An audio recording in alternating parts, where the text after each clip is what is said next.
Did you call then, Heather? Okay. So please take away your score.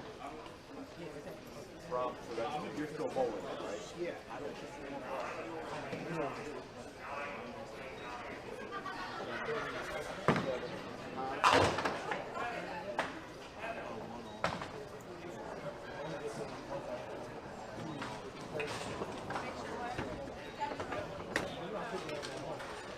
You have that voice, no.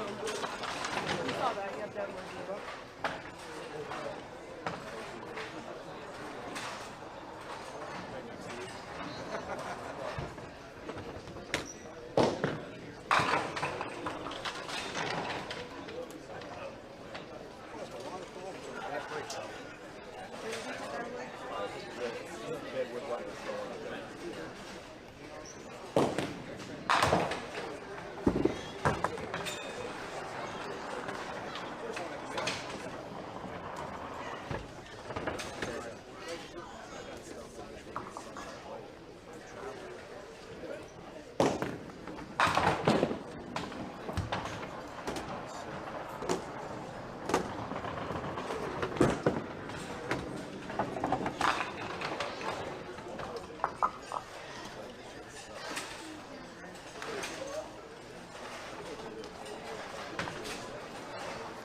ways I don't want it to happen, it would benefit everybody else.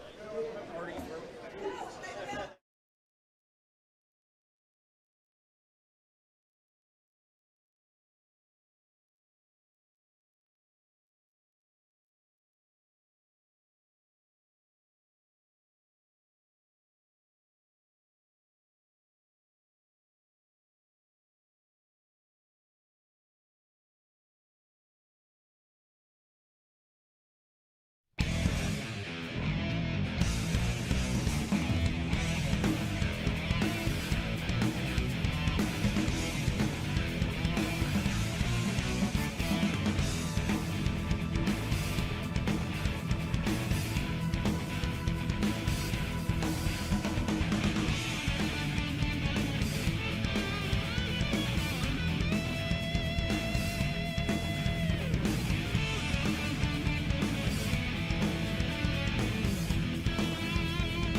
an opportunity for a JD moment, Rob. JD moment. It's too early in the day for that. You don't do that in game 1. You do that in game like 4 or 5. That was classic.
You can hold up on your ball and we're going to get the lanes turned on.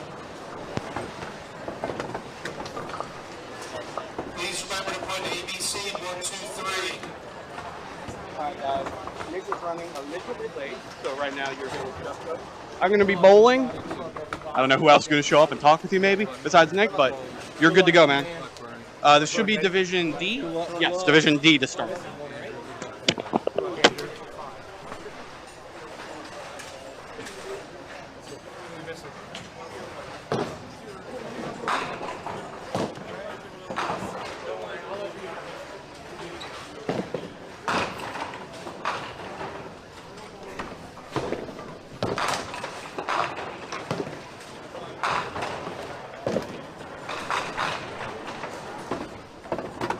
All right, Nick should be in shortly. We have Bernie Hipkins to kick off the action here.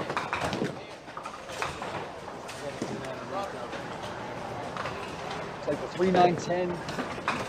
All ready? Good Lord, Xander.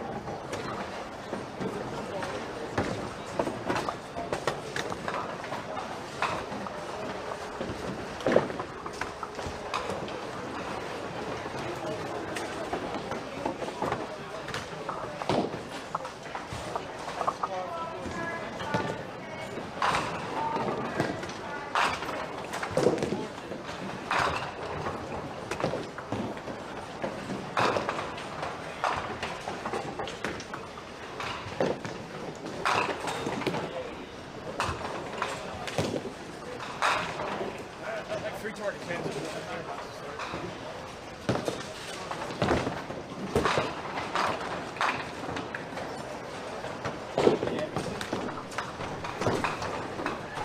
Bernie going up against Buddy Turner here.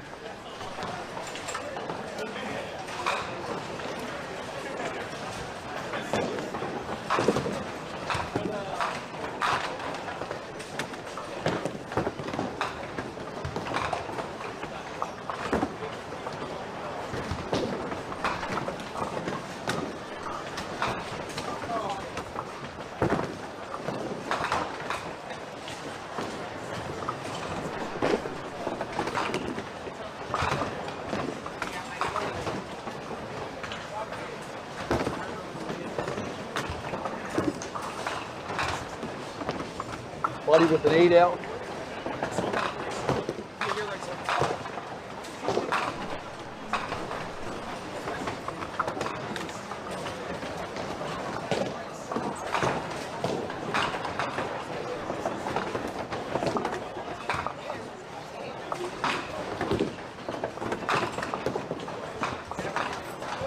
Dennis O'Neill with the spinner for the strike.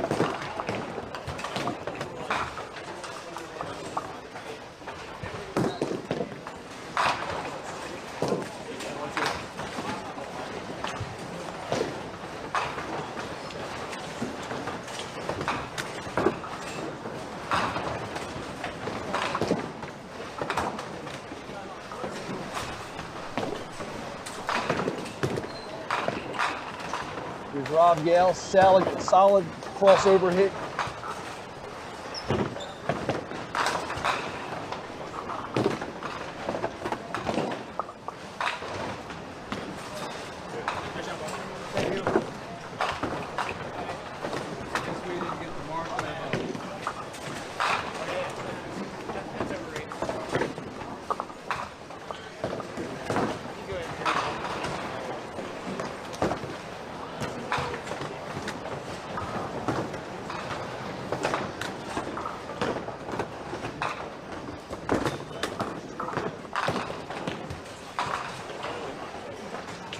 Buddy a little light. Buddy throws a very good ball for this house.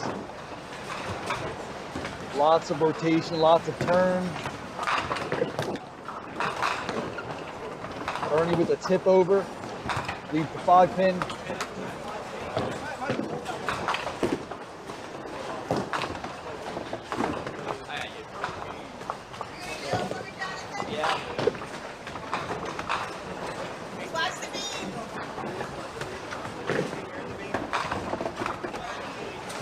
The rare John Green as a runner.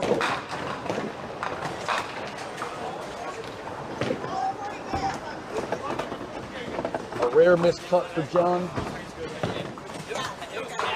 Comes around about as often as Haley's Comet. Was that Jack?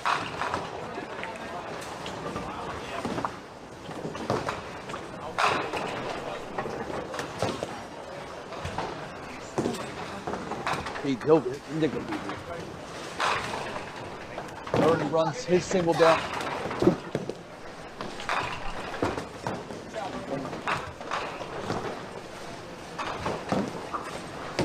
And Buddy cleans his up.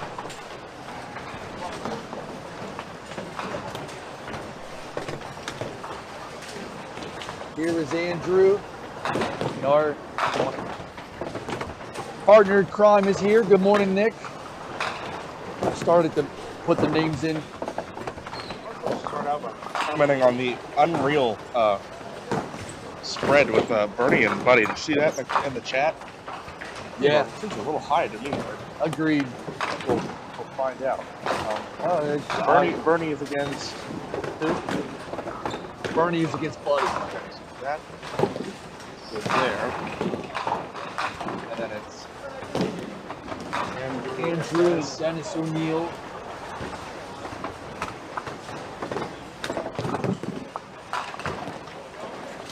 Who's Eddie against? He is against Bob Yow.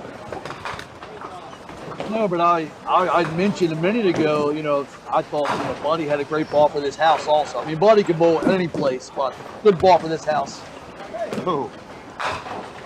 Take a look at this. For 10. Around the world shot. Just the way he drew it up. We'll get the scoreboard caught up here.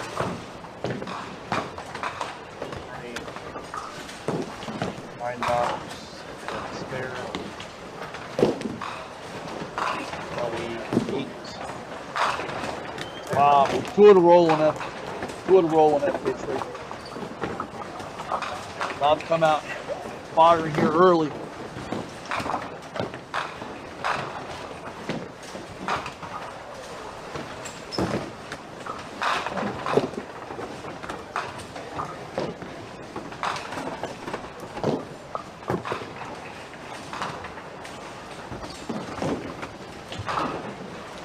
Eddie with a career high yesterday, 876 qualifier. I think it was 876.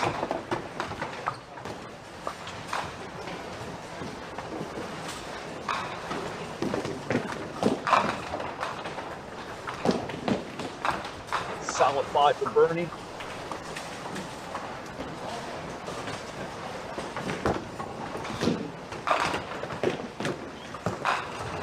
Buddy heavy through the middle. Southwest special.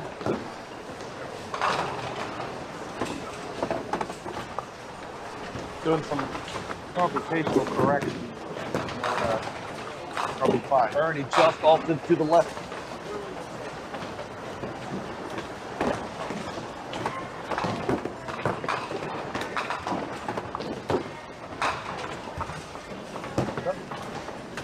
Michael Rosano. Probably related to Jared. Thank you, Michael Rosano, for your early morning duck pick representation. Appreciate it. 9 out for Bernie.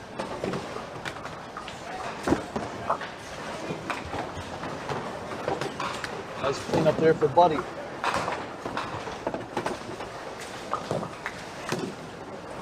See, Rob's wasting no time. Rob said, let's get on with it. Oh yeah. When you throw strikes, Nick, the day goes by a little quicker and a lot easier. Oh, nearly a leaner there for Andrew. The Edgemere, as it's affectionately referred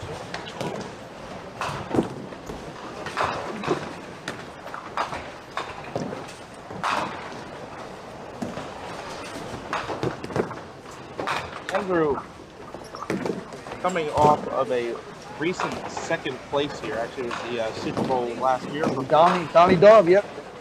Lost to Don Dove in the final. That was Andrew's first finals appearance.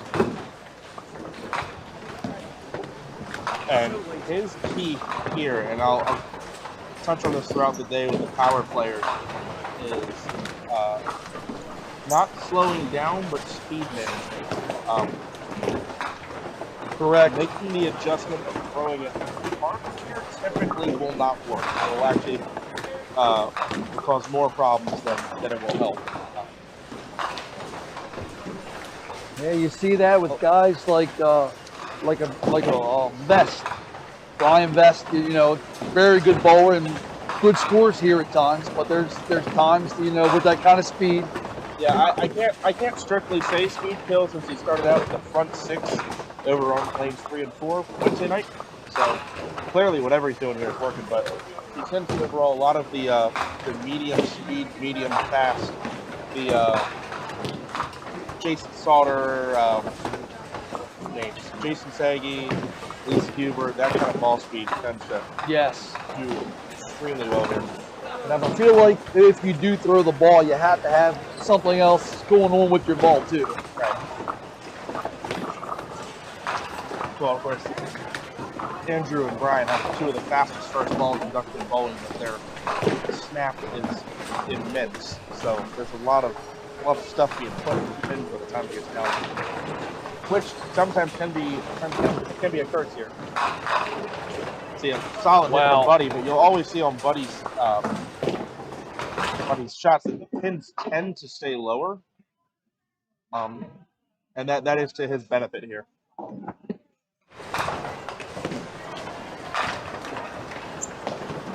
If you've never been to Southwest before, I don't want you to start thinking like, oh, it sounds like Southwest is a tough house. It is not. It is not a tough house. It's not. But it's a variable house. Yeah, it can have a couple quirks. You also have where you're in a bowling center with 40 lanes. It's the only dartpin center that has that many lanes.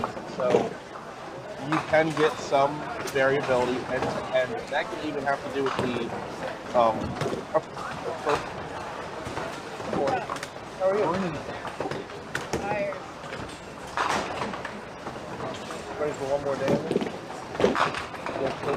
Whoa, and a nice cleanup there, Dennis. You're not here Monday until late.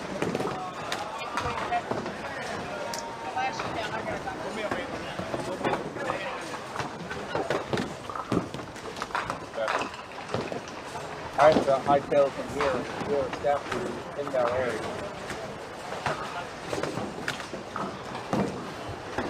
We'll have a great time. You never know what it's about. Sometimes we just eat pizza and cat. I don't know.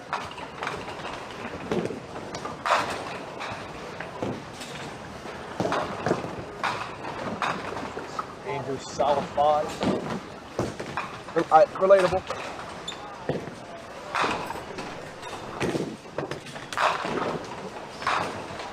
Looks like Rob's been all over the head and all over the Oh, pocket. solid hits.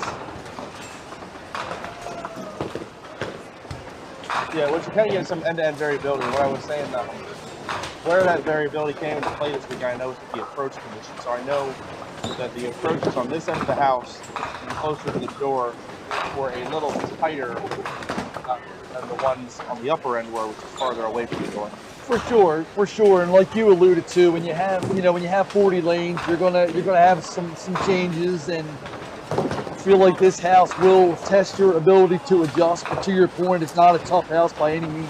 Yeah, anyone can figure this out. For the most part, there are a couple people that will swear up and down they can't hold here, but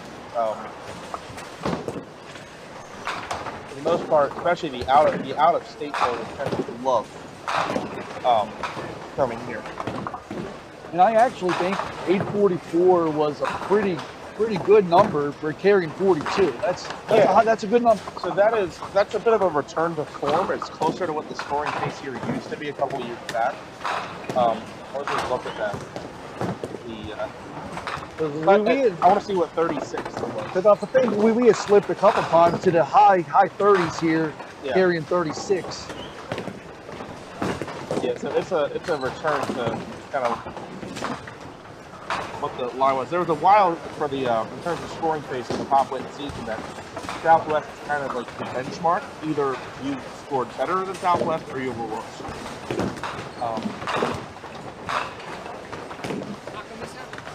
Let's see what 36 is. So 36. And in the old Pop Whitten days, oftentimes you had to get into the 870s to make a cut here. Because 849 was 36 plates, and that is right around what it's been historically in a couple years. Yeah, that's a good number. Which is one of, when it was 850, that was always one of the higher cuts of the season. I mean, we've cut as low as the 8.0s. So.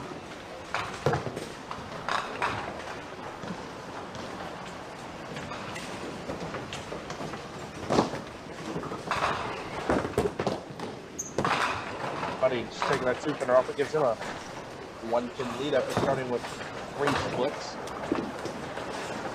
already a couple missed their breaks here in a row. It's Two fairly tight matches with Rob having a big advantage. Only through 4 though.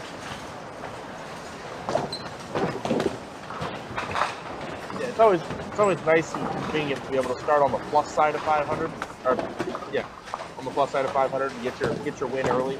Sure. Takes your fears of 0-5 out of play really early at the game.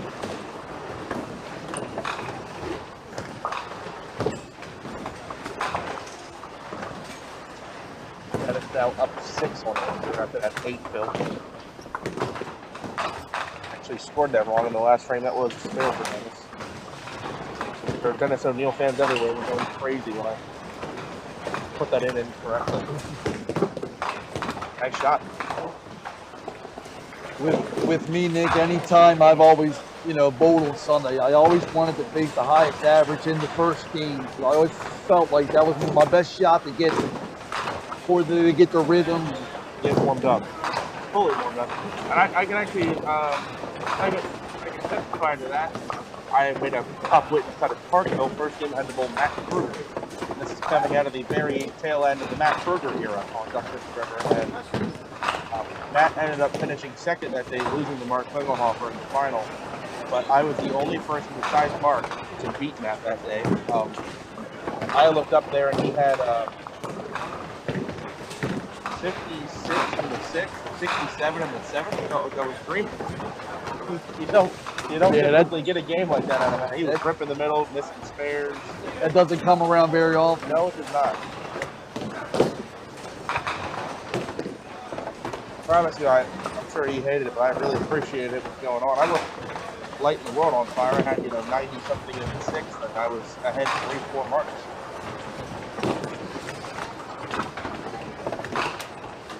Pair of missed singles there. Rob was 9 and Eddie was 10. So easily Rob by 30. But I 85 half, that's pretty efficient with 3 marks. A lot of people were saying, always say the higher end here hits better. I agree with that. During this tournament, though, Nick, I seem to think it was hitting a little better than usual down on the lower end. Just watching yesterday, the shift that I bowled kind of said that. And it's various people could have various theories behind that. I think overall, if you were to do a spray chart of the lineage in this house, there tends to be a little bit less lineage on the high 20s and the 30s, just overall. And I think that can have a bit of an effect. Get what? Late take.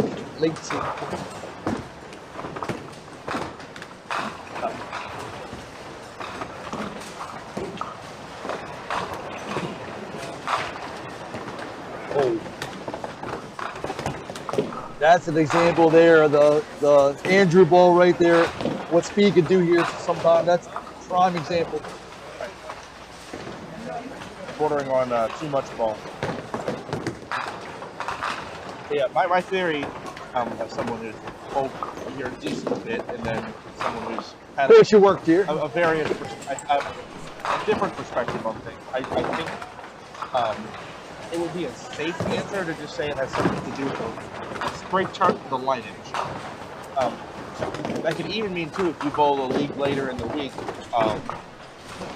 that the upper end lanes may tend to play straighter, which could be preferable to some people if it's more predicted collision. And that can have a slight difference in the back ends being a little cleaner, the ball finishing a little harder. Over the years, though, if you look, Nick, at the highs, at the really highs, the world record that was set by, Mike and Jill and Tara, that was on the high end. You say her name and she shows up.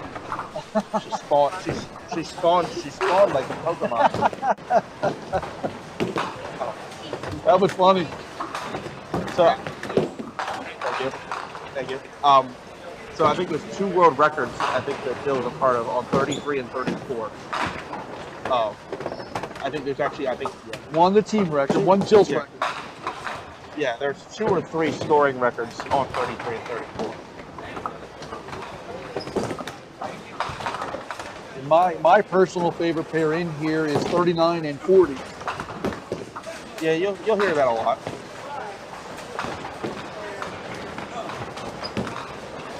And it's a shame actually because that pair is almost never used in tournaments. Yeah, Almost never. you're right. That's always kind of the breakdown pair. And I'm indifferent about not using 1 and 2. I tend to not be a fan of 3 and 4 historically. Even though my high game in this house is on that pair. Oh wow. I had one game where I could hit them really well.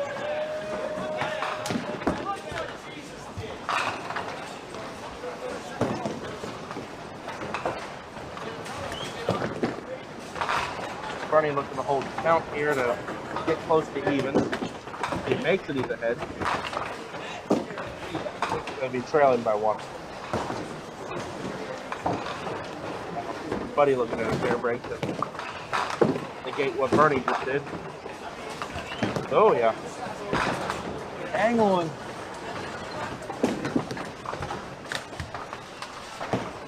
Bernie dropped pins, so 3 pins and a hit for Buddy. There's a Buddy a small advantage.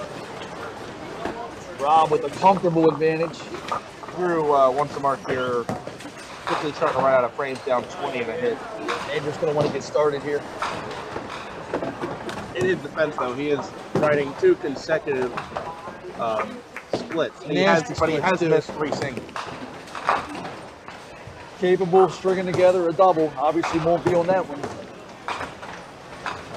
1 spare earlier in the game was a 3-pinner, and he's since missed 3 single pins. Dennis, Oh, very heavy through the punch. 4 count gives him a 24-pin lead. Andrew, nice shot. Needed that one.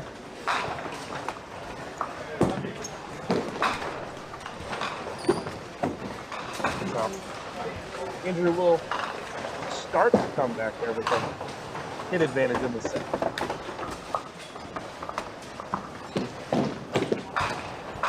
Oh, I just realized something, Chuck. We still have, I'm surprised no one's yelled at me for this yet. We still have handicap in all of these scores from the Parkville Youth Classic. Apologies. Eddie and Rob didn't have any handicap, but sorry about that, guys. Arctic Aries VR, there is no official sports book, but for those that would like to place their own wagers in sports, those are what the lines are according to Duckpin Stats Guide. So it's either educational and informative, or you can find your own friends' bets. We are not taking bets. We'll place the friendly wager. What do you like today, Nick, for a high game on camera? High game on camera, I have to account for the fact that we are bowling on the Burke pin deck, so they aren't the absolute juice. I would say you're going to see something in the 180. That's your high game. Would agree with that. Also considering your on the leg in front of the guy. And somebody actually talked to me, guy who's standing off to our left, asked me about which pairs you tend to like here, and I had mentioned, I had mentioned that the pairs in front of the counter, which is 11 through 16, can be pretty hot cold. Sometimes they're actually quite great, even though they're some of the most bowled on lanes in here. It just kind of depends. Oh, good look, Buddy there. Wayne Matheson will tell you, that he loves the lanes in front of the snack bar. 17 through 24. It has nothing to do with the snack bar. Let me make that clear. It has to do with where the lanes are located in the house. But he says he likes the lanes in the middle. That's not your favorite too, the ones in front of the snack bar? No, well, maybe for unrelated reasons. I can tell you some league bowlers would like 25, 26, and 1 and 2 because they're closer to the bar. 11 and 12 or 9 and 10 will be our TV finals pair later. 9 and 10 tend to be one of the tougher pairs on this end. Andrew with good strategy to eat off the Chipping away side and here. make it. He's chipping. That has got a testing shot. It's actually the same 5-10er that Andrew left on that lane last straight. Cover here. Oh, unlucky. So he holds 2 here. Dennis is at 106. We have 14-pin lead with Andrew on a hit. So with good count, Andrew is 1 mark behind. All right, we'll see how that formulates the next frame. And I'm facing Eddie's 8 box. Looking to get something Eddie started. with There a he strike. goes. And Eddie is going to need more of those consecutively. more of those. That one had to be a strike. It had to be on that one. If he wanted to mount any comeback here. That also stops the bleeding on his pinfall. You know, you lose, but you don't. You really still. You at least want to get something going. Even in the Pop Whitten, you still don't want to lose with 1-0 or 95 or something like that. I will point out to our left though on lane 7 and 8, shooting at a 2-1, but he was on mark through 8 with no doubles, 156 through 8. Let's see if he can, That's see the if high he can score send I it see over. right now. That is the high score I see right now.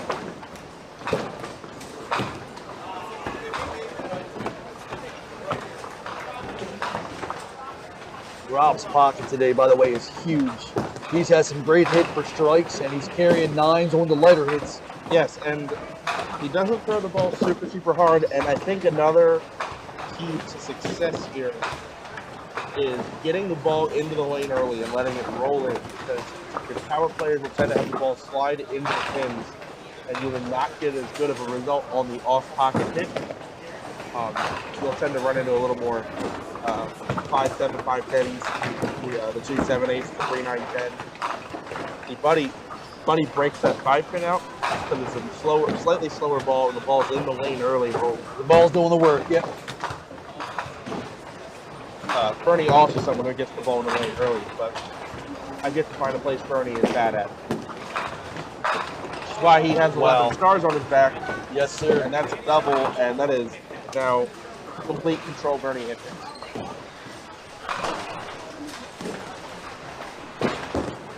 Buddy has to have that. He does. Must make at the very least.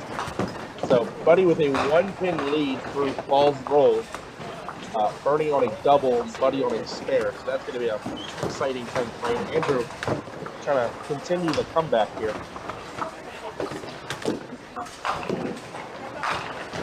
Oh. These deflection shots for his ball got to be tough, too. I think it helps here that he's going cross lane.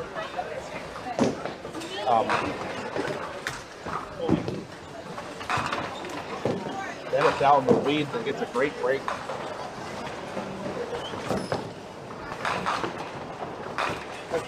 Seven-pin match.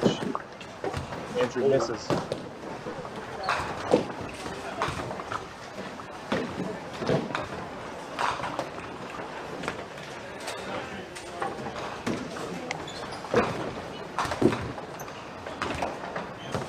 Dennis still leaves the door open.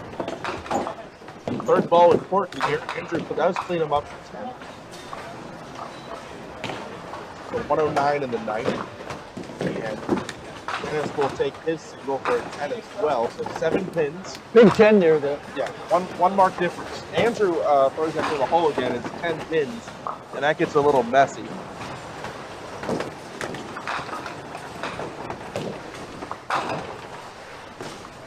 He looks up for another one. That's going to spell the end of this game for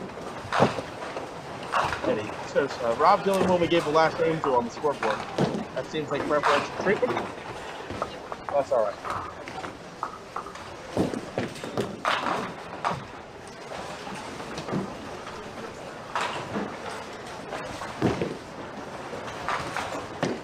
Counts 9.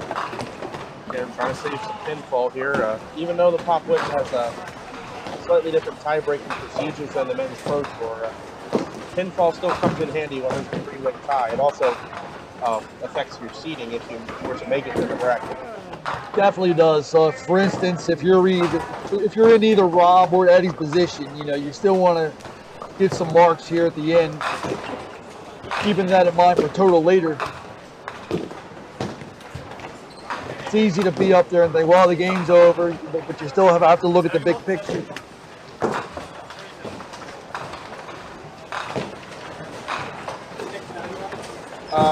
Not quite. I've seen better out of you, Rob. Rob Yell asking if it was a good ball either. We've seen better today already.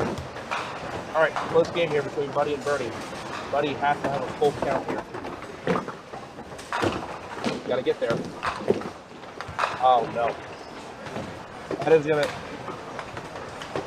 troublesome if Bernie gets a good count here. Buddy is going to need a spare convert because he's got a 5-6 to deal with.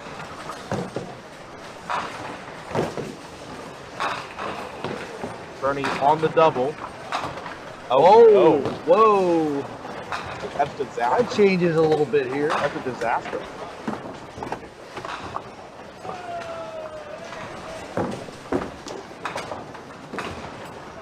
Oh, gave it a ride. Wow. So, wow, with a 7 count from Bernie, we have a tie game. Bernie can still win this game with a good enough count here on this ball. Out he makes And that'll do it. That will do it. 8-hitter for the win.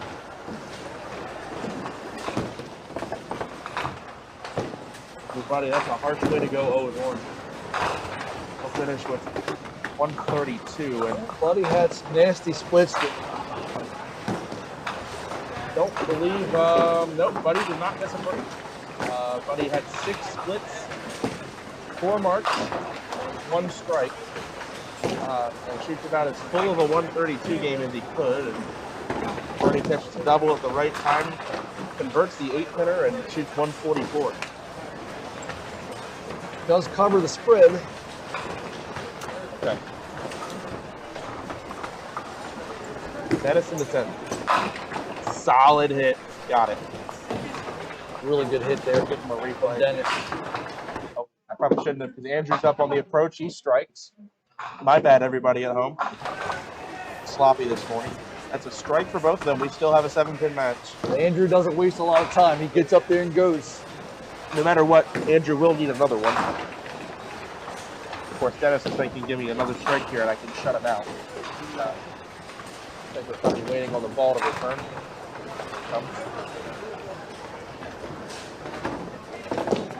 So I like the aggressiveness that he throws with, though, Dennis. A lot of aggressiveness. Arctic, I will get to your question in a second.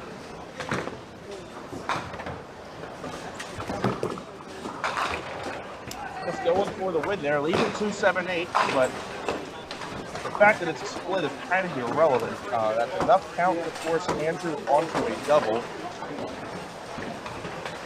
Andrew taking a re-rack. This will have to be a strike. Missing the ball, yes, Andrew will have to strike from this ball.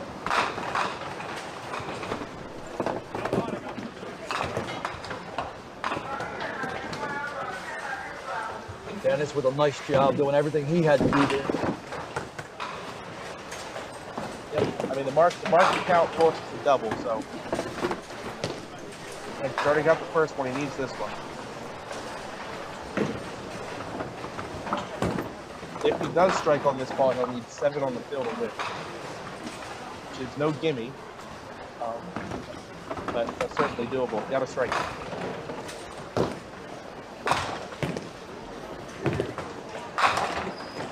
Five, 8. Leave the 8. Messenger did touch the front. 5 fell back towards it. See if we can catch it on replay. You can't see it. That 8-pin was wiggling just a hair. And Andrew mounting a comeback in the back 4 after a 64 through 6. 3 missed singles, though, ultimately costing the game. A lot of times it's what you do early or what you don't do early. Long way to go in this, though.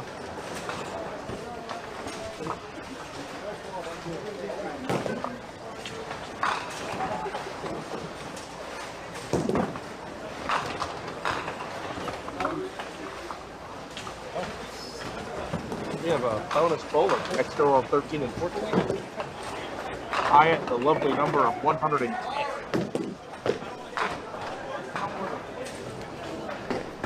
Rob with a good opening 148.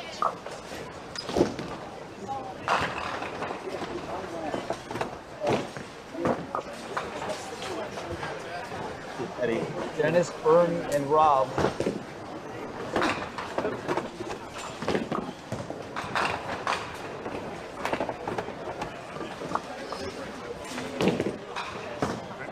Eddie will go 2-1, finish out 109. And looking for a couple bigger numbers than that to finish out the morning.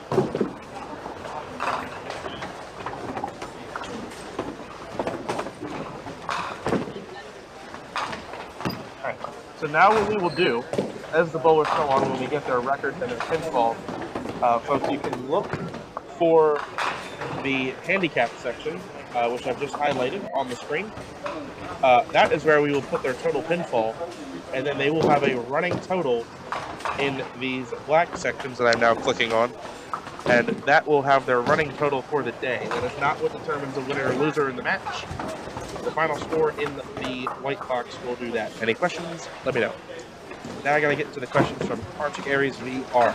So, has any pin been launched into the other lanes? So not today, but I actually have on camera here where I threw a strike on lane 3 and knocked down 4 pins on lane 2, and total 14 pins.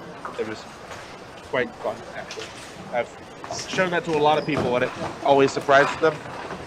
Some of that depends on the oil too, because there are times where I'm throwing the ball, you know, my typical 20 miles per hour, and it knocks the pin over to the next lane. It fluffs the ego a little bit, but well, mine actually went over the wall between the pin centers and back down. But as for your, so these bowling balls are exactly the same as Canadian 5-pin balls, and it tends to be that you can put hook on the ball, like you can put, you know, some kind of side rotation on the ball, but you don't want the ball to break as sharply as a 10-pin ball does. If you try to do that, you're going to run into consistent or significant consistency issues. So yeah, these are the exact same specs for the bowling balls as Canadian 5-pin. So the max weight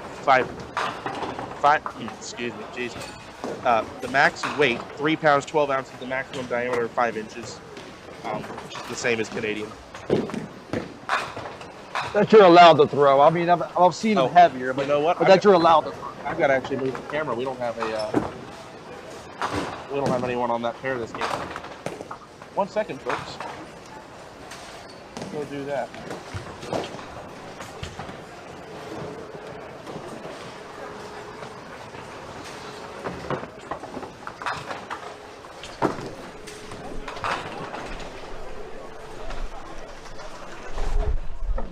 Come to you guys. Frames later, he gets one. Well, he took 11 frames to throw one.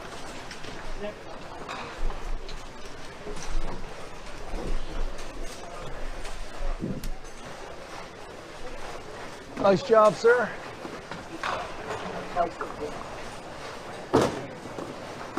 The one ball you were talking about was really the only bad ball that you really threw on the pocket. Yeah. So we'll get some scores wiped out here. So our camera will stay on 9 and 10, I believe, for the rest of the morning. So is there a reason no one will be on 11 and 12? Well, there wasn't going to be on this game. Okay. These guys are going to be there next game.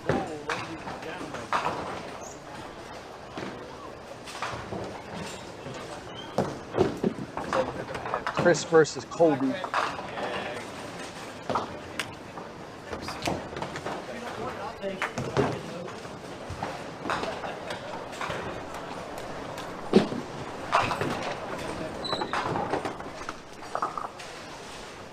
Crazy lift there from Colby.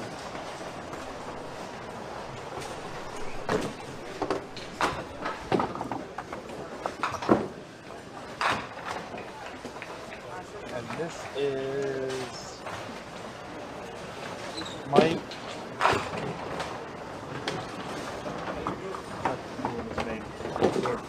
Bounce.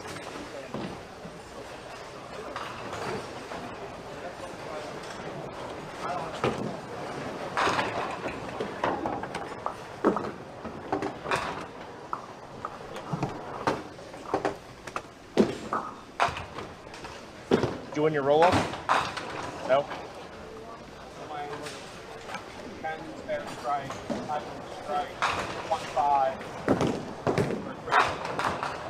Oh. No, I didn't actually. Did we get a final from Pistorio the last game? I know we had a really good one going. No, I didn't notice.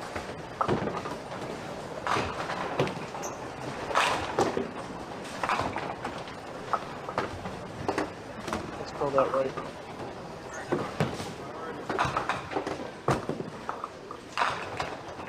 Here's Mike Steiner. Was throwing the ball really good yesterday.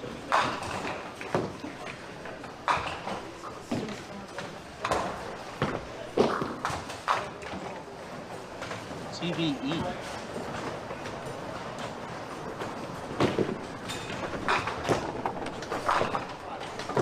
You talk about longevity, Nick. This guy right here been doing it for a long time at a high level.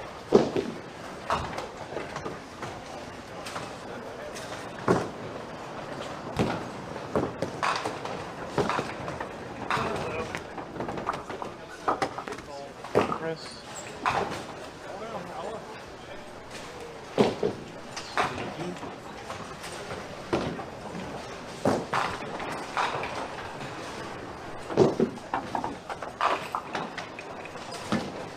Count is fair for Chris. Steve going for a double. Steve had a bit of a rough first game. Also semifinal.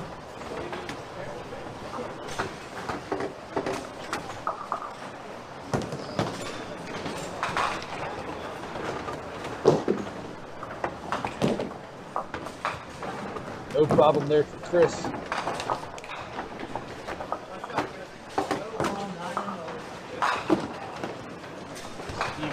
Oh, thought he had it. I think he thought he had it. Ball checked at the last second.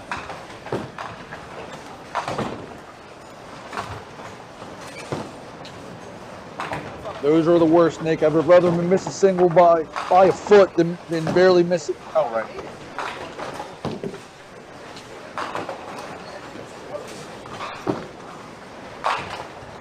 Mike through the middle. That's 3 splits to start the game for Mike.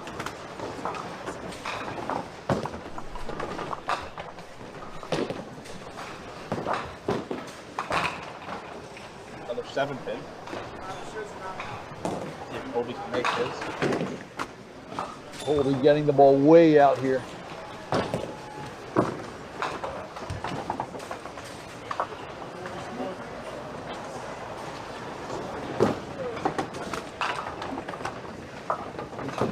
Got it. But did you go collect sheets? Or Yes. You think they're ready? You think they're ready right now? yeah. Like I'll put them into the.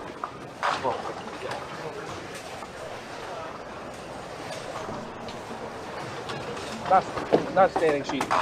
What's that? They're scorecards. Yeah.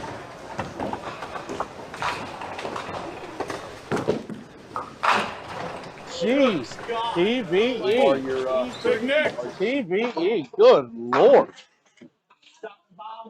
The bomb's bursting in air. One thing got hit so hard it disappeared. And Take that. Even the old guy can get one. firing right back at him. I'll return.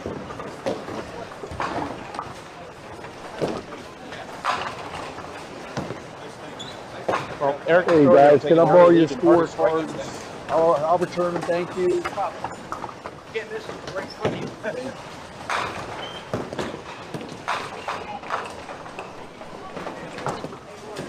Thank you.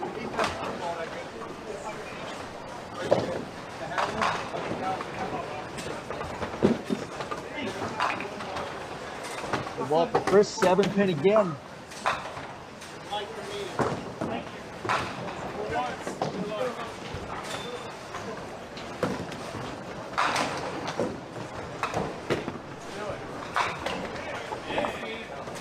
Nice conversion for Steve there.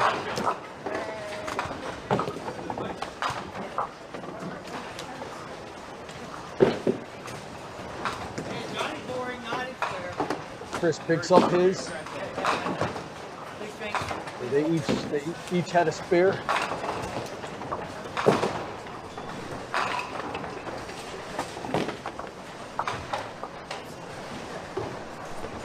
Eric Castorio with 174.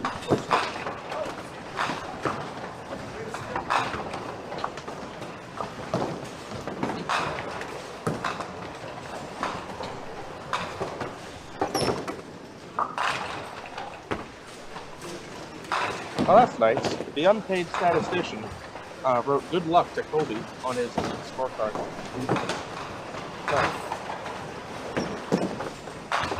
Colby converts. Oh, and that reminds me, Austin. If you're watching, Austin, hello. The unofficial Dutch Prince Forever Master, Austin Nance. If you're watching, hello.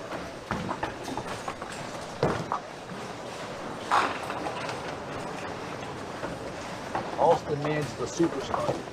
Oh yeah. Love that kid. See, Kobe with good defense won 140 to 102 first game against Steve Rowley. That'll make Steve 1.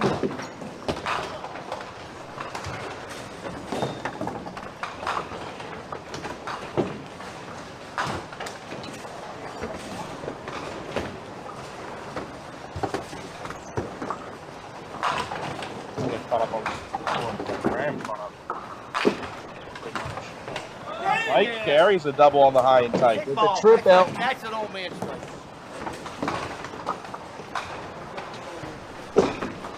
Meanwhile, Eric left with a 7-10. That's a bit unfortunate. One thing I haven't seen too many times this weekend is the 7-10. I've seen a lot of bowling. So you actually can see a decent amount of them on this pair. Historically, carrying the corners is a little tougher. Good. I'll do that after the next game.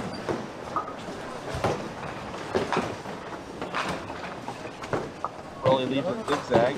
That even could have been worse. All right. So now that this is how the scoreboard will look for the rest of the game. So you see their record next to their name, and then if you look at the handicap, that will show their current pinfall entering this game, and total will show their total pinfall for the day through box score. But the scores in white is what determines the winners and the losers.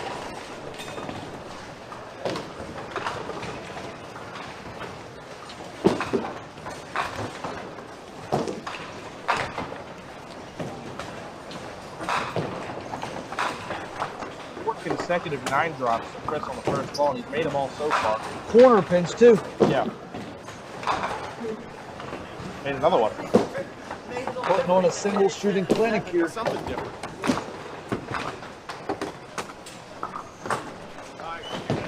Chris in the lead, 76-64, and a hit.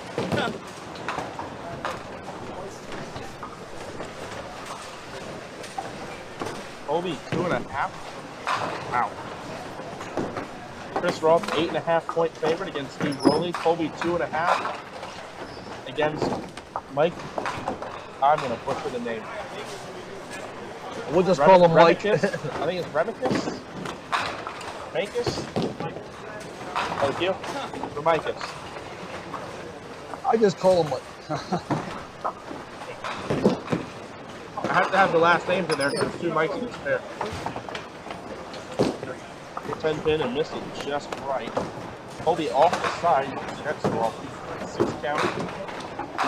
He bears down and makes it. Doesn't matter how you do it. There you go. I knew I was playing.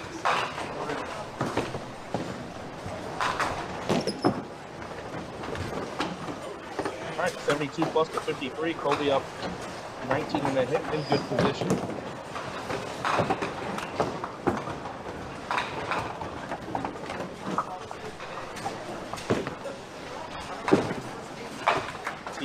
looking for another one on lane 10. Gives us the worst sounded duck pin bowling, the 1-5 shot. Yeah, it's a clean 1-5 there too. Oh, that's a 7 count on the double for Mike. Uncommon split leave, leaves the 5-6 count on a clean hit. For Eric, the only fortunate thing there was at least it was from an open frame. Yeah. You hate to do that on a spare count.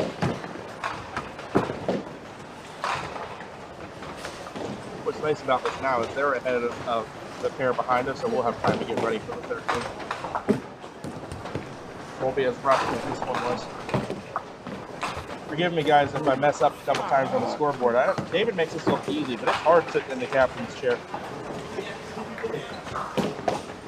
You got your scoreboard, you got to check the chat. Oh, look, I just put that in wrong. Maybe a costly 4 pins there for Eric. Yeah, now way behind.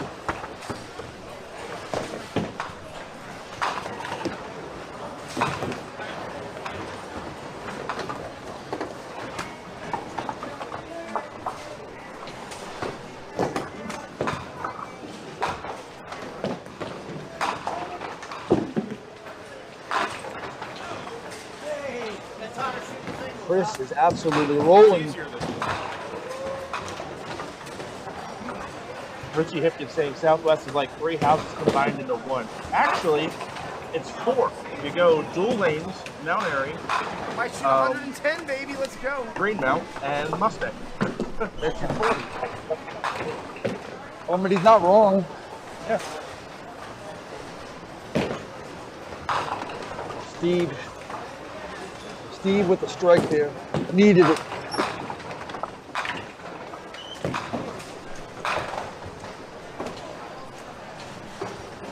Thank you, Rick. Rick saying David might be better in the captain's chair, but I'm better at working on pin centers. That one I don't think is a contest. Look, we all have our strengths and our skills in life. Okay? I can operate this computer stuff once it's up and running. If it breaks, forget it. That's Dave. Knowing what equipment to order, that's also Dave.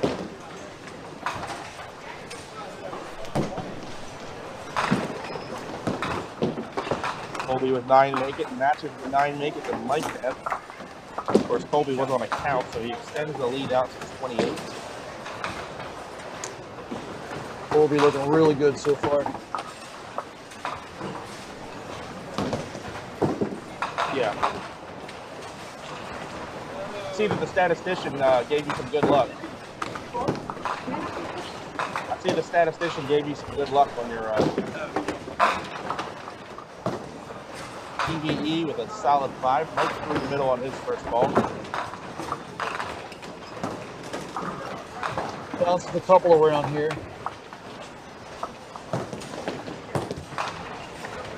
Similar position to Andrew Buckingham was in the last game.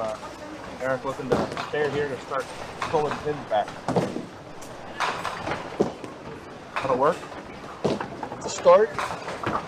Still some time.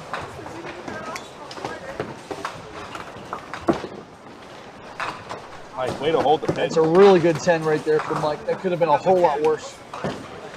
So 18 pin lead, or sorry, excuse me, 22 pin lead for Chris, 28 for Colby, and 24 for Mike. So none of the games are particularly close at the moment, but that can change.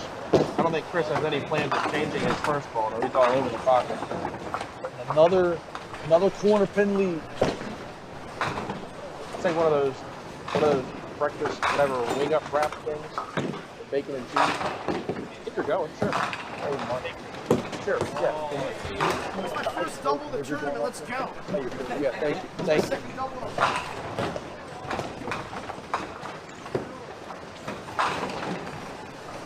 Oh, that's rolling with the 2-timer. I'll place in my order with Mr. Mays. Chris, another corner pin. This one he does miss. I think he thought he had it.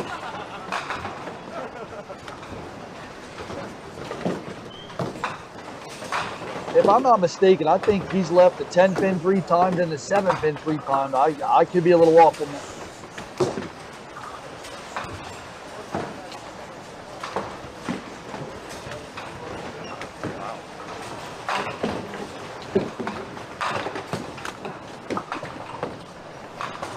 Morning, Rich. Rich Hipkins, one of my upcoming bet bench teammates. We got some comments this weekend about my unique bet bench. We have myself, Zach Ciminelli from Rhode Island, Mia Femino from Rhode Island, where she is the #1 ranked female bowler outside the state of Maryland. And then we have both Hipkins brothers, Richie and Bernie Hipkins. Unique mix for sure. Yes, which then by default makes us the high average team in the division. I like it though. It will be a put up or shut up. Matching 5-7, 5-10 combos here.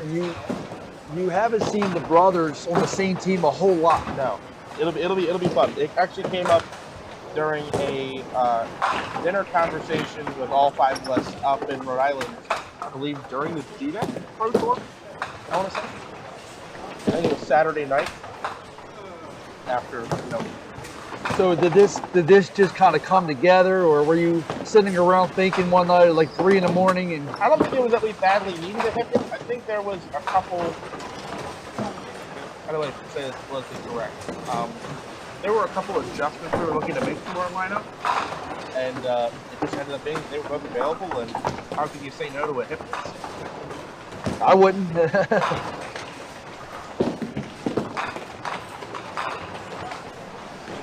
So, what houses will your team be bowling at? So I believe we're here all day Saturday. Or no, we're not here all day Saturday. I think we're here Friday night and Saturday morning. We're at Inland Saturday night.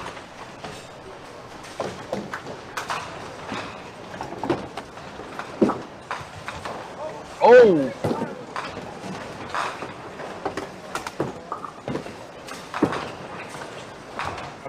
Error there for Mike. 4-7 left. Eric with another 7-10, but he did pull back 8 pins that frame. He's now down to 16 pin match.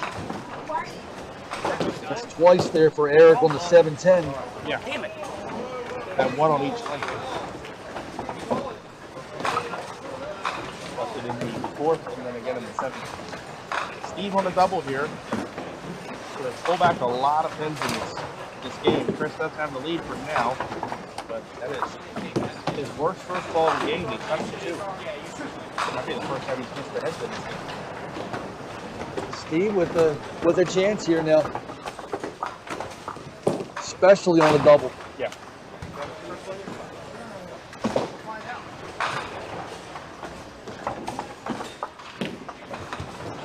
We can't make it all completely without a mark, but Didn't like that one, but got fortunate. Got fortunate on that. he played very safe. Chris showing the displeasure there. Chris also just hit the side and got 2 for it. Oh no. I looked like it was going to be in the hole. Oh, and the conversion. That ball got, ball got kicked left at 45 feet and came back and he covers the 8-pinner. Wow. And a spare here, it's a 2-pin match. No.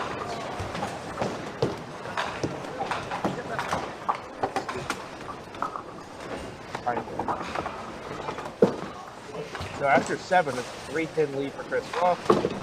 Steve will take a 10 box here. Make it 125 plus to 122. That frame there could have swung in so many directions. Steve's still in a better spot than he was. Yes.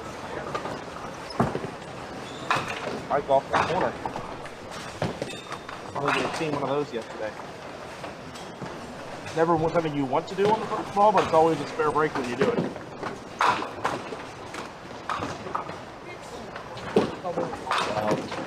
Oh, man. Get a replay on that one. Colby's getting that ball way out there. I mean, in a good way. He's 4 pin from It's the clear left. in the arrows, but it's not a lot of height. It's a perfect lift.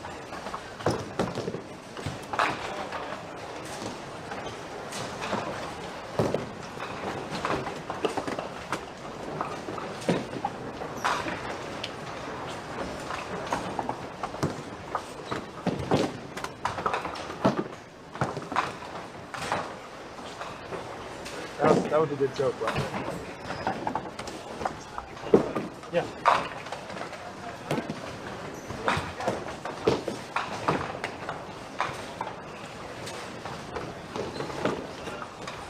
That was split for Aaron. He's going a little more makeable. Like, less makeable. A little light. And Eric, Spare can chip away a little.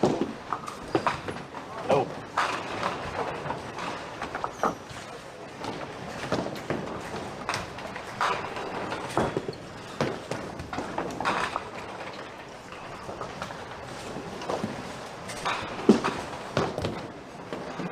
Left 8 box. Everyone needs a win at this point, but Mike does not want to go 0-2 here. So that's pretty shot for 10.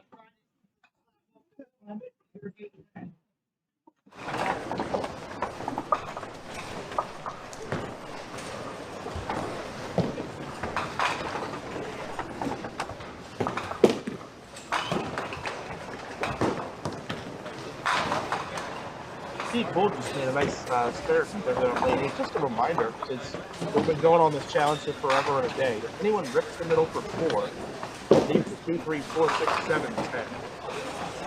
Speaking of 7, 10. Well, now we have 2 corner picks for Chris, but that is the Dave Jones shot. If anyone is to convert the Dave Jones shot for a spare on our featured pair of a live tournament broadcast, they win a free Dave Jones t-shirt. Sparebreak.com. That's courtesy of Duckpin Sprint. Our Dave Jones challenge. Waiting for it to be beaten.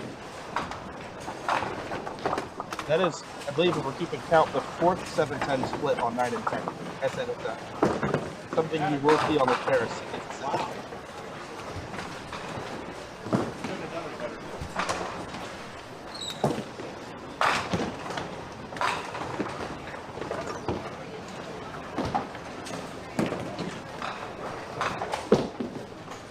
Chris here with a lot of accurate balls, a lot of accuracy. Even 8 box there, and now it's going to get difficult down 13 in double strike territory. That will still require help from Chris. I mean, I've counted maybe one ball where Chris has not hit the object.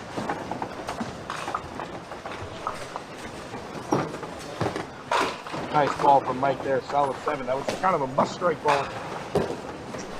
Excuse me. Must-strike ball to have any kind of chance, and didn't get it.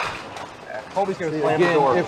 I'm going to say this right now, Nick. If Colby's going to have that kind of lift on the ball today, he better not make plans for anything anything before. Yes, exactly. Whatever. I'm not picky. Thank you. Thanks, buddy.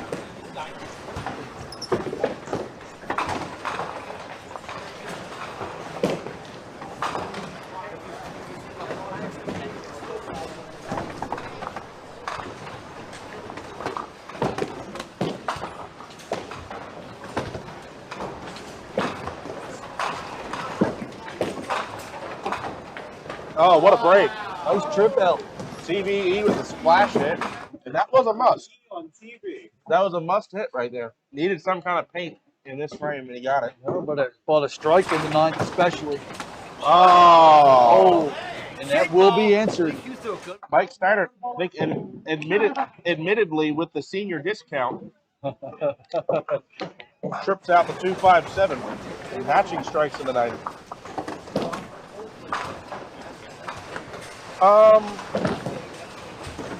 That is pretty good. I'll check it out. I can get on my phone.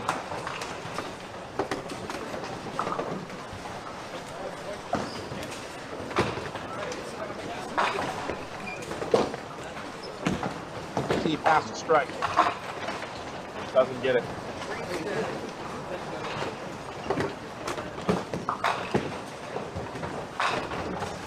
Chris needs to do here is just hit some.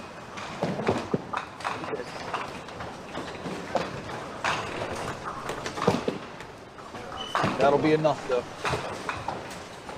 See, with a better game here, but he gets a breakthrough for the win. He will cover this here. Chance to get to 150 with a strike.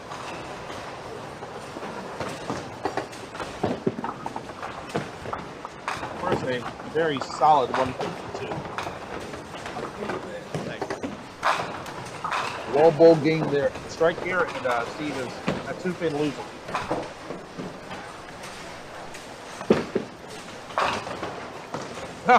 He's expecting. He's like, oh, well, now it'll be automatic on strike. Good. Nope, 4-7-9. Good spot for that if you have to leave it. 5-pin victory for Chris in that game.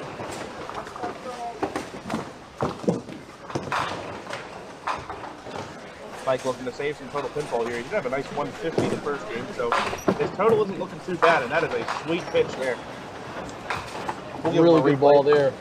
That is a standard fair 5 off the wall strike.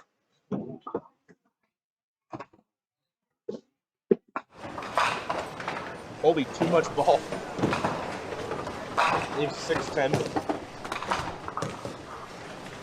Colby has already locked up the game. He will be around 300 at the 2-game mark. He's got the spare. Let's say a 306 in a ball. And 166 in a ball in this game.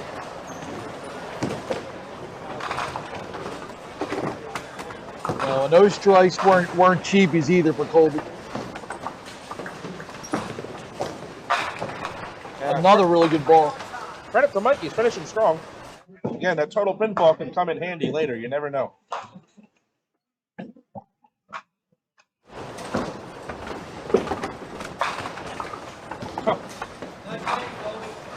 Colby takes 5 and a 171, 311 total.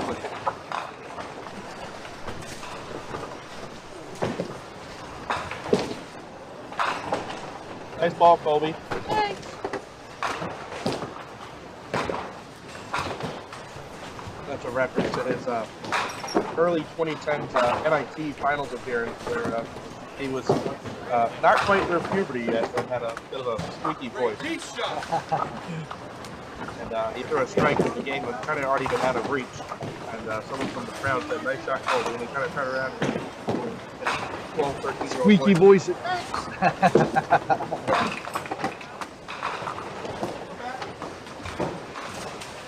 Solid. That just about had to be a strike there. Yeah.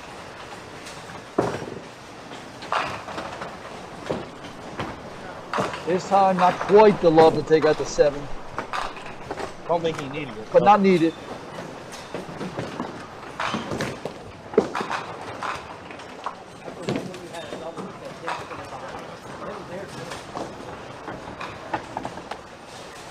So the win-loss are the win-loss is the first thing that's most important. The top 2, this is a division of 6 bowlers right here that you're watching. The top 2 bowlers after 5 games will move on into the bracket. If there is a tie for a spot, it's a 2-way tie. The first tiebreaker is the head-to-head result. So let's say Eric and Steve tied for the final spot in the division. When they bowl each other, whoever won that game would be the one who would have the tiebreaker advantage if they had the same record. If there's a 3-way tie or more, it's a pinfall. It goes to your total pinfall. So total pinfall does matter. And the men's pro tour, the difference is the total pinfall is the first tiebreaker. And then the only time they use head-to-head result is if your pinfall is tied, which is much less common. And there are no ties in the pop which they're always No ties, no halves. The men's pro tour will do half win and half loss. Nice score. There are very often we have ties. A lot of these divisions end up being pretty evenly matched.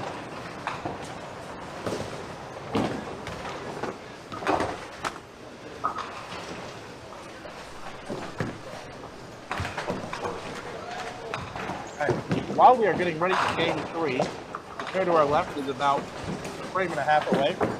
We are going to leave you with this. We'll be right back. It's so cool. And we make money off of that.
music while we wait for the next game. If I can find it.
All right, we are back at game 3.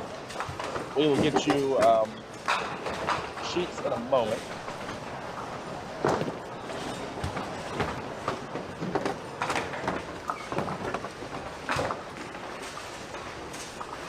I'll let everybody get settled in first, and then I'll grab the sheets.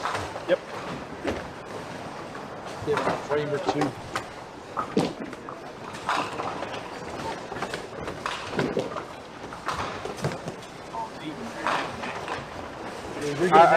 You throw it like that, out but not up.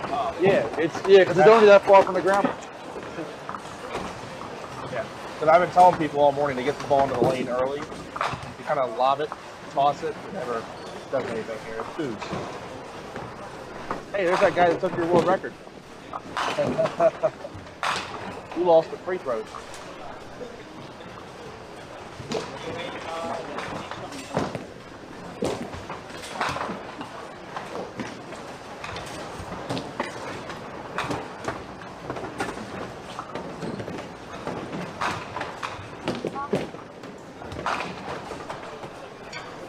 Yeah. What was your second game score?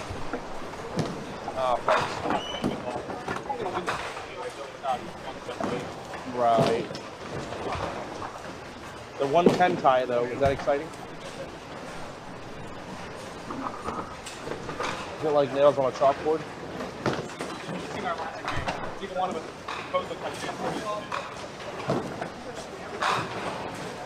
All right. We're going to be getting started now on game 3. And what a match here up top. If my keyboard would work, that'd be even better. This is a good match right here. Phil Dix against John D. Long-time elite bowlers.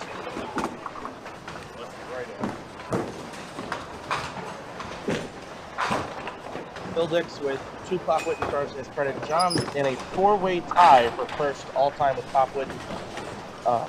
Number of Pop Whitten victories with 11.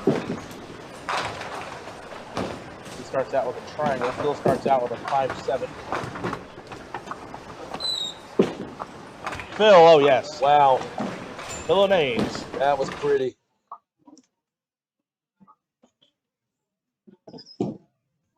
I said that would be a spare break shirt I'd want to do. A big jar of mayo. It's a jar of Polonaise.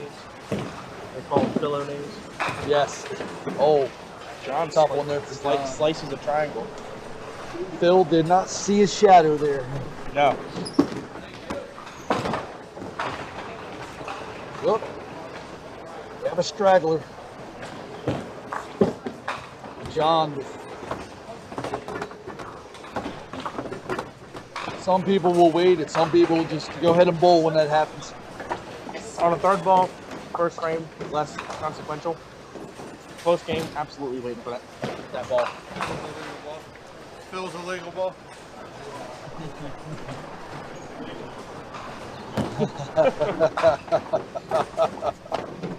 So they can probably hear John at home. They probably didn't hear Phil, but John said that's Phil's illegal ball. Can't make it up the rack. And then Phil said if it was illegal, it would probably work better. And it is Steve Holster on the left lane against Steve Bolt. Battle of the Steves.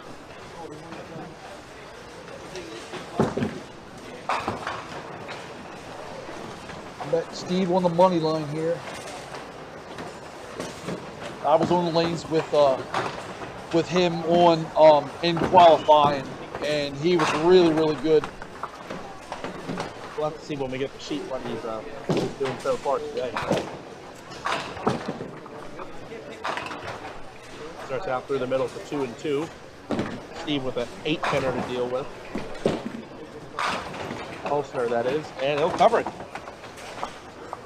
Give him a replay on that. 4-7 last to go. The bouncy pin decks of the AMF synthetic lane system, helping him get that messenger over there.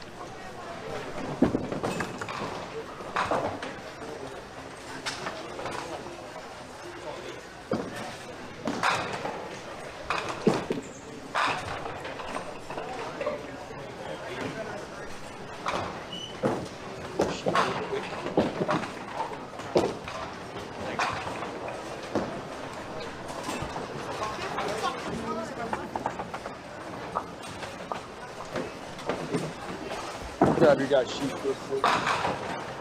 Frank Schraben starting out on the side. Not sure who looks like it's Matt Stacy.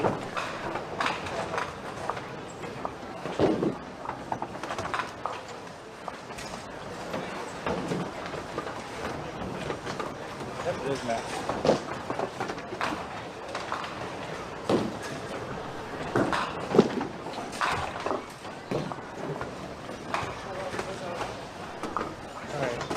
John D. Antonis, what do we have there? 2-0, 276.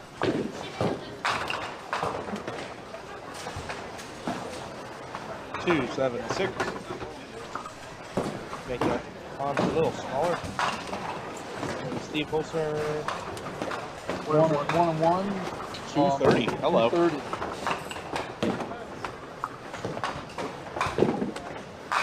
There we go. Matt with a nice conversion. And looks like Matt is 0-2, 254. Okay.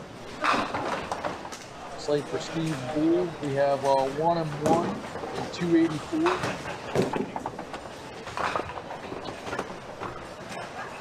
For Phil, looks like we're He won and then lost. He's 1-1. I was saying it was overall record. oh, okay. 1-1, 259. Usually I just do the Right. And for Frank, we have 1-1 and 262. That should be all of them. It is. Great.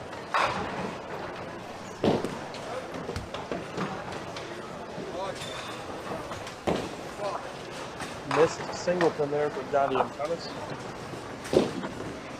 Phil with a 9 count on his spare he made in the first.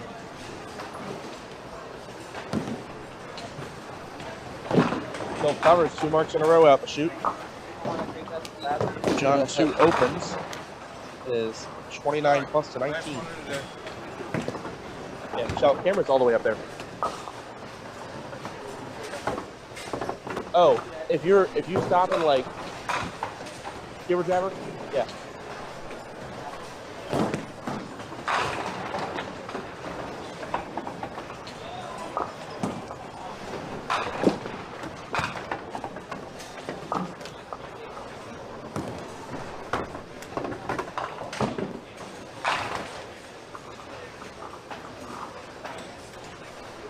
Six count on the spare for Steve. He leaves a bread line.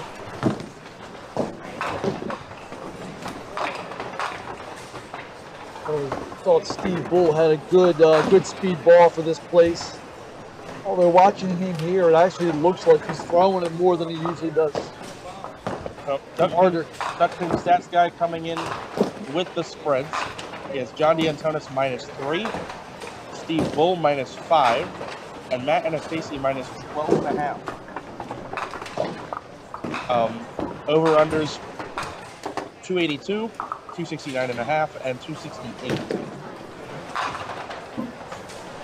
I think I would go. 282 to me is a little low. The other ones, It also you have to account for what their scores are for the first 2 games today, and again, this is not one of the higher scoring pairs on this end. that's So you have to take all that into account. sure. And I'll be honest, his lines for over/unders have been pretty darn accurate. Oh, they've been money. I mean, I've been keeping track. They've been money.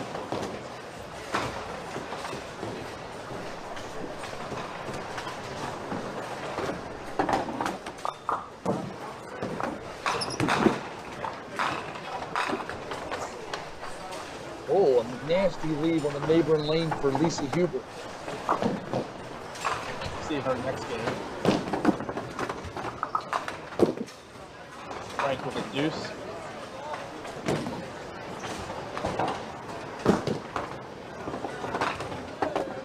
She made it. Wow. Lisa made that shot. Matt splashes that.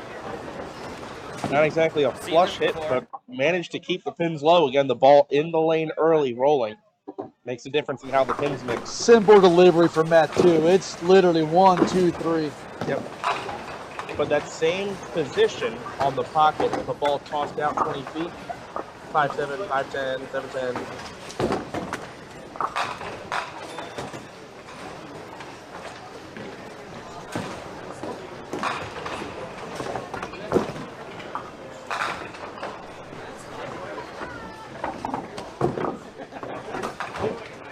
Frank's sticking a little at the line, just a 9 box. Early 11-pin lead for Matt and a hit. Still with a 10-pin lead plus this hit. Stepping up now on lane 9. Another 3-step delivery.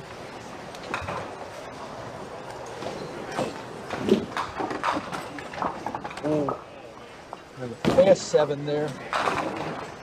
quick 4-5-7 for John with a potential opening here to get a mark back. He's heavy. Never mind. He's Ooh, flush. wow. I thought that ball was going to check up onto the head pin. I actually thought that ball was going to check up and just kept walking right to the 1-3. And while I'm away on replay, because my replay timing is horrible, Phil Dix with the conversion on the 4-5-7. Nice shot.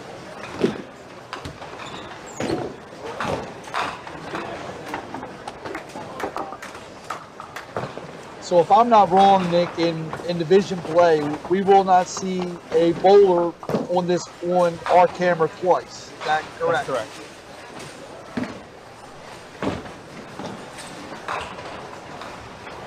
Steve Holsner through the middle for 2. You can see that. Sometimes you just know it on the release. I think Steve knew it too.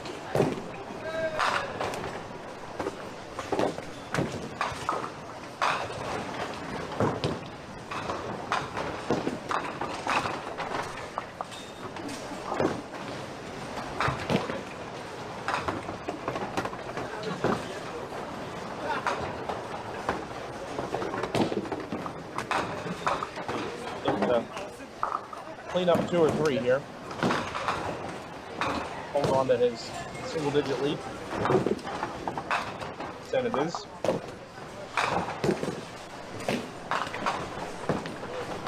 Steve stepping up in the third frame. 2 splits to start the game. He's got 18.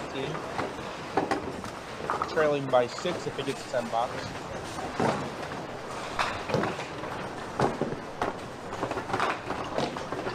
Good ball for the 7th pin. Steve, again, according to the Duckman stats guy, a 5-pin favorite over Steve Holter.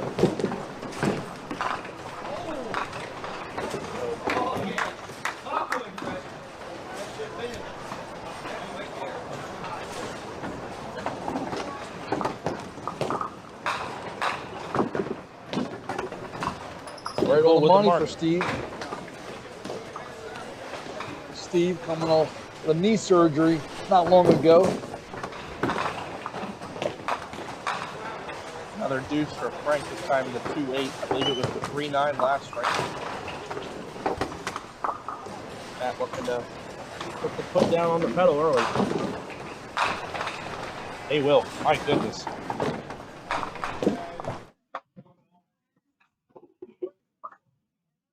That's no doubter. No doubter right there. Walk-off job.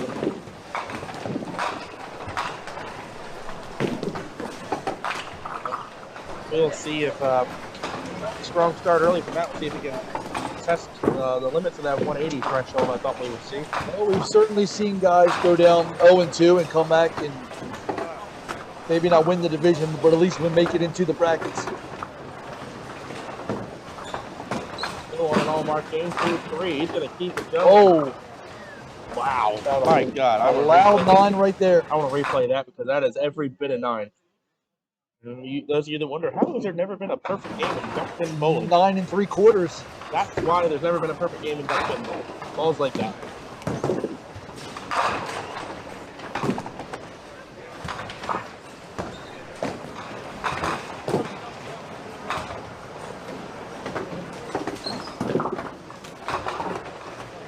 Go with the spare. Really strong start. Phil here.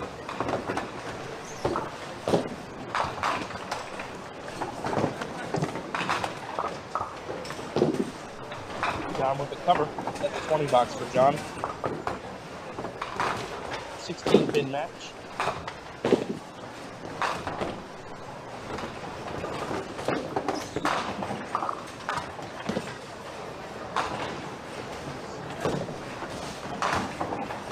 Steve Holsner in the 4th looks good.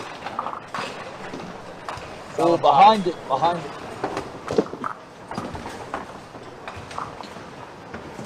Steve looking to keep the pressure on here.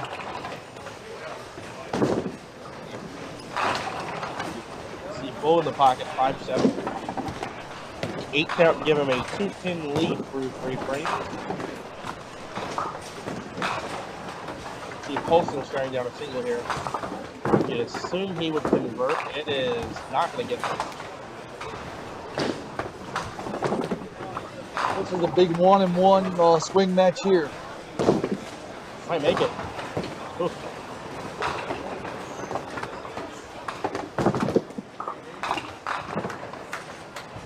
Little third ball for Steve. He takes a 10 box. See Bull looking at probably 9 here. 9 it is. The 1-pin lead for Steve. Bull. I should just say last names. Well, that was Bull. Yeah, fair. That's a fair one. I feel like a lot of the Parkville bowlers have that slide step on their second step. It's like you only see Much that better ball from Frank. Parkville bowlers. I'm actually going to cut back to live because Matt's going for the triple. Solid 5, rock solid. So you had to play the replay. When you play the replay, they strike, right? Yeah.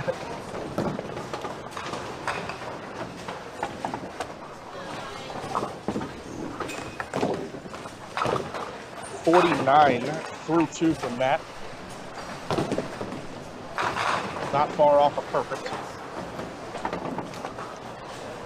We don't typically get perfect in Duck Pin bowling, ever. Yeah, very strong start. 0-2 or not, though. This guy is capable of coming back as any bowler. That guy can put big numbers on when you're in a hurry.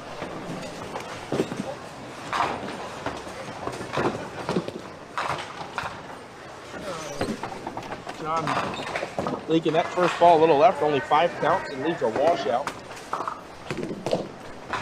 Buckingham to our left, bringing the pin up about 25 feet.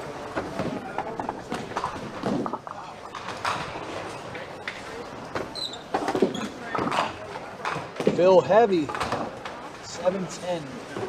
Another 7-10 on this pair. I believe that's 5 now. 5 7-10s on this pair. 5 7-10s, yep.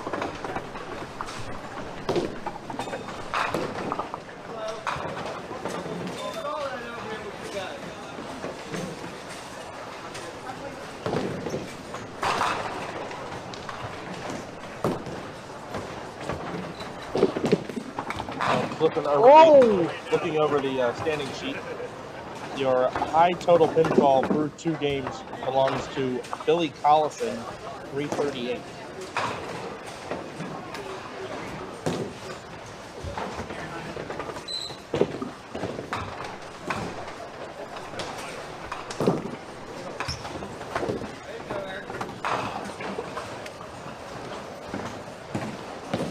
Billy Collison was at the last tournament. He had the really big qualifier.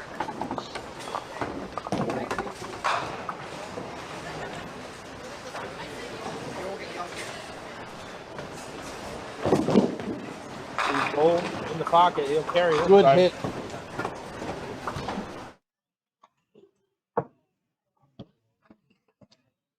Really good roll on that ball.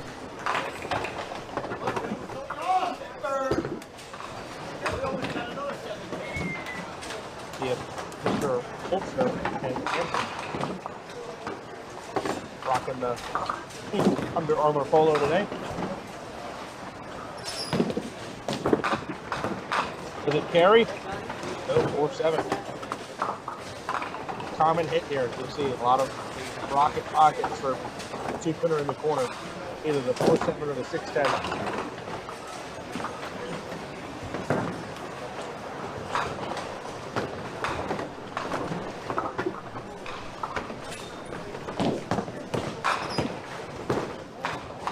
He covers.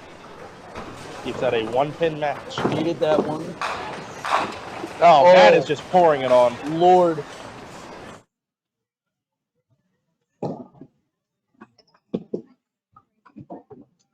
He's found his line, it's safe to say. Sky's the limit if he keeps this scoring pace up. He's 6-spare, double, 9-spare strike. Pocket 7-8 for Frank. Not looking good for Frank right about now.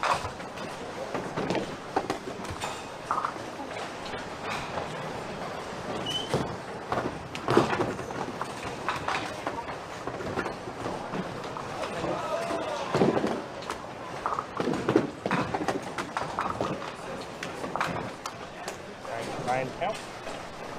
Trailing by 43 in the fourth frame. Never a good sign.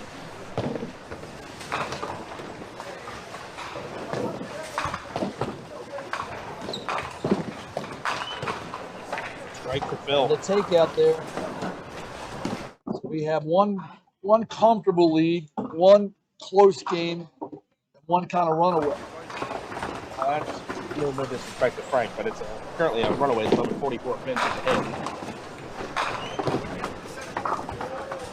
That's through 5 frames. You're not even talking 8 or 9 frames. It's a big deficit early. First ball not quite there right now for John. It had been last frame, and that one comes up light and leaves a 5-6 pin.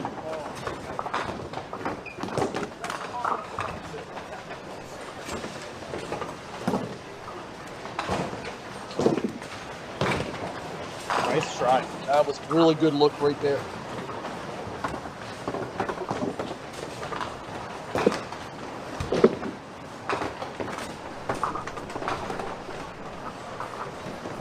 All right, 1-pin match here in the second position, and Steve Holster, trailing by 1, only has 1 ball to count. Better make it good. Well, thought it was better than that, but He's left with a head scratcher. I think he liked that ball quite a bit.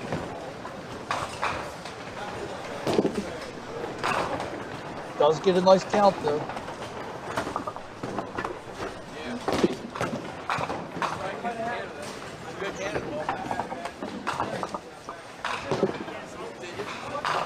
Steve all over the pocket, and it was looking really strange for a minute.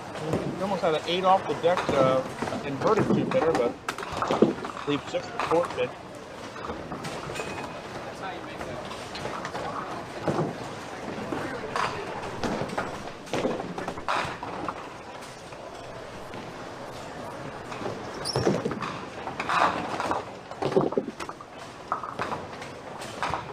Steve with a nice spare conversion. We'll have the outright lead now. 75 to 71. Steve Bull up 4 pins and a spare. Now it is the Matt and the Stacy show. We are no strangers to seeing Matt do this. He actually has the second highest live broadcast game ever on Duck Pins Forever.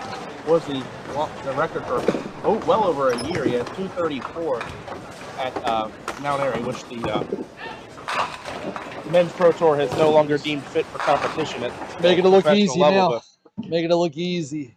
I mean, this is child's play. He's making this slightly under average pair look like nothing. So 109 plus in the fifth match. We are now on the lookout for a deuce. I'll go there and say it early. Yes. Well, you and I predicted, for the high on camera, maybe somewhere in the 180s. I think it's going up now. That is being threatened at the very least.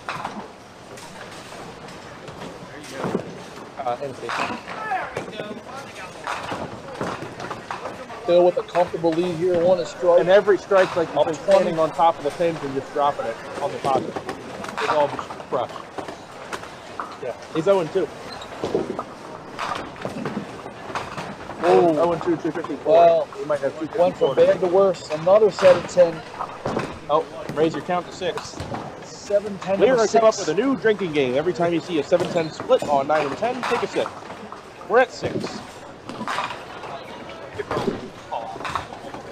Rob Hanley? Yep. Thank you, Mr. Rob Hanley, for your Duck Pins Forever donation that did not pop up on the screen. How did Rob do that, you're wondering? I'll tell you. We checked out that coffee cup. Bottom left corner of the... Oh, Jesus! Oh, replay! Jesus H! Oh! just a poor effort from Phil. He's almost made it twice on that. Like, he's left it twice in a row, and the masking unit is quivering in fear. I thought that was going down, honestly.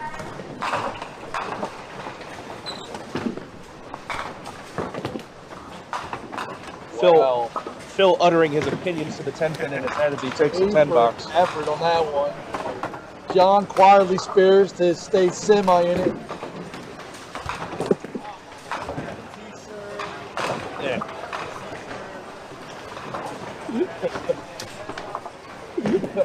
I said I want a Philonase mayo t-shirt.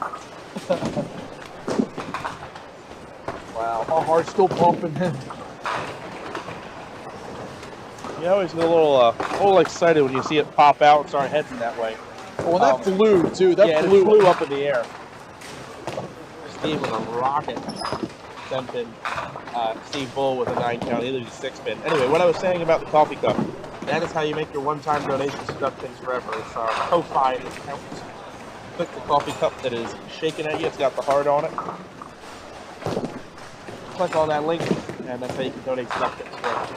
You can also become a pro member on YouTube. That's $10 a month, and you get access to either never before seen or digitized content from the Duck Things Forever archives, which goes as far back as the early 1980s. So all good stuff to check out there. You have to be a pro member though to see the archive videos. $10 a month, and that's another way you can support Duck Things Forever. Worth the $10 too. Absolutely. If you're a fan of Duck Pin Bowling or its history, oh jeez. Matt's face says it all on that ball. Bitter beer face says. He's like, what do you want? I think he's wondering how that ball doesn't strike. Anyway, that is 118 half for Matt, and he is going to bang the 7-pin down and looking closer and closer towards that 200 pin. As of the 6th frame, he is 18 pins ahead of the pace. You have to be 120 pace in the 6th. But as always, when you're shooting 200, always better to get ahead of the pace as much as you can, as early as you can. Well, I mean, a good count at 10 out gives him 80 something. Yeah. He is a mark or two away. Poor Frank here. Thankfully, he's throwing a good enough game to not be in Norm Gifford territory. Oh, Phil gets the 10-pin out this time. And just leaves the 7. Yeah, Frank not quite in Norm Gifford territory yet. That being when Matt Kruger beat Norm Gifford on camera 205 to 93, which is our margin of victory record of 112 pins. Probably will never be broken, but you never know. I think the way it'll be broken is like a 120 game to like a 240. Like something Yeah, take something massive. Yeah.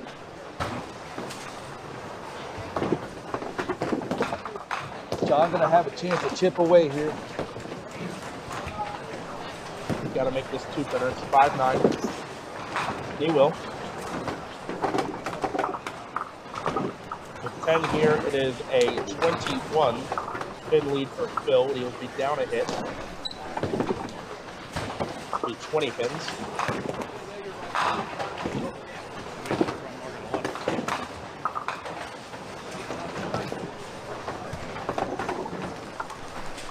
Steve converted a must, just about a must mark, the last one to stay in this game. Not that he would have been mathematically out of it, so would have fallen any farther behind. He's down 13 at the moment.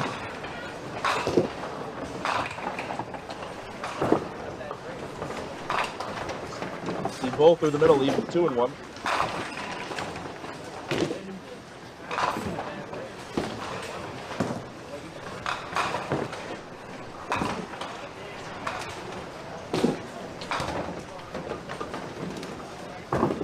Off the side. How many? About 9 of them. We'll pull back 2 pins there. It's an 11-pin match. Steve with a split to counter. He's not going to convert. Steve Poster can step up and make the head pin and be down about 10 pins and up a mark. The game will be close to even if he gets convert.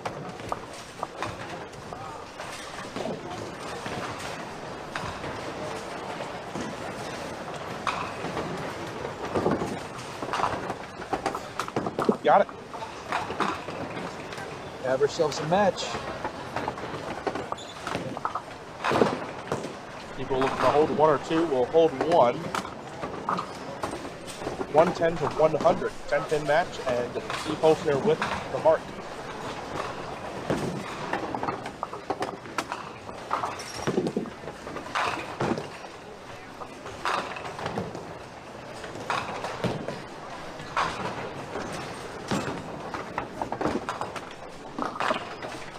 Treatment. Oh boy, Frank really not throwing a bad ball. that's gonna kick a guy while he's down. Facing the wrong guy right now. All right, Matt in his face.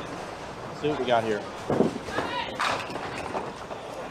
Ooh, a stubborn 7-pin on this pair. Similar to the last one. And I mean, you're now talking that could be. I'm trying to remember when he left in the 4th frame. It might have been a 7-pin actually, but you're talking that could easily be 4 in a row, possibly more. And he's got it again. All right, we're looking good now.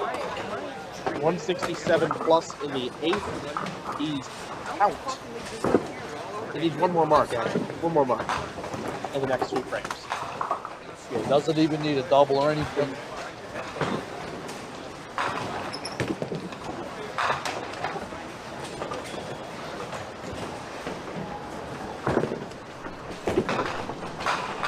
And the other thing is, if you're going to have to rally back from 0-2, you're going to need pinfall to do it, more than likely, because if there's a 3-way tie, you're going to need that.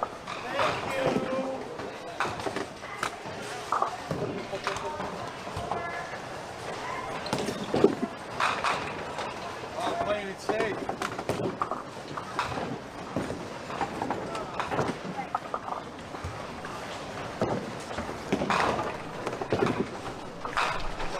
John gets the 5 off the wall for the strike. Tightens this game up. Now down to 10 pins. Bill does not convert, and it's going to get fun now. Close to even heading to the 10. Virtually even. But John won that strike, too. The dreaded ninth frame strike. So now you're in a position where if both Phil and John spare to start the 10th, it's a tie game with 1 ball to go. But of course, if John drops 2 on them, that changes everything. Steve Bull, big 9th frame for him. He's through the middle for 3. And he knew it. Big ball here for Steve Holster. Has to have a full count.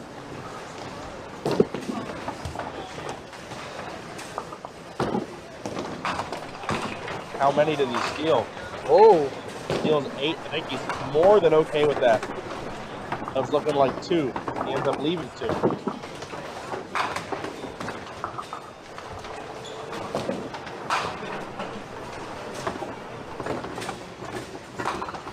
Steve Bull does not convert on the middle rip. He's still got 4 pins to deal with. 4 big pins. First it'll be Steve Holster shooting his 2-7 baby split. He has it. Big spare. Clutch right there. That will more than likely give Steve the lead. Steve Holster the lead. 8 box for Steve Bull. It is actually a tie game with Steve Holster up ahead. 3 frames and Steve Holster has turned it around.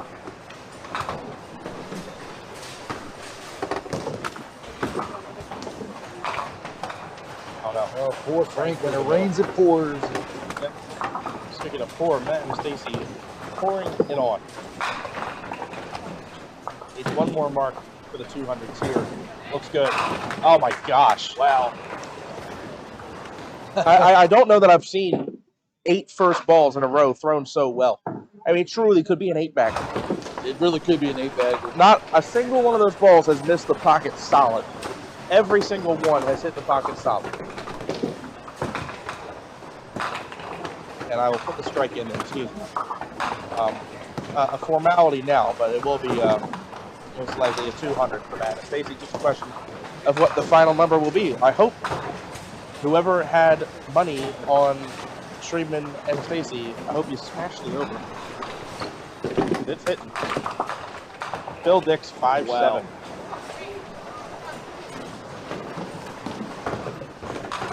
Well, he's converted 1 split like this. With 1 and 1, they're not going ball for ball, but with 1 and 1, John would need a mark. and he's going to leave a 6-bit. So Phil kind of feeling like he has to make this now.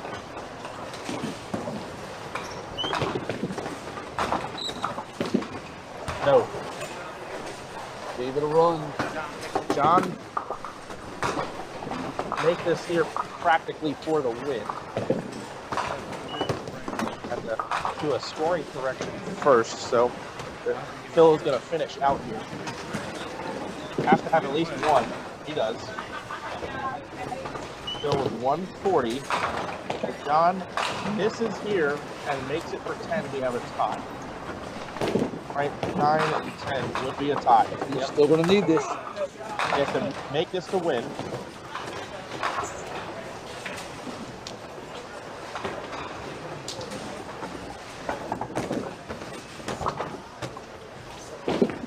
And John has a single. He will take the win.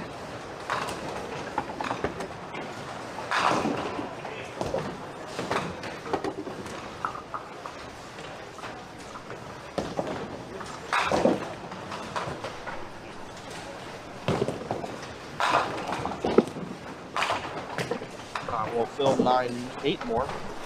And final score 149 to 140. Now a tie game here. We'll take John to 3-0 also. Steve is in the lead with whatever he gets on this ball. He's in the lead by 3, and he's got a split.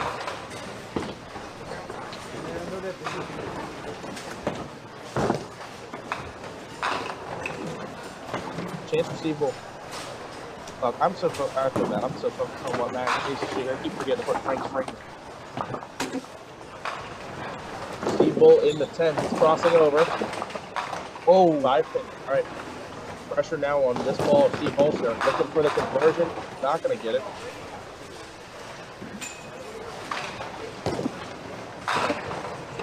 Must convert with the wood here.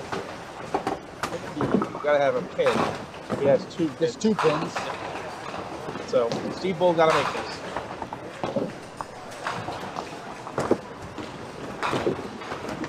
And it looks good. He's got it.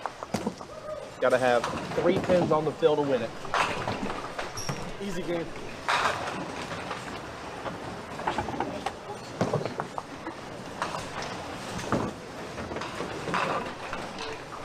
Come on, give Frank a break, please. Thank you. All right, 10 pins. As it is, he might get lapped anyway. I don't know. Not even throwing a bad ball. Steve needs 3. That'll be enough. That'll work. 137 to 130. Steve Bull will move to 2-1. Steve Holster to 1-2. Hard fought match right there.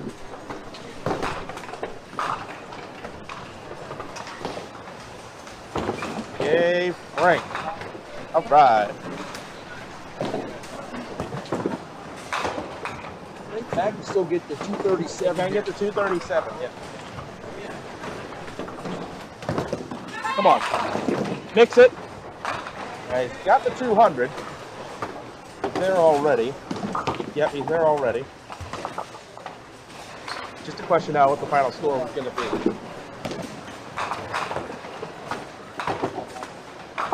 Frank will load 8 more. And that's got the all-mark game. All-mark 200 from Matt and Stacy at 207 and a ball.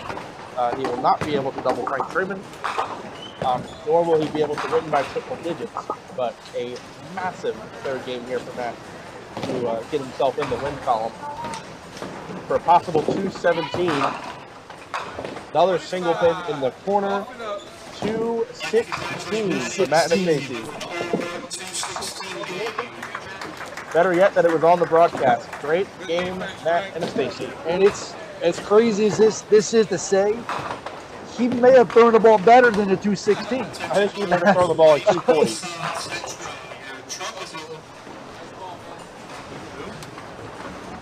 That might have been like a 240 caliber first ball. I mean, 3 of those 9s, you were shocked they were not. You were shocked they were not. That's the thing. They had the 6 spare of the first frame, double, 9 spare, double, 9 spare, 9 spare, and a strike. All the first balls between the second frame and the 9th frame were all rock solid in pocket. Could have been an 8-bag. And then the strikes were no spinners or anything fluky. They were all gone. We'll just do this for fun. See if he carries those hits.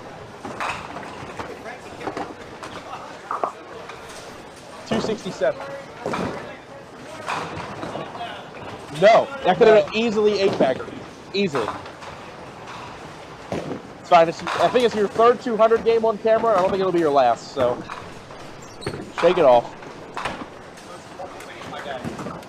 Breadstick? You got the breadstick? Yay, David Hughes with breadstick. Oh! That sucks. You gotta keep trying. I'm looking. Hey, can you let me know who A is on lane 3 that shot 190?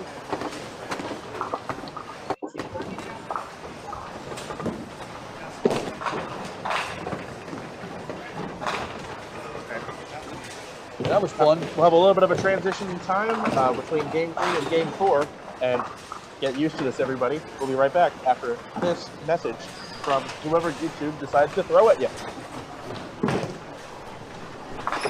So how's that part working?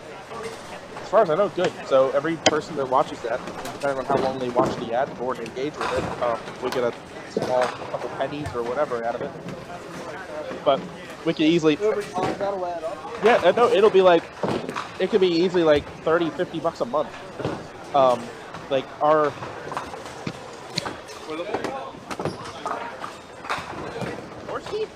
Hey! Hey!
You all enjoyed that nice 216 game from Matt.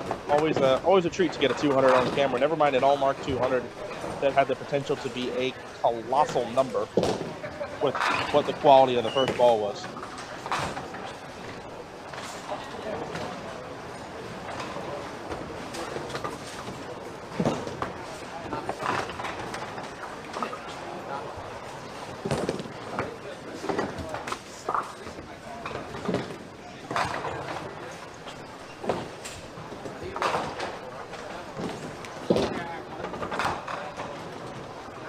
Every one of these divisions too, as is the case most months, the divisions are pretty evenly matched.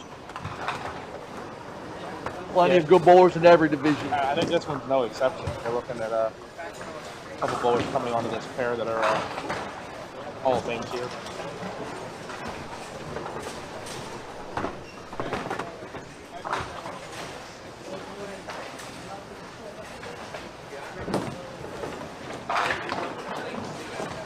Going back to the Matt thing, that takes him to 1 and 2, but if he can, total's good. If he can stay on that kind of heater though for these next two.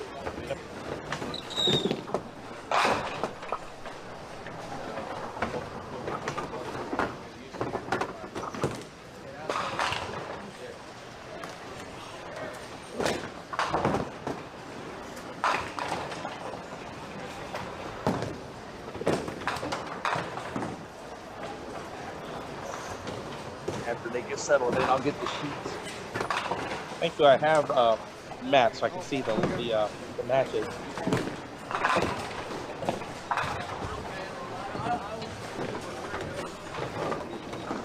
Whoa. Stadler. 4-1. He's a Huber.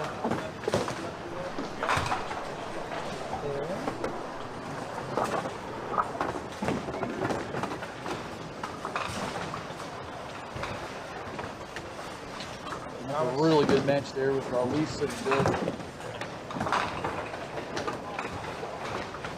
Yep, I just need everyone else's now. I just need everybody else's now.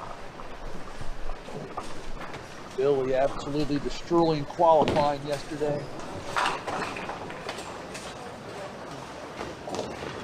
We'll hype him up so that he doesn't shoot like 112.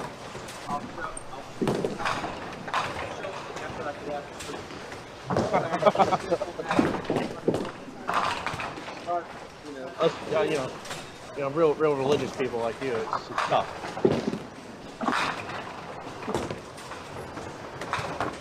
Bruce yesterday sneaking in.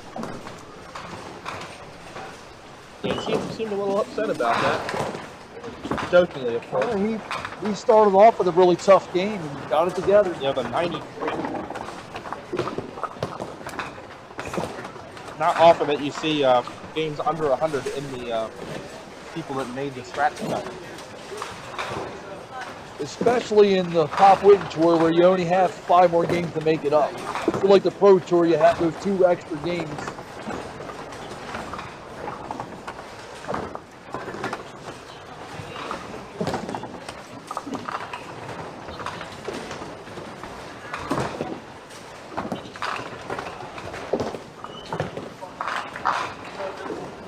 We already had your sheet right.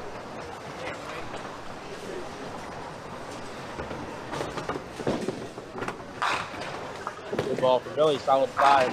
4 for Lisa.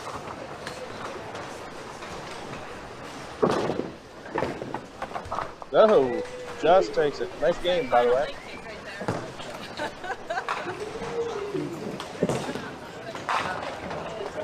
I do. Short.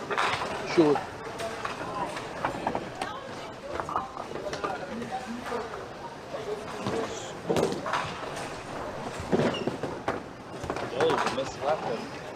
Everyone's got a chance to start. 4 for 4 before that. Dan, I see others. Okay.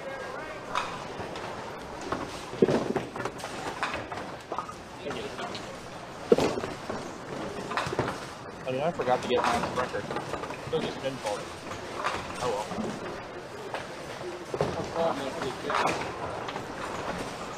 I can go up there. When I get the sheet, I'll get his record. Okay.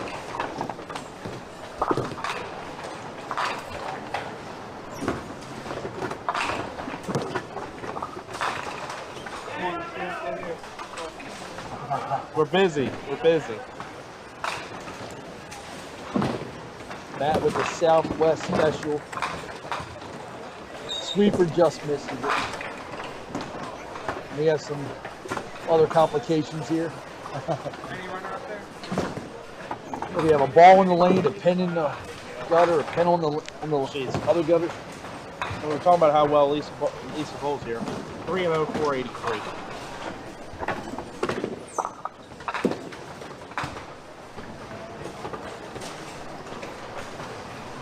That's a tough total to be 0-3 with.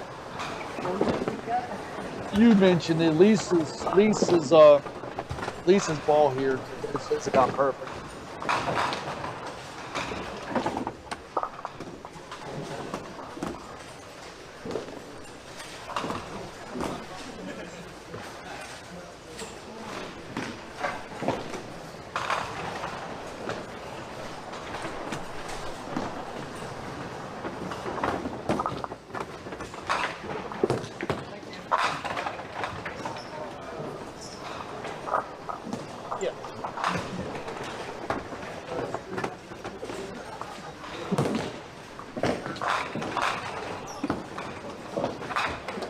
I mean, once the chart's showing on screen, Good look there for recording. Like, I don't have anything before that.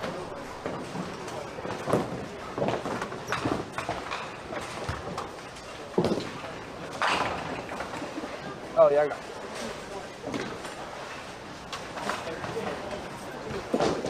Right. Oh, okay. You got all the photos already?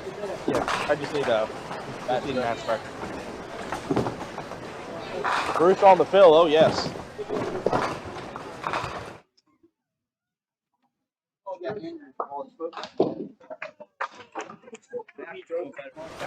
Huh? Oh yeah. Someone asked you.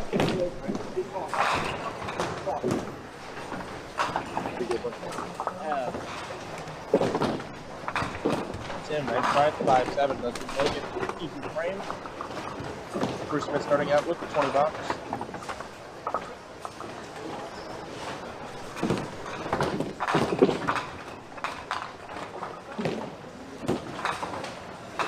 Two and one for me. Okay.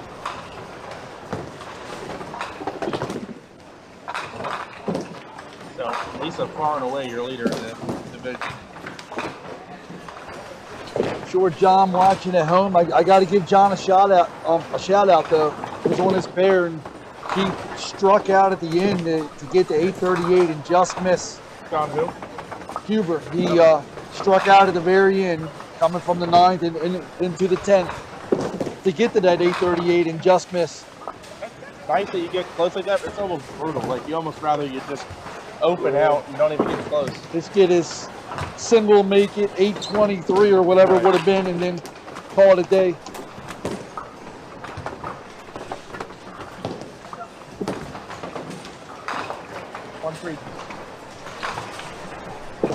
One 3-10 for Billy. Will not convert. Lisa was telling me she was walking out the door and her cat vomited. And looked at John and said, well, I was the one that made the cut today, so you're cleaning up the vomit. And she left it.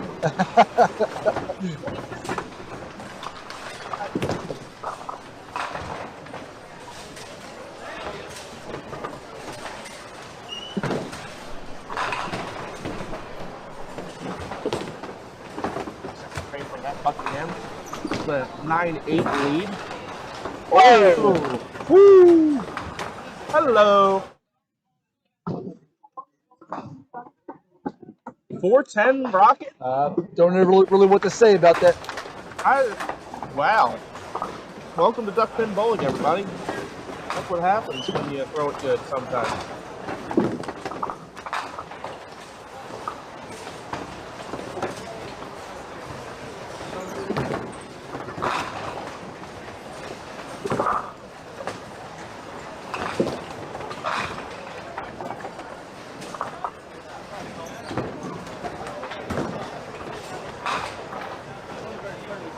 Now.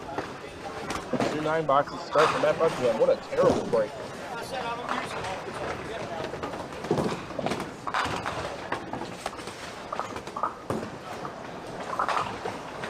Just going to be going for it. Trouble here. Early 3-pin lead and a mark.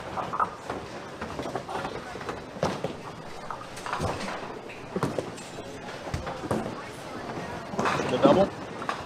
High and tight. Not a 7-10. He's trying to will it forward into the 2-pin. He's trying to wave it over. It's going to stand, but it'll be a 2-10 split to Bruce. A deuce chop for Tip. Yeah, Ken, I can't agree more. That was a horrible, horrible break. Ken said that was wrong on so many levels. Yes. Bruce Smith, 11.5-point favorite in this game against Tim Stadler. Lisa Huber, 4-pin favorite over Billy Thomas. And Matt Buckingham minus 15 over Ryan Weaver, according to the Duck Pin stats guy. Only 4.5. 4. I don't know. I might still have to take Lisa's spread. Billy's the road team. He's like, even I would take Lisa's spread.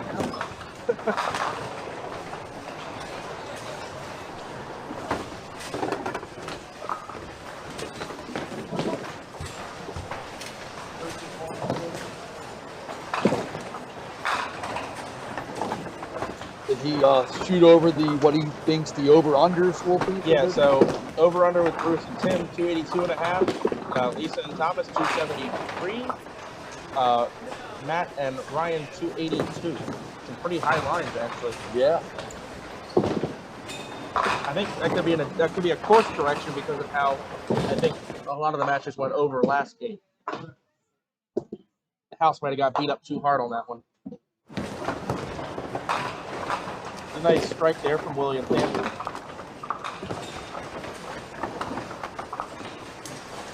And a single from Lisa.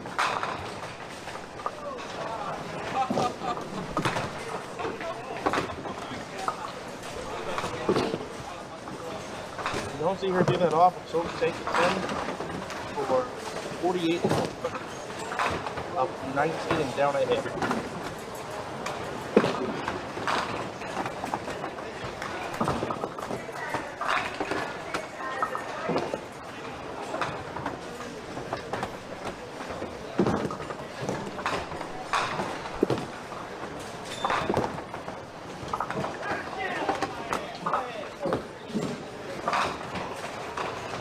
That very light.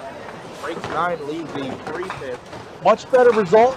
The 7 pin for Ryan Muse for a 20 box, and he's got it. Early 10 pin lead for Ryan. Got to spare here to keep it at 10. I think he likes that a little bit better.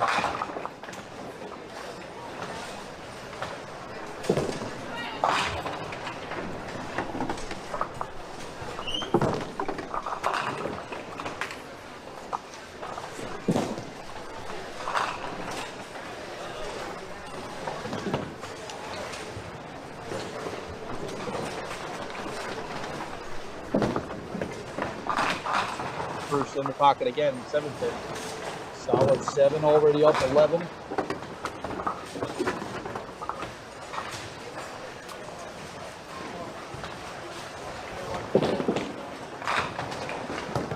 Helpful.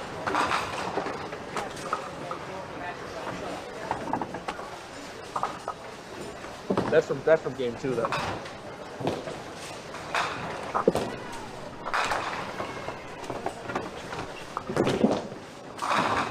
Lisa Huber having her way with the pins today.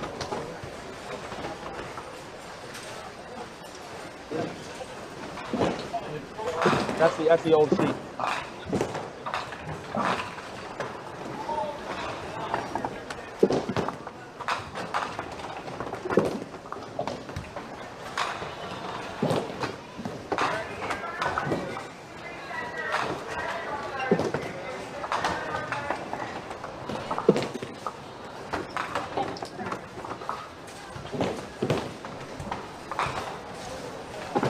Lisa Huber, 4th frame. Oh, 7 pin. going for the rule book. Not quite. Billy from double.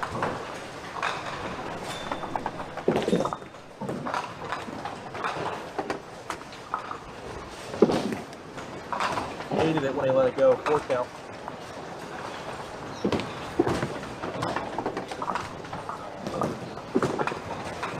He's got to get there. It just does. So take the spare 58 plus in the 4th.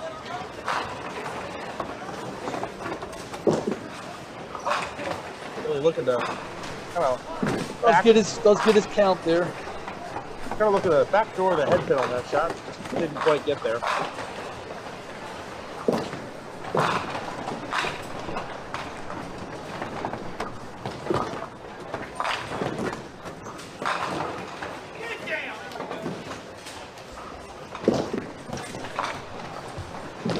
Box.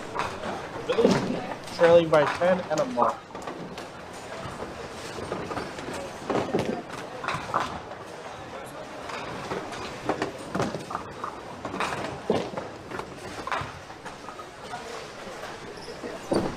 At Buckingham through the middle. Oh, Breaks it up though. Leaves just the 2-4. Ryan on his spare. Light. And 5 count. Oh, didn't seem like he finished on that ball. Kind of tried to place it on the head pin.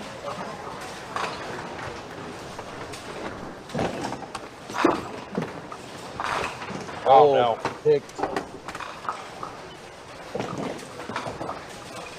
Ryan at the 5 pinner. Nice recovery there for the snare. 3 marks in a row. Score is 53-46. Ryan up 7 and a mark. That was some tough luck so far. Yeah.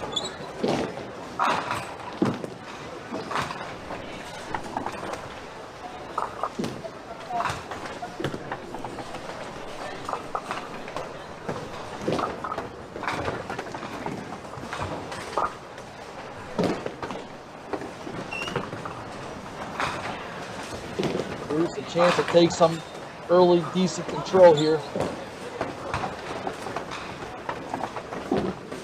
Bruce on the fill. 6-pin. This is a 20-pin lead. Tim all over the pocket, leaves 7-pin. Nice to see a star too in the back of Bruce's shirt. Oh yeah.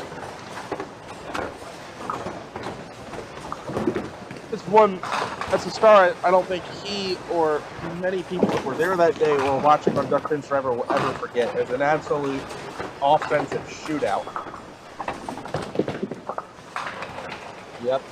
Him, Bruce and Colton.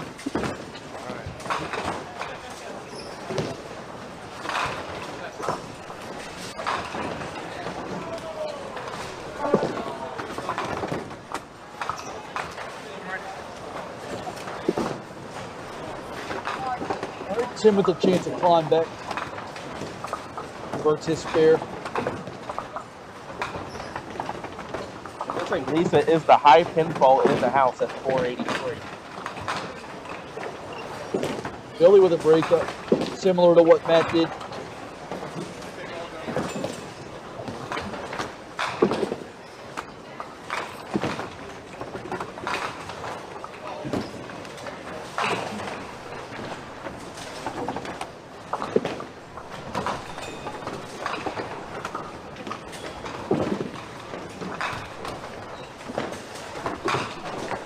Right there for Billy. Makes the 3-6.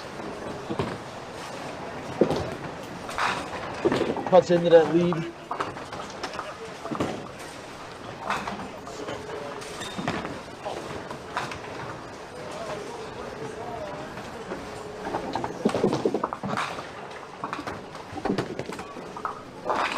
So with the 10 box, scored that. That's a spare for Billy.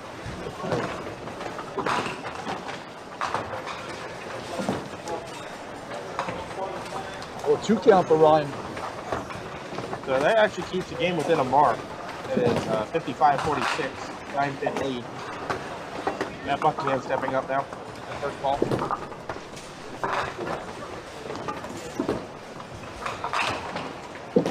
Heavy again for Matt. 2, an inverted 2, and Deadwood out front. Just hasn't quite found that effective line. At least not in this game.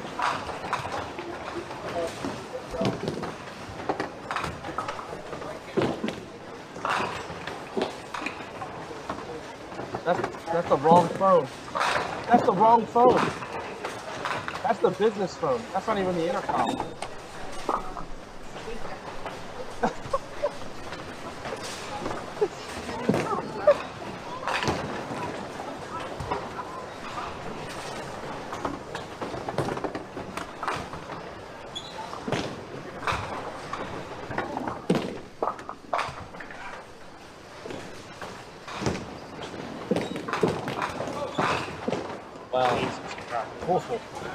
While we're on a delay on this pair, look at this bomb from Matt and Stacy on lane 11. Matt doing Matt things. Pow.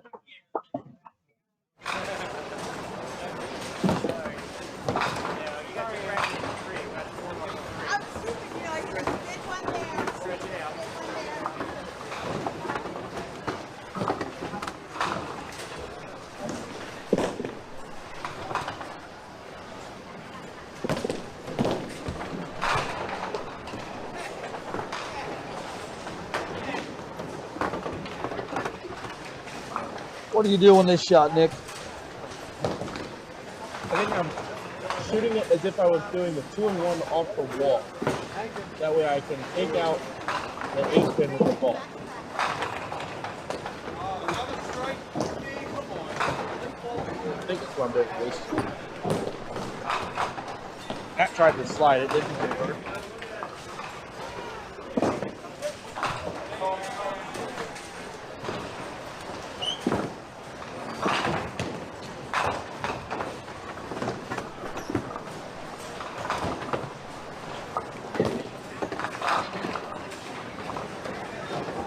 Yeah, still a 10-pin match, long way to go.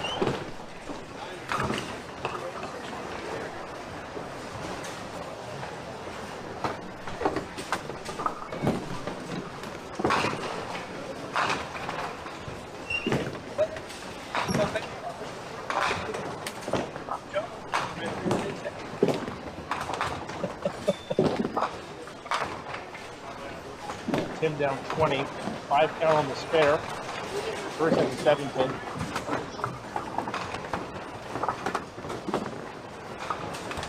And converts. Out a little bit on him, got enough of it. Seen a lot of 7-pin leaves today. You see a lot of corner pins in general on this pair, but 7 tenths.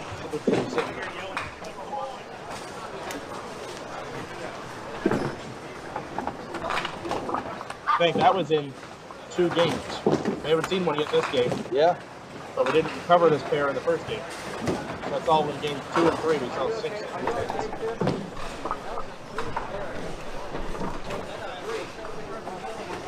Lisa with a double-digit lead right now. That is through the middle, though.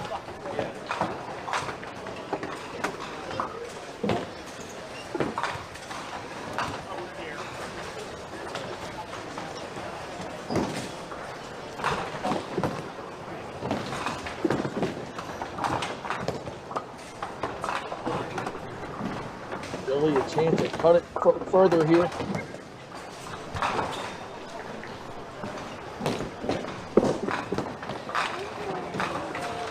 With the 5 pin, cuts into that lead quite a bit. Makes it 9 pins.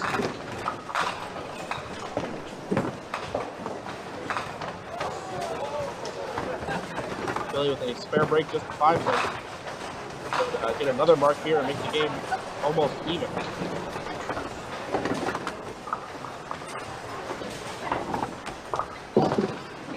Billy got it.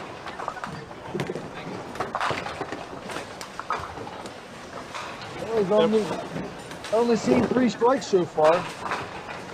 Yeah, it's been not been a high-scoring game for the whole pair. No huge numbers here. And we were also just spoiled to a 216 all mark last game, so. Fair point.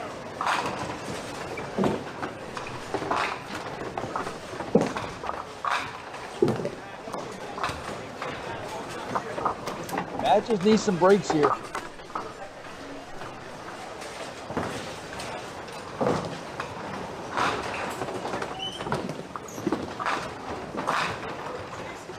Pin for Matt Buckingham. Down 9.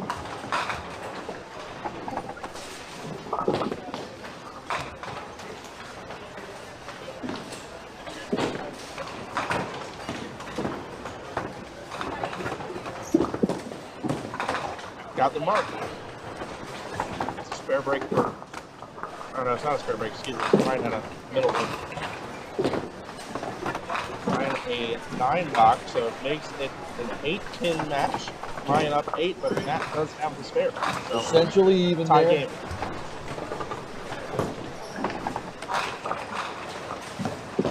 Tim Stadler got to get something going. 2-1. Trailing by 16 plus this ball from Bruce. He's likely 3 marks behind with 4 frames to go. Bruce, 8-pin, 9 count to 96.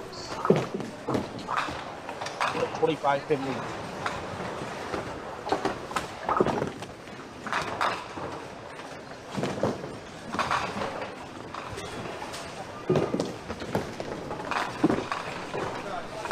$10 to Bruce. Excuse me, not a $10. That's fair.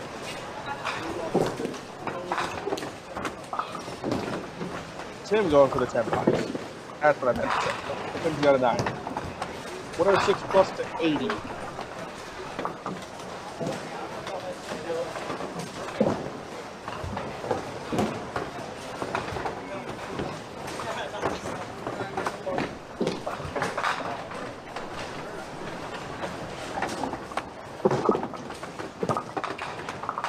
Lisa has been running into some open frames here. That's 3 consecutive splits.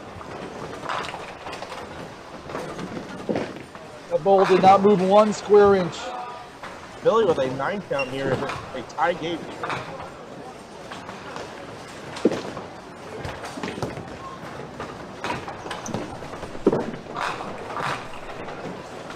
And it will be 9. We have a tie game. Lisa looking for a little damage control here.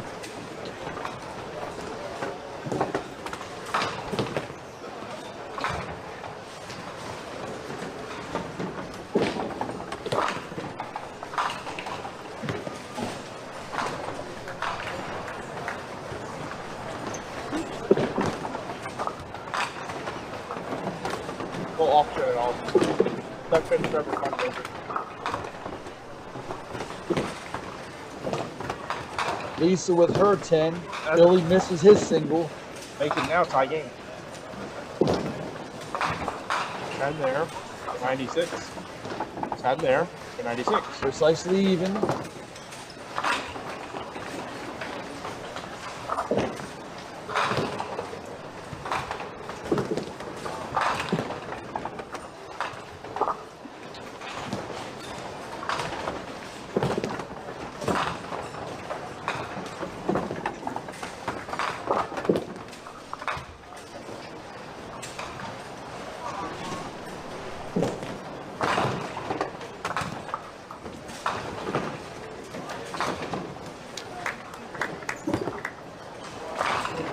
That one strike, needed that.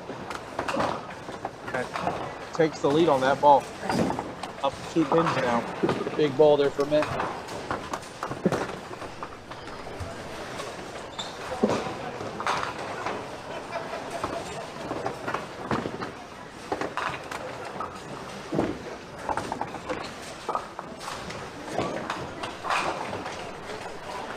We have 2 2-and-1s here. Matt and Billy both in battles.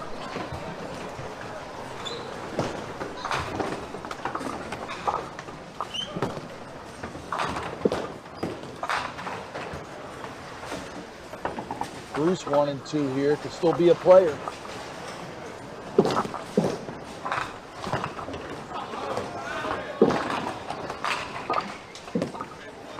Three 6 for Tim. This is a must convert to have any chance.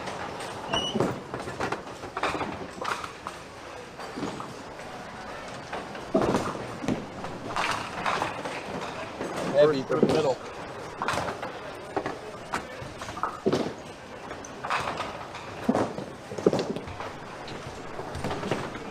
Come on, that one. Bruce giving it a look.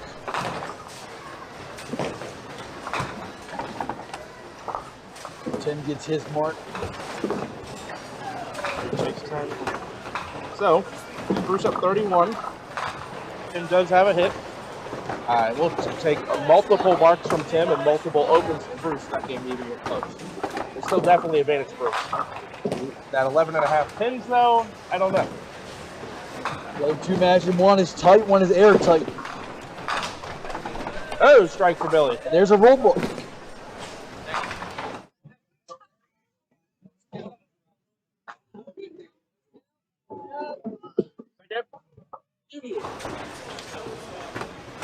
Lisa looking to answer now with a marker barrette.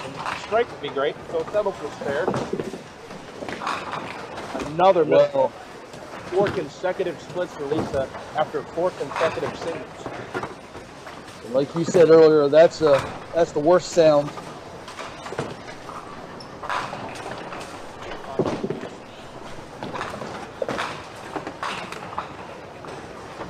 She's going to need a cleanup here. Yeah. Well, she is now officially trailing. And for the first time in the game, she's trailing. And 9 bottles. Could have been worse.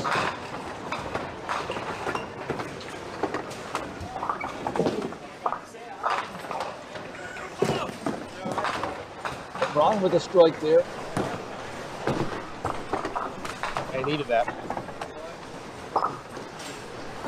Nickerson at 92 plus in the 8th. Matt Buckingham 86 plus in the 7th. He's working on a strike here, so with a double, that won't be hurting at all. He'll open up a lead. That's even bigger than it is right now.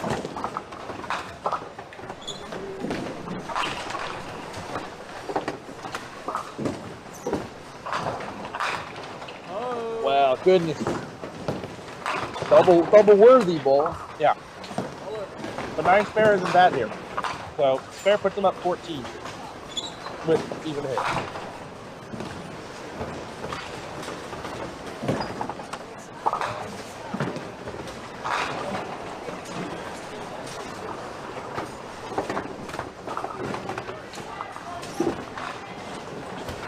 Big miss from Matt. Drifted a little bit on that, And uncharacteristic. the spread on that one was going to be Matt minus 15, so Yeah, that may be a cover here. Maybe. he is not covering that right now. He's now up 12, down a mark. Yeah, that's a match for sure.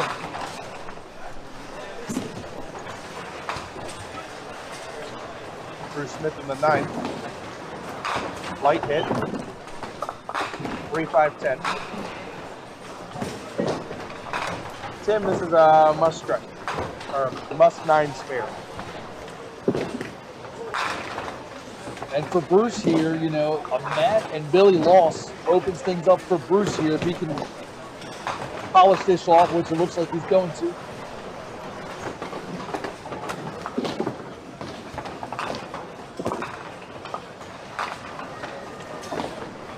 Tim has to have it. And he does not, so we'll be Bruce winning this game.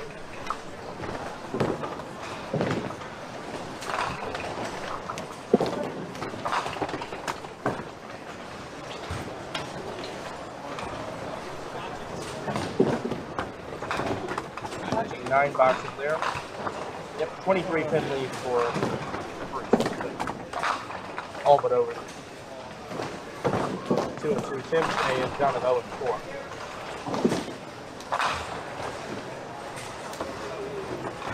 He's going to have something here. Some kind of mark. Split the last 4 frames, that make look- it 5. It looked just like the other ball, to be honest. Both those balls look the And same. it's at least 4 consecutive middle ribs with the pocket split in there as well. Big chance for Billy Thomas. He's off the side in a split. Well,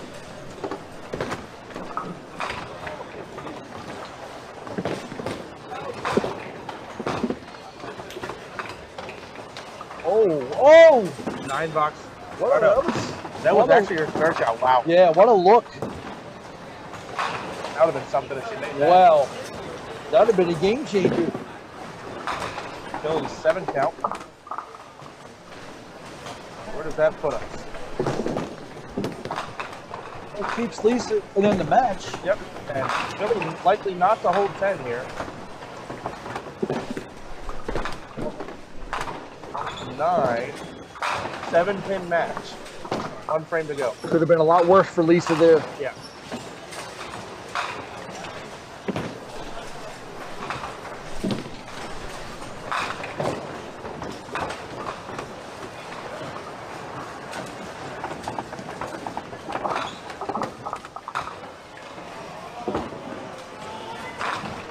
Line light.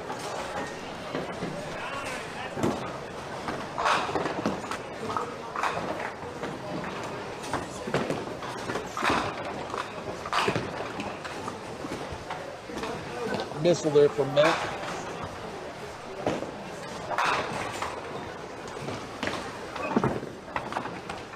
Oh, big miss. Big miss from Brian. 3-pin lead for Matt Buckingham. He's staring down a 4-pin. They got it. Big miss there for Ryan in the 9th frame. Had he spared there, you're looking at 112 plus to 114 plus. It's a 2-pin match instead. It's a 3-pin match for Matt, and he's got a mark.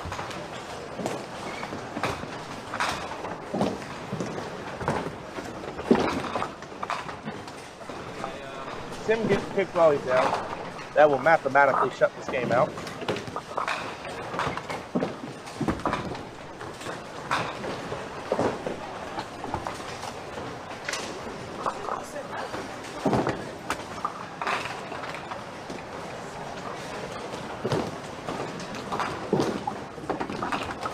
Make it, Tim. Ah, good try. Good look there for Tim. So, Bruce will win and cover the spread. The game goes under. So if you had Smith, spread, and under, you win. Nice little parlay there. Yeah.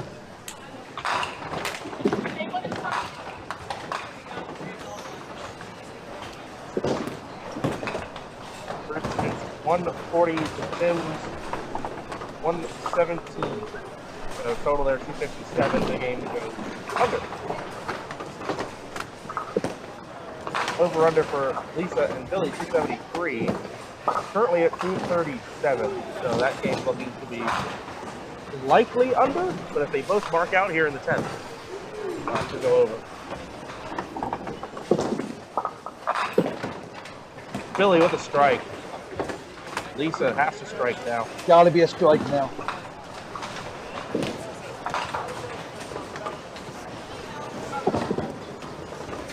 You have it? No, another split. Heavy again.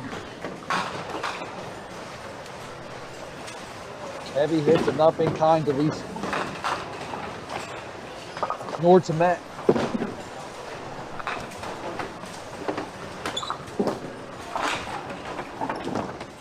Will mathematically seal it. Well, Billy Thomas at 3-1. Lisa Hubert at 3-1.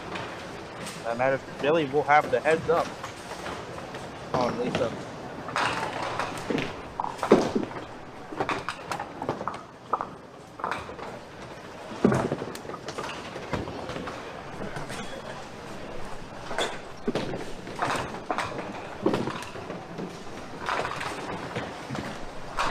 Out with a very tough 123.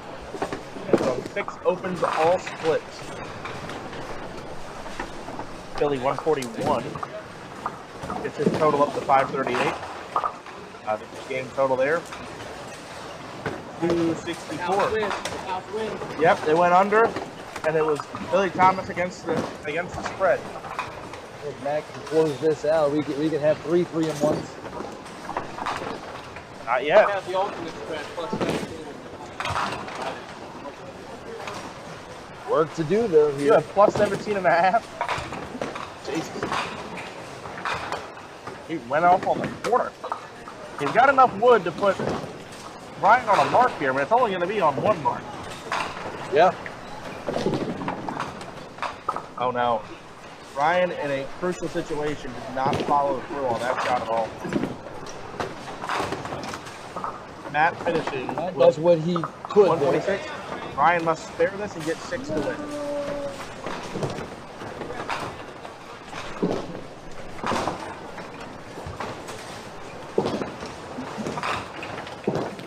And he leaves the 5-7. Matt Buckingham will survive. And Ryan moves to 1-3. His day likely opens. We do get the 3 3-1s here. Final score 126 to 119. Lisa still in the driver's seat as far as totals concerned, Yep. but if it were to come down to Head to head, it's Billy. head to head, it's Billy. Yep. And Lisa was 606 for 4. Which how crazy, it tells you how well she bowled up until that point, because she had 6 splits to end that game and still got to 600 for 4.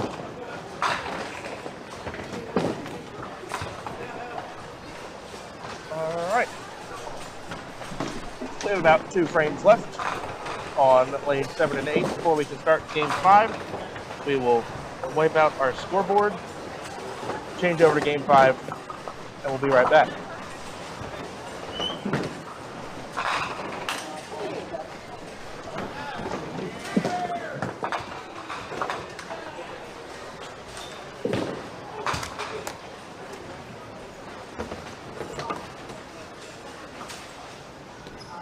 what pair do you think they'll have the finals on? I'm hoping not 9 and 10. Yeah. I'm hoping 11 and 12.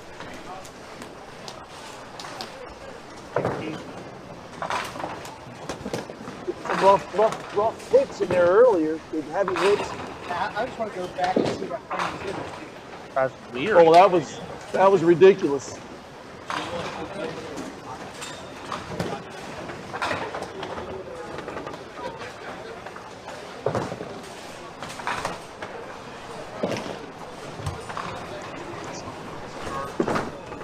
Yeah, I'm gonna swap, charge mine for a minute.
you revert the arrows?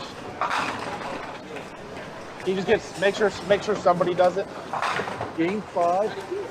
Press R.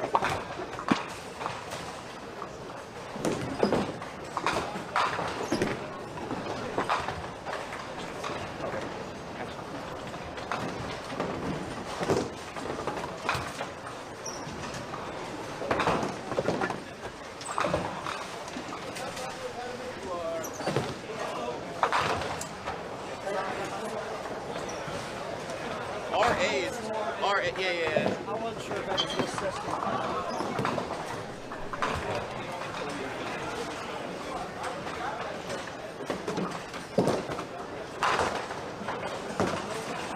All right, Nick Carmel starting off this 5th and final game. He's against Mark Behrens. They're going to get you some records momentarily. Nick will start out off the side 2-9, inverted baby split.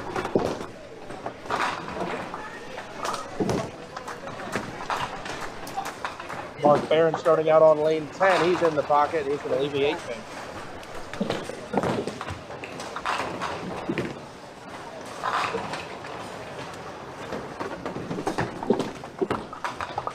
Nick takes the 9 pin.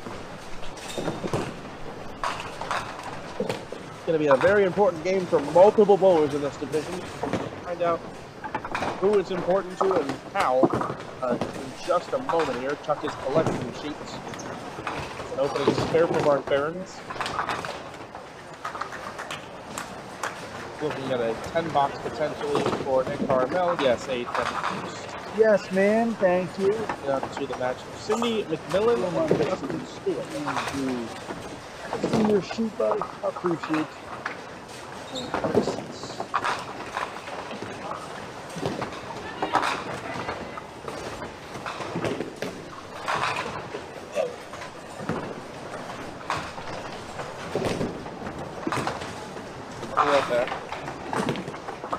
Cindy is 1-3 with a pinfall total of 567. Ouch. And her low game is 135. Yeah, that's rough. And a low game of 135. That's rough, and she had a really good qualifier. Next, Nick Carmel, 2-2, and the pinfall total 585. Coming off a 163 game. Justin Stewart did not fill out his score sheet last game.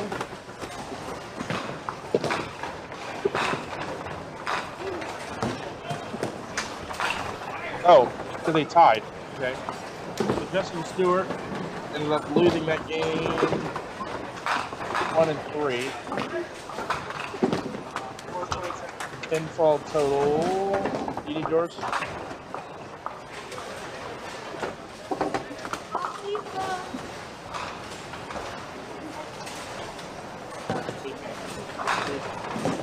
Okay. Mark Behrens 3-1 with a total of 548. And that leaves Andrew 3-1. Pinfall total 572. That's everybody.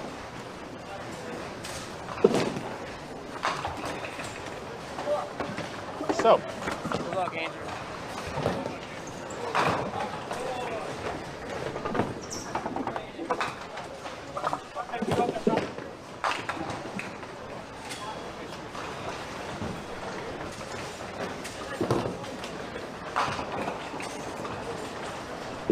bottom match, Chris Berger, Andrew Gamer. Good start for Chris, he's in the Wow. pocket. And this is a must-win game for him.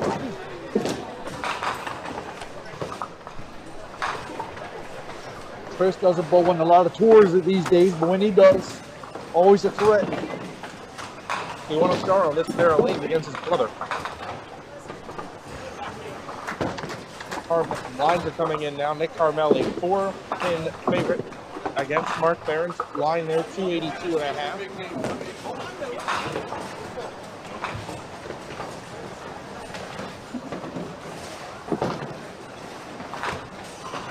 Cindy McMillan, 2-pin favorite. Justin Stewart, line 257.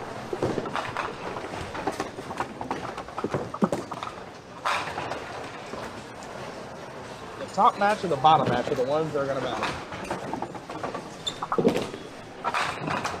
Chris Berger minus 3.5 against Andrew Gaver.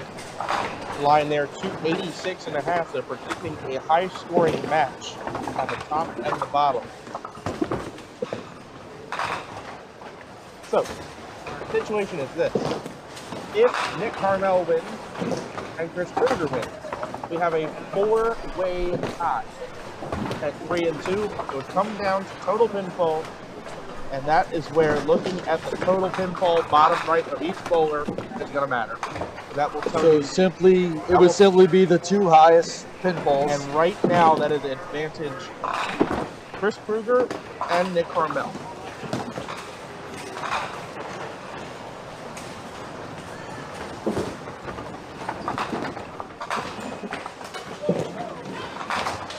Wow. I'm going to comment on something that they probably caught off the right corner of the screen. I'm probably too late to show it. No, I'm not. Andrew Buckingham, you can rewind this, folks, and watch it at home. Andrew Buckingham bowling on lane 4. Just hit a pin out of lane 4 into lane 5 so far forward it smacked the camera mount between lanes 5 and 6. I have never seen a pin rebound forward and hit the camera mount. That's a new one. Well, if it was going to happen, it doesn't surprise me that it was Andrew. Yeah. That's amazing. Did you see that when it showed? I didn't see it live. Once you showed it, I saw it. I heard it. I looked up there. I'm like, oh.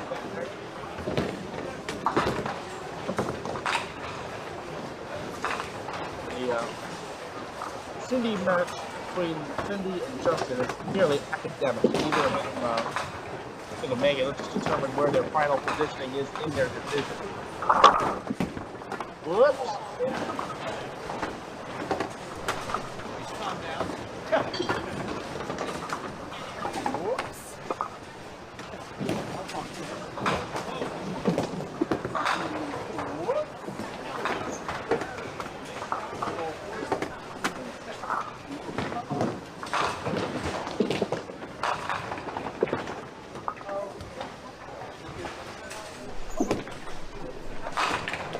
Box for Justin. Missed a single pin there twice. Cindy missed a 3 pin. She'll take a 9 out. Early lead of 26-18. Andrew looking to get on the board here.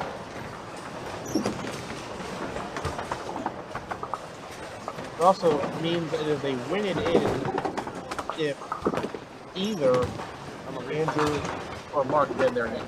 If they win, they're automatic. Automatic in some capacity.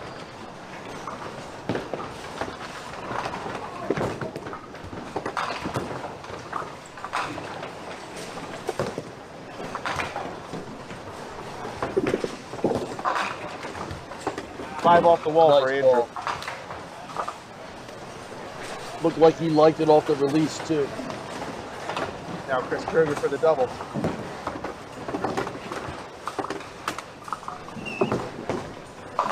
Heavy.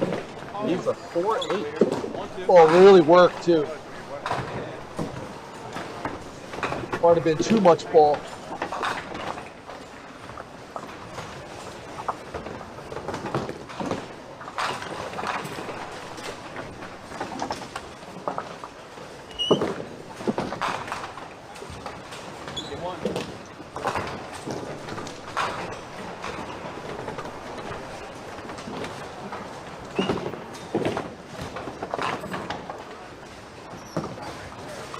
So a 9 out for Chris.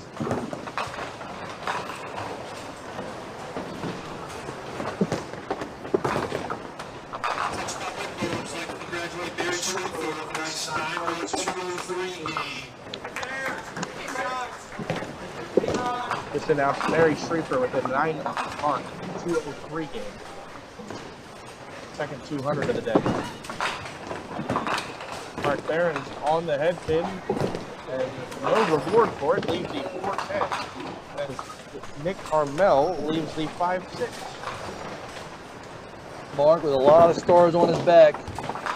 Doesn't sometimes get the mention that he should, in my opinion, being up with the top bowlers.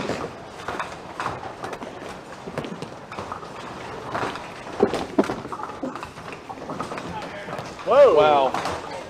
Great effort.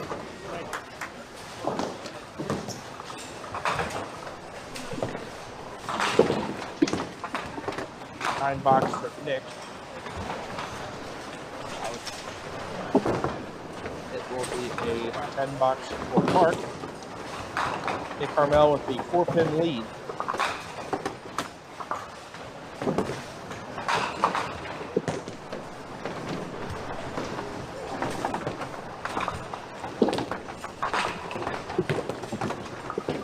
Yeah, Rich, you're absolutely correct.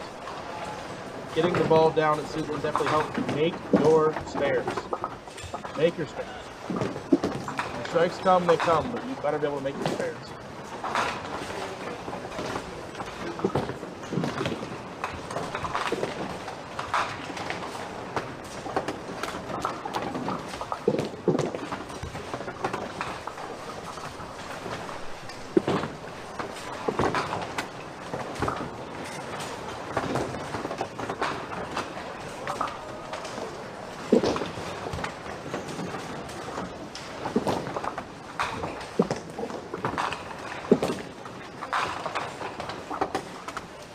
Chopping off the front of the 2-1. Justin missed the 2-hitter. He will come back and chop it for a 9 box.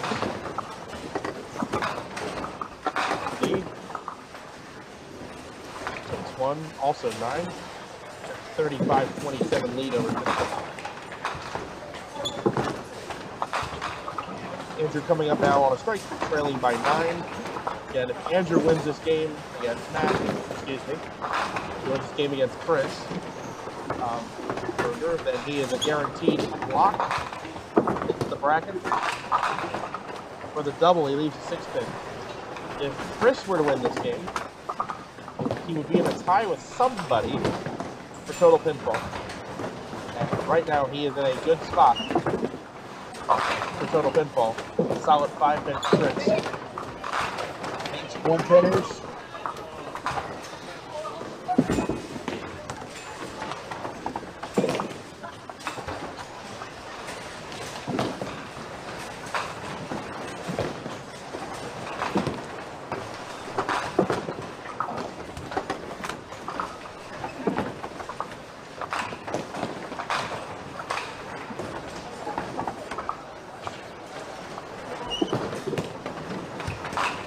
Chris runs his down. Ball ran a little bit on him, but it held enough.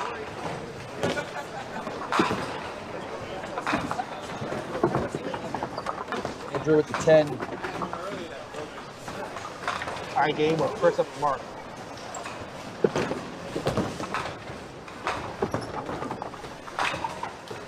A couple of huge games here.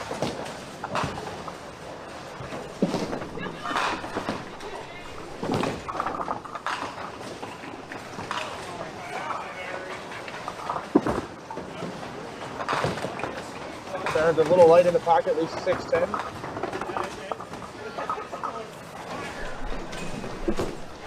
I don't have the updated scores through 4, but once I have it, I'll let you know about Devin.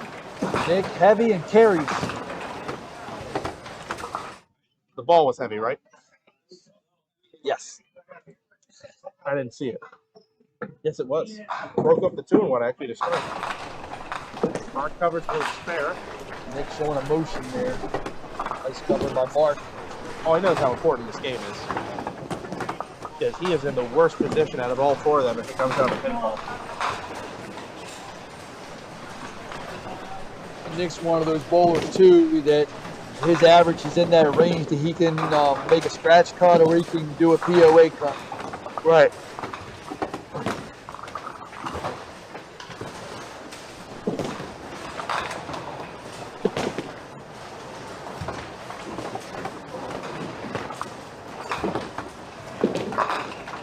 Solid 8-pin for Justin. 4th frame for Cindy. He's in the pocket, leaves the 550.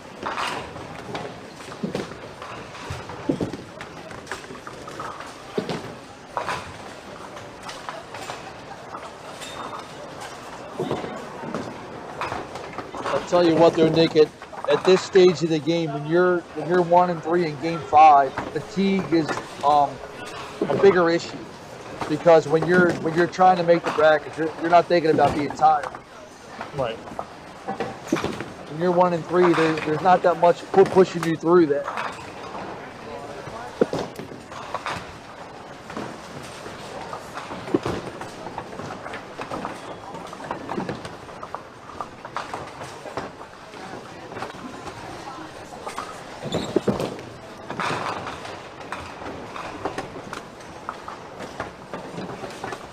Andrew was bowling out of Parkville this year, having a really good year on his leagues, over 140.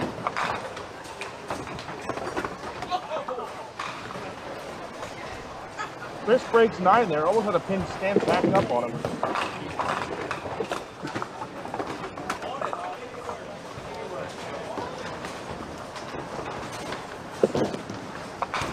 Andrew off the mark.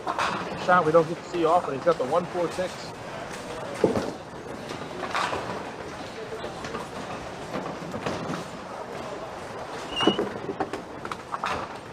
Nice spare for Chris.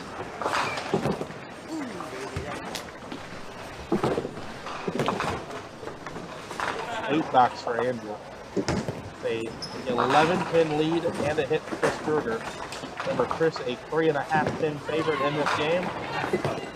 Nick will be looking to touch 2 here.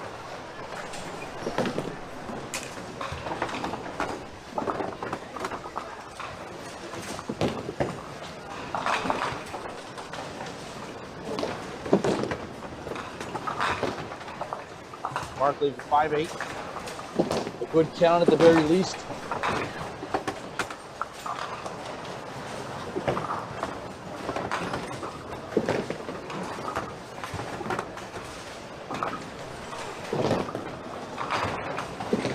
Nick off the side light. Hey, Jill. Jill, Still be do you have one of counting these though. yet?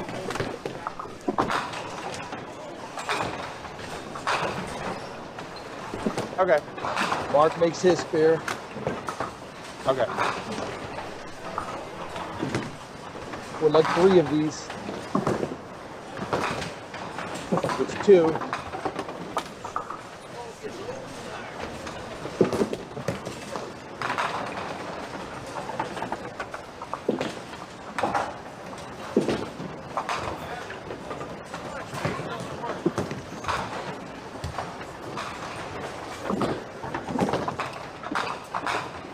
So 9 out for Nick.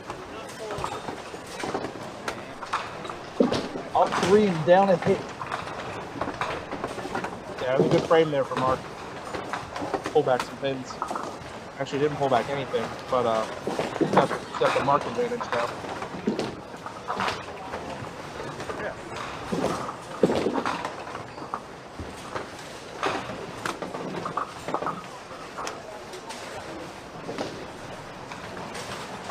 Justin Stewart, part of the triples team that recently Broke the world record. break the world record. They're the most recent one to go down. And he was there's a record that stood since 1989, and he was on the he was the lowest score on the team with 480 something, and then both the women shot 504. Yeah, 506. I believe he had a 487, so that's 13 pins away from 3 500 sets. Yeah.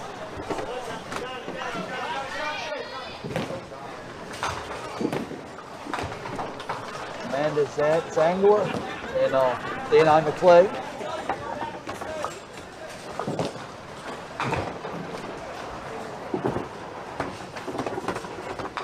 That's with all the big guns on that night at that house.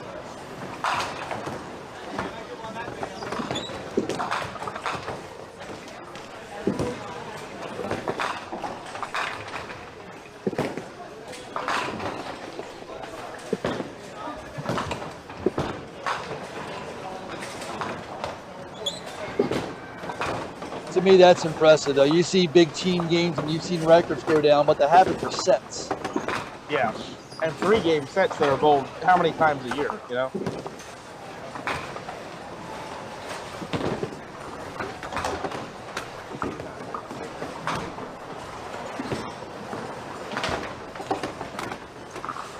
All right, big frame here for Chris. He's got an 11-pin lead, working on the mark. Needs a win here to force some kind of pinfall tiebreaker, which favors him. You can practically call it a win and in for Chris.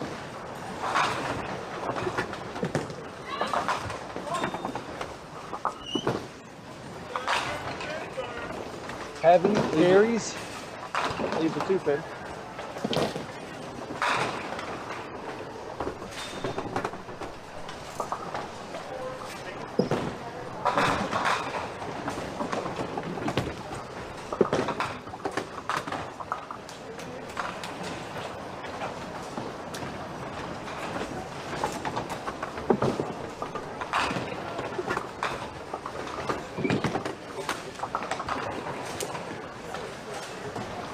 Good ball for Andrew, leads the 4-pin. Chris all over his, keeps the pressure on Andrew here. 3 consecutive single pin conversions. Andrew misses right. That's trouble for Andrew. A number of Andrew's misses have been to the right. Ball's leaking on him a little bit. JD chiming in the comments. Can't shoot 220 for 2 on stream if you don't bowl at all. Points to brain.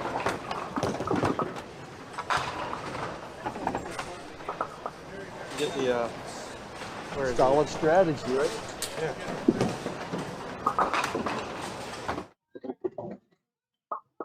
Ha ha ha ha.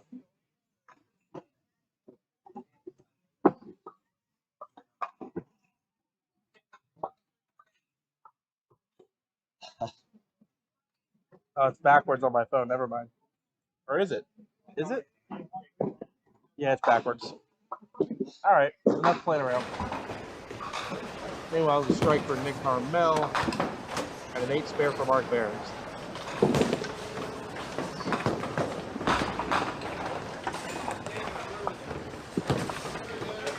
Lenny, pinfall first is head-to-head if it's a 2-way tie.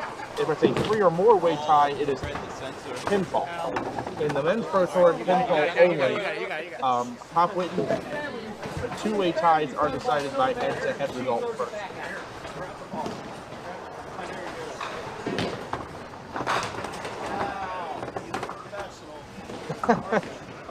Why ruin my Sunday? I'm not even there.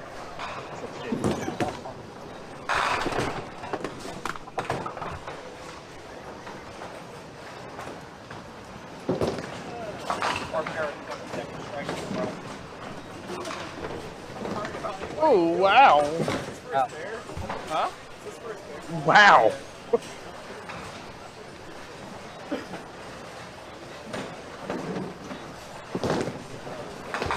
It read it like 3 times.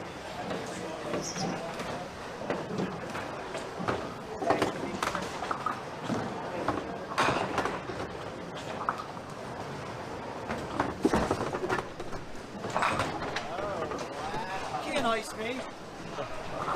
I'm too old to be iced.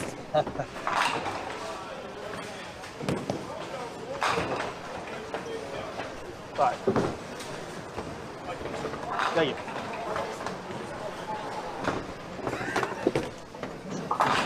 Sorry for Cindy there.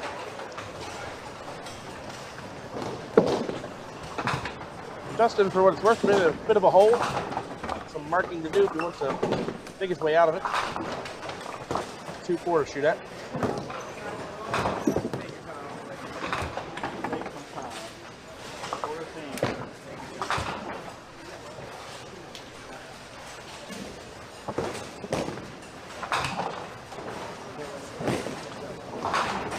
Did we get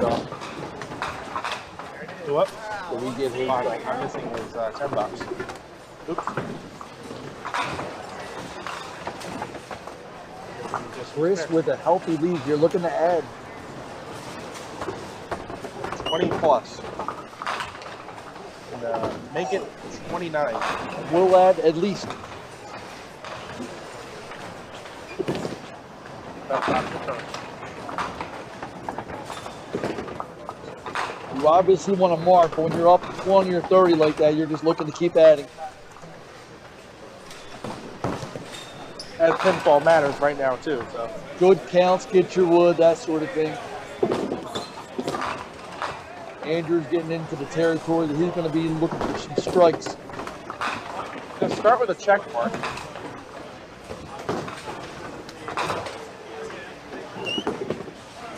Oh, Chris leaks that one right.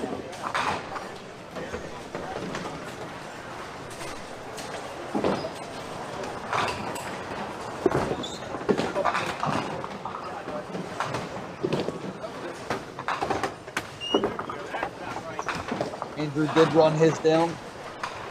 I would. It looks like a 10 for Chris.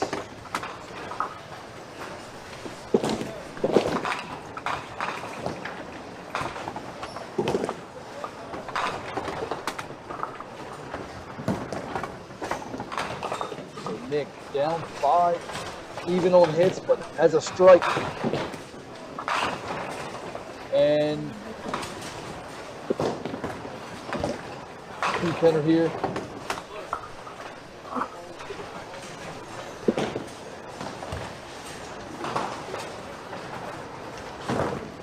Mark on a spare, looking for at least a count. High and tight for Mark leaves 210.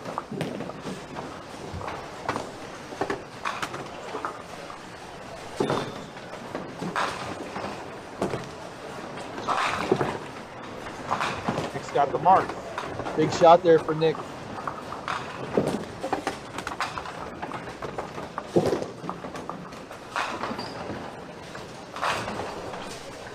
Keep this one close.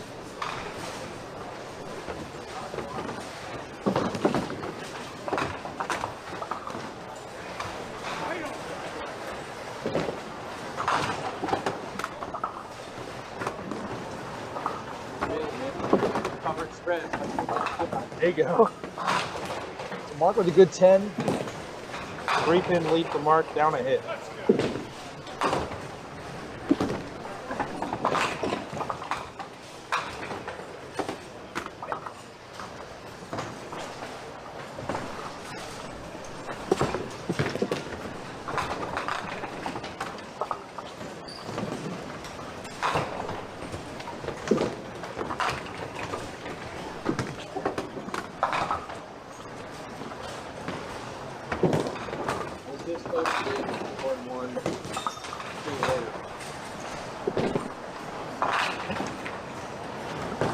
Justin with a good ball there. A strike. Whoa.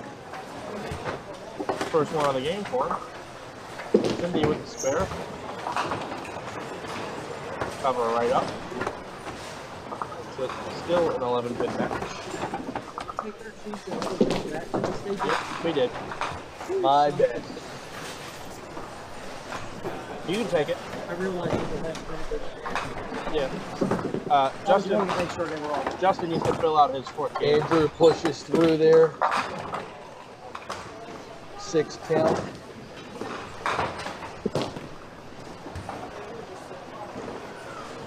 It's at a 17-pin match. Sorry, 23-pin match. Chris also through the middle.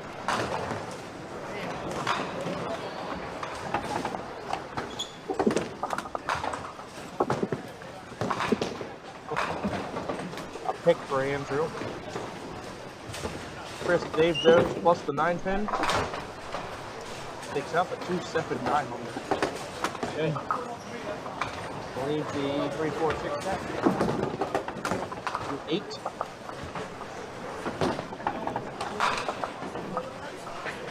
Regardless, a lot of work to do for Andrew. Matching 8 box for Chris. It is a 23-pin match.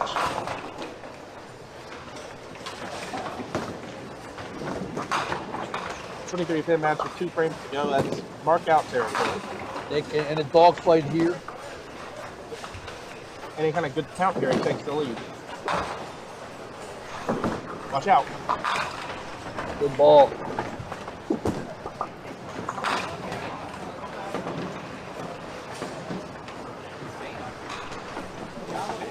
out on a limb and say that's a foul. I think you're right. Although the light didn't go off.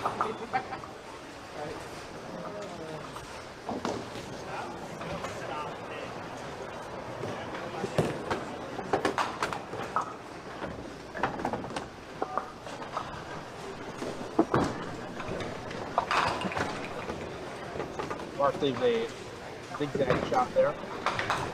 Now trailing by 6. You're hoping that something takes the 5-pin there.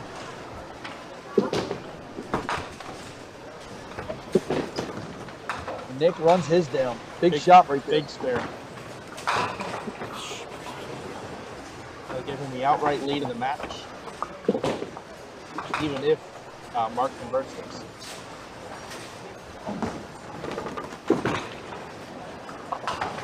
He did not. I think could actually open up a double-digit lead. This is setting up the way it's trending, you know, to have the 4-way tie. It's not over yet, but it's trending that way. Which again would be advantage Harmel and advantage Kruger. I don't have the current one.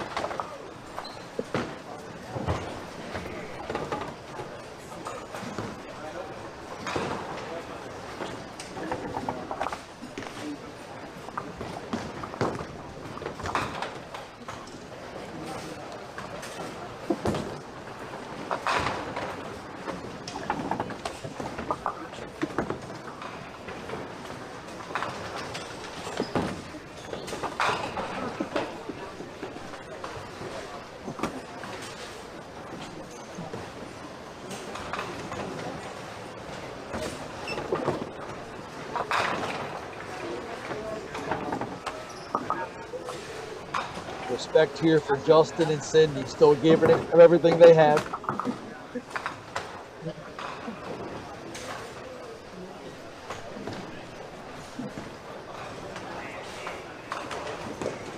Spare break for Justin. This is at left.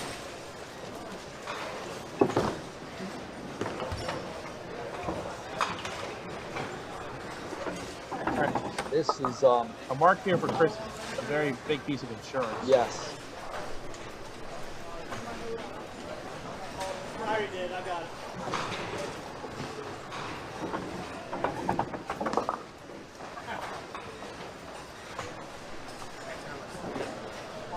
Usually don't bother me, but I don't know why I was looking at it.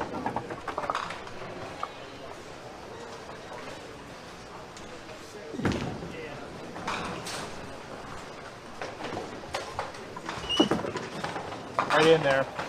7-pin. Really good ball, yet another corner. Just about a must mark here for Andrew. And preferably strike.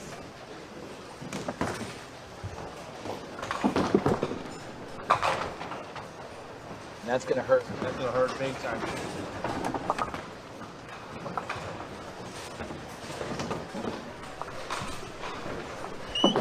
Chris misses. Bounce out of the gutter, that won't count. We'll have to re-spot. Or won't re-spot, I'll shoot at the corner pin. Andrew's gonna need a cleanup here still, even with the miss.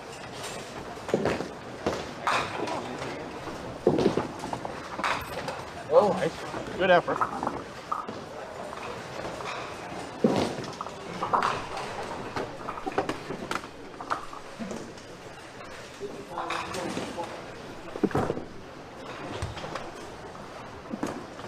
That's gonna take Andrew 88 in the 8.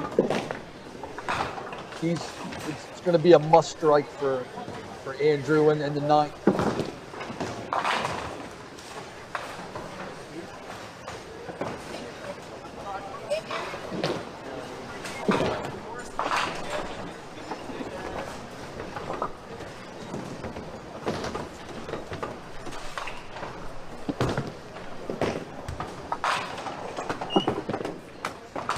Go with no. Go with 9. So 112 to 88. I think he's in fine shape. Still in fine shape. Yeah, that's putting Andrew on a double or triple. He will have to strike in the 9th frame. Last I looked, it wasn't on there. No. Other people were asking me about. Nick with a good count there. Yeah. Another I big know everyone ball. in this group. Oh well. Who?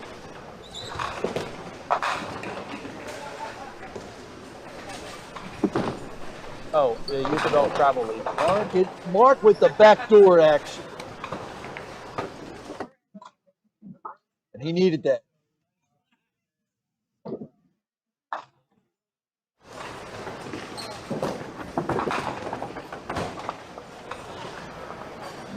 This bear, that tightens it up.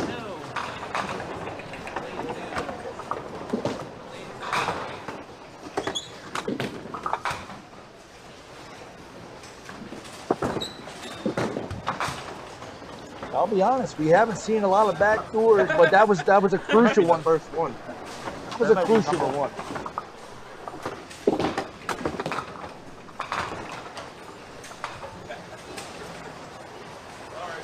Thanks, Nick. Nick's still up, but Mark now on a strike. Down 14, up a strike.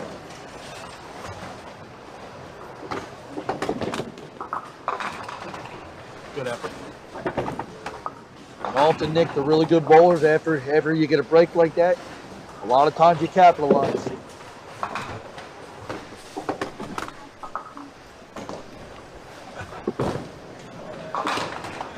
Cindy all over the pocket. 5-pin.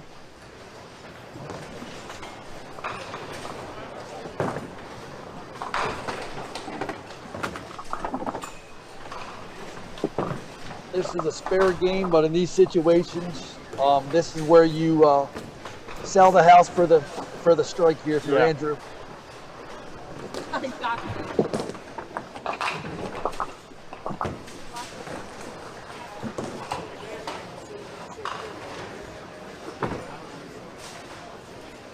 No trouble.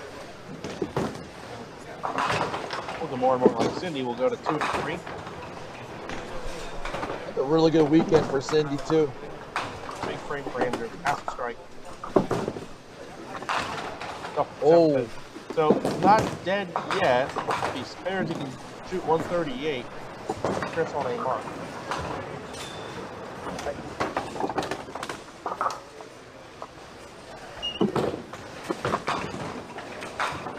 Clock 9-10 for Chris. So Andrew not dead yet. He's got to make this. Not yet.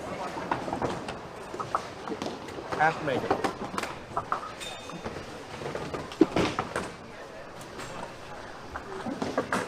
He does. It will need a double in the 10th though. But it still requires an open frame from Chris. Chris with wood is shooting 131. He has 9 here and 10 in the 10th. It's 131. Will require a double and 4 from Andrew.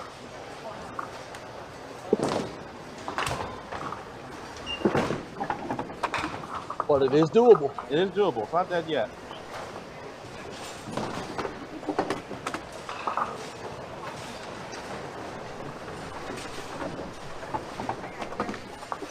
This is a very big frame for Nick. Very big frame.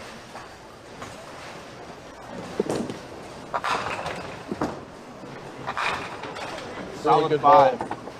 Went right at it. Really good ball. So that already will put Mark on a mark. Another strike here gets very complicated.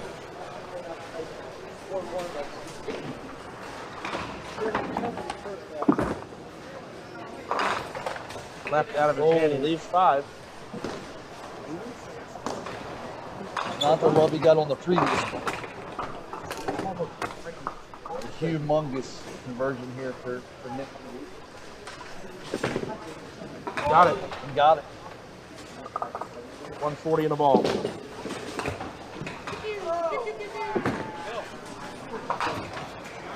Mark had to make that. He Behind did. it. Had to have it.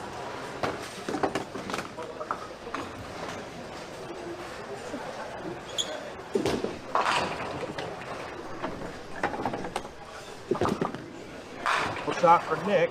9 more.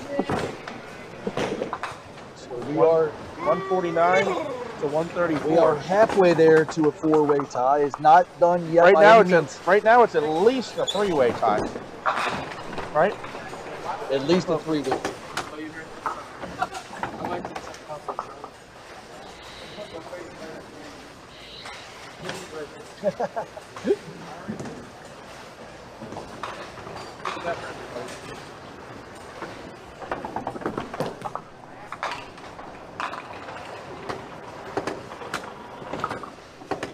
Count for Cindy on her spare.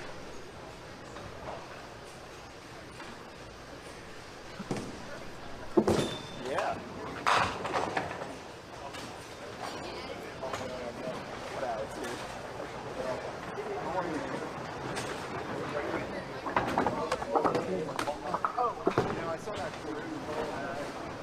Spare for Cindy.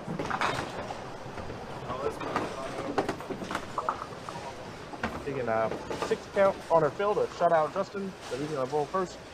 So it's probably a done deal anyway. Just getting up there and hustling through the middle, and that's all she wrote.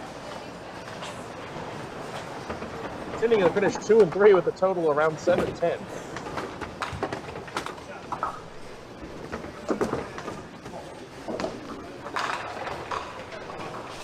It's 70-11. Her low game on the day, 135. Her high game, 154. That one's 144. A pillar of consistency on the day. That's a really good outing, and after a really good qualifying. Nothing wrong with that weekend. You have to time it up a little better, that's all.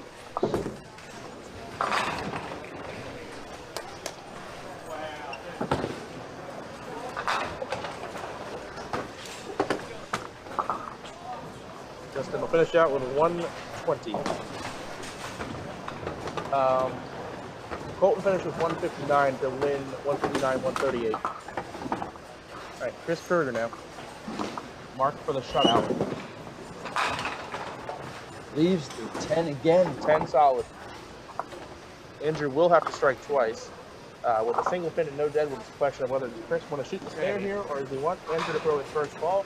I think he waves on Andrew. Andrew has to strike on this ball to keep the game alive.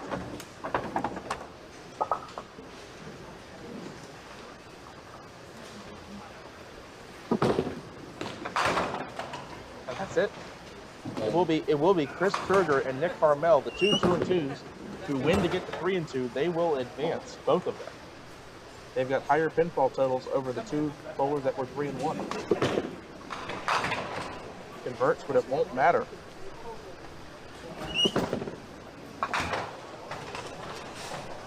Chris Kruger 3 2, 732, and Nick Harmel 3 2, 734. Nick Harmel, a pinfall would win the division. I don't know what their head-to-head is. Andrew finishing out with a 6 count for 118. 690 not going to do it. So Chris Kruger 3 2, 732 is in, and so is Nick Harmel 3 2, 734. We will be headed to a commercial break. We'll be back in about 15 to 20 minutes to start coverage of the bracket. Be right back.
Rock and roll, rock hard, mania.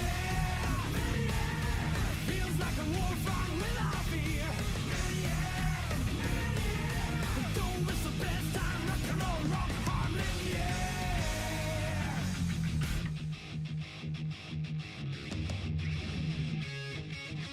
Don't hold back, let them laugh at you. I'll go with you if you're straight. No one knows you are made of steel, made of steel. There's our risk, it's called a fuse. It's the faith that ignites the fire. Round and round, oh, I saw out the tornado. I'm ready to play the fool. We are rock and roll, rock hard, mania. Feels like a war front without fear, mania. Don't miss the best time, rock and roll, rock hard, mania. Kick those bastards to the curb. Kick those bastards to the curb. Don't try to compare it to anything. Rock and roll, rock and roll, rock and roll, rock and roll,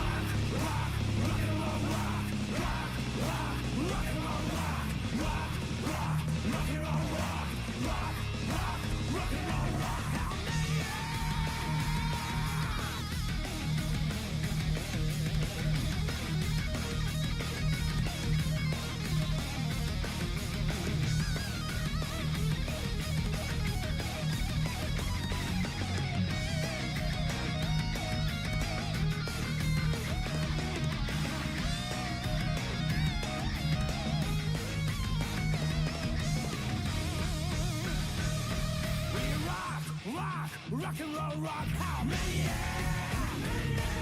Feels like a wolf without fear.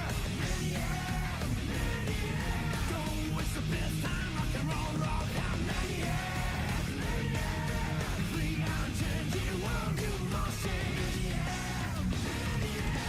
You are the action, you are the law. We are the action, we are the law. We are the way, we are the way. We rock and roll. Wow.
haven't seen that much approach all day. All right. Good. Got the paper down there to get up. Oh, you look pretty good. Well, we had the handicaps left in there this morning from the youth class. Oh. Yeah, which I didn't realize until about the 8th frame of game 1. I'm ready.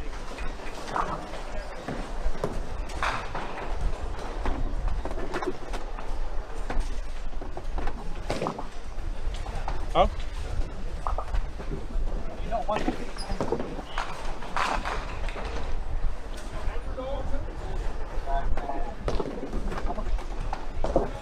Come on. What, the round of 24? 14. It's an odd number. I think it's 2 different practices. Yeah.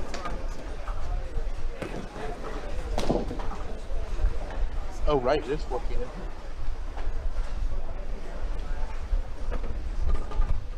I think it's 42.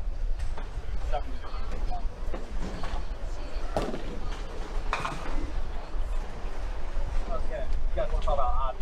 Yeah. Yep. So our matches on TV are Wayne Lip with Steve Bull. That is Steve Bull -3, over under 270. We're going to get the lane started over scoring. Then Computers change over. Bernie Hipkins and Justin Go Anderson. long and high scoring. Bernie Hipkins Please remember to be -14 and a half. us that will be recording you. Please be respectful. These guys put a lot of time and effort to come here and record. So please, be on your best behavior. Be respectful when on these cameras. Thank you. Yeah. Be nice. We will need to reverse our order on our scoreboard for Bernie and Justin. Yeah.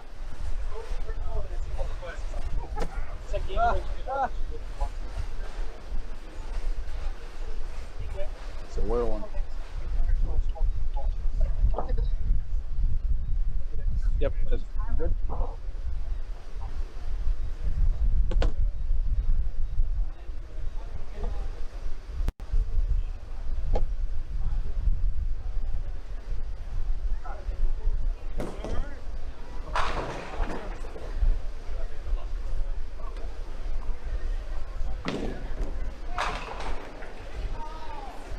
Who's going to kick it off first here? Wayne's gonna fire first. We'll kind of do like a quasi ball to ball between the two lanes. You know what I mean?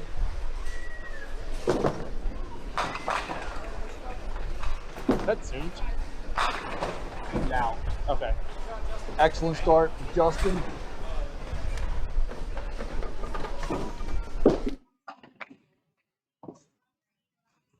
Wayne starting out with an open frame, chop the deuce, and then rip the middle.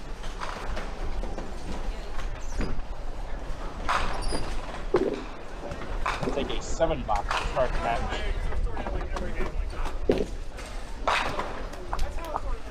Bernie, a nice break to start out, lose 4-7. Bernie going for a record-setting 12th star. He's in a 4-way tie with himself, Walt Brooks, John D'Antonis, and Don Dove. Good company. Yeah. And John is still bowling. And he's got a bye. I would think by the end of this season, one of them will have a dozen. Maybe both. Yep. Maybe both.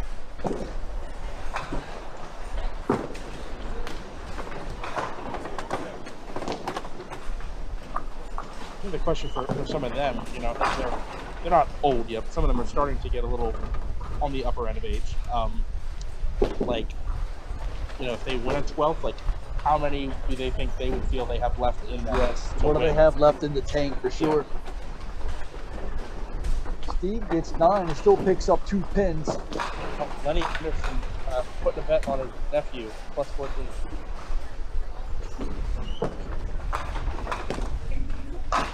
Well, I'm gonna give this to the financial department. Money, money, money. He's heavy. And missed that single twice to start out.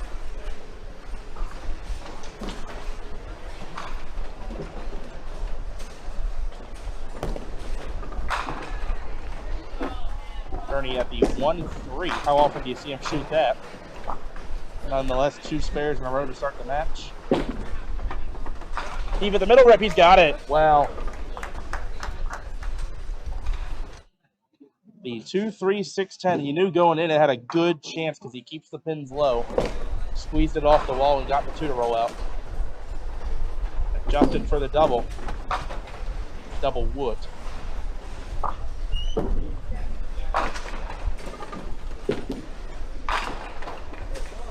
That's a tough.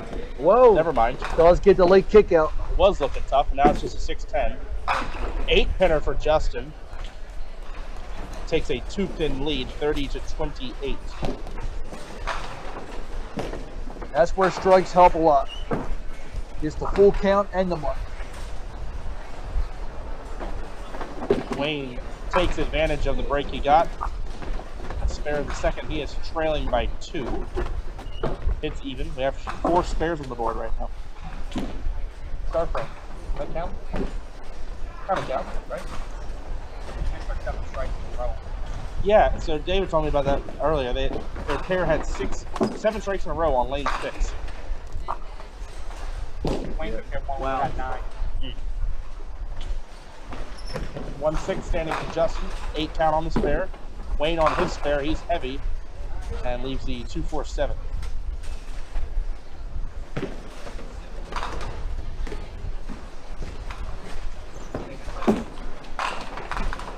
Spare for Justin. 3 marks in a row out the gate.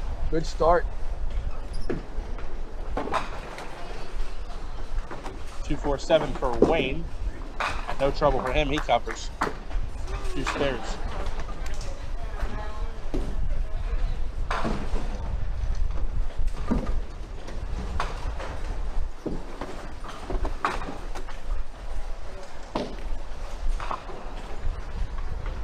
Bernie getting up on lane 12.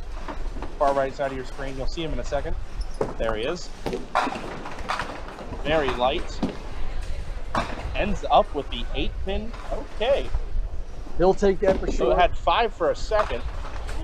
Steve gonna test his luck again.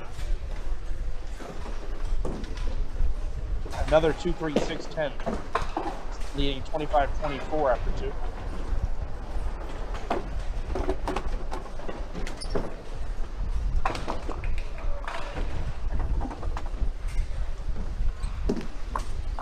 Bernie hated that right away.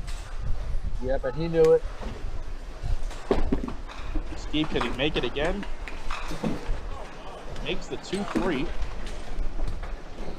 6-10 still up. Open frame for Bernie as well. 9 box. Yeah, the rare miss by Bernie. You want to pounce there if you're Justin.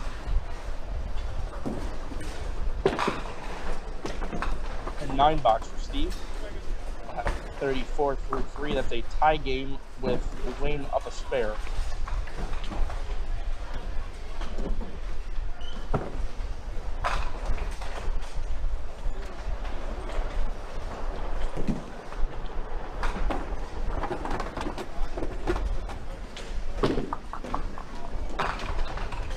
.47 for Steve on a good pocket hit. Another shot you see a lot here is that 4-7. At 4-7s and 6-10s. There's a 5 off the wall. Nice count. He claps for himself. Strike for Bernie Hipkins. Rule book.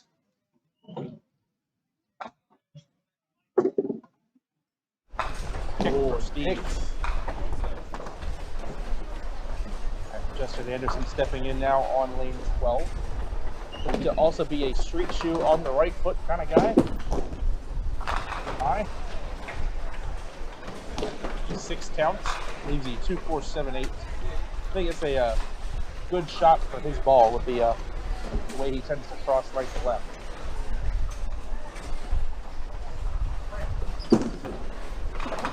And missed that left. That bounced out of the gutter. Will have to be respotted. Wayne with a 5-6 on a good ball, I thought.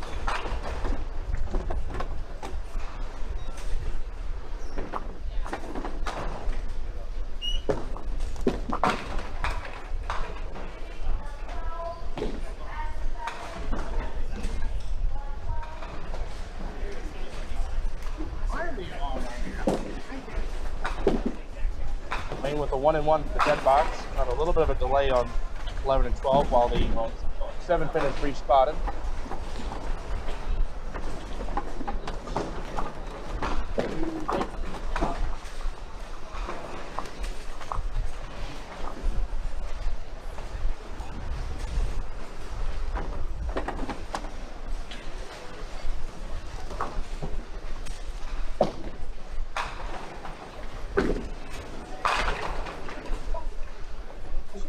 $6.10 for Wayne.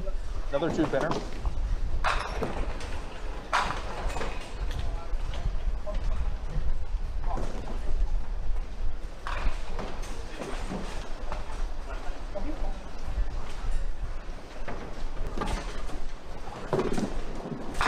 Got this one. 62 plus at the half for Wayne. Does have a 9-pin lead over Steve.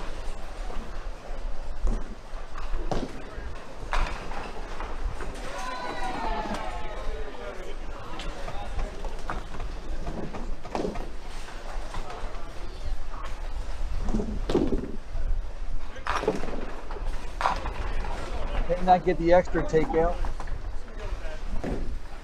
Not very much to shoot at so far for Steve.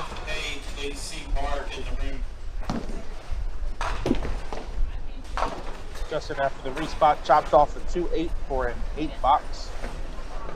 That had 62 to 56, down a strike.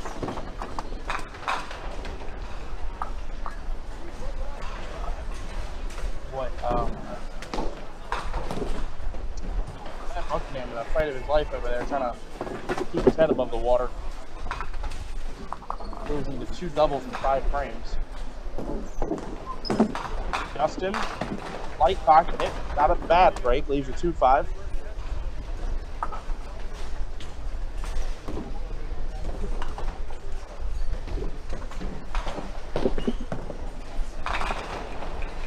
Three-pin for Steve. Justin missing left again.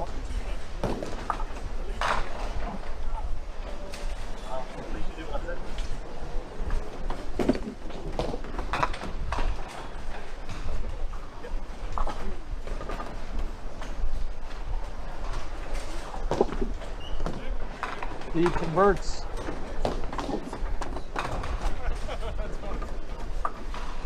Steve needed that one.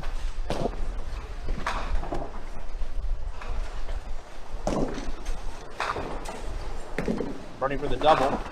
Way off left. Takes a 4 count.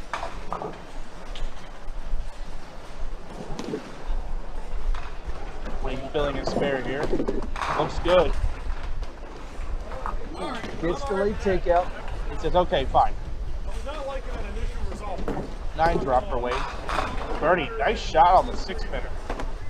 Gets him a 5-pin lead and a hit.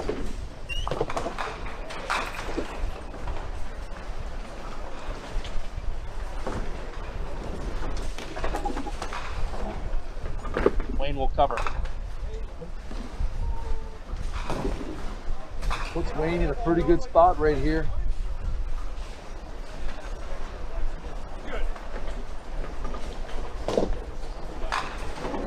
18 pins ahead even on hits in that match.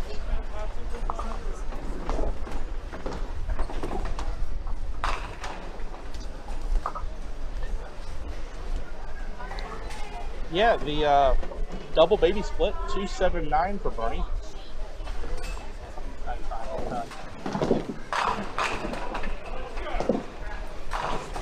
Wayne high and tight for the strike.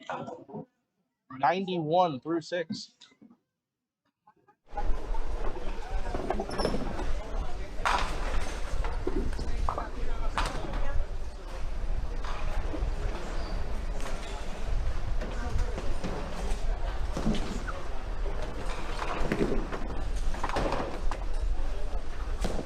Steve will need something here, running out of frames.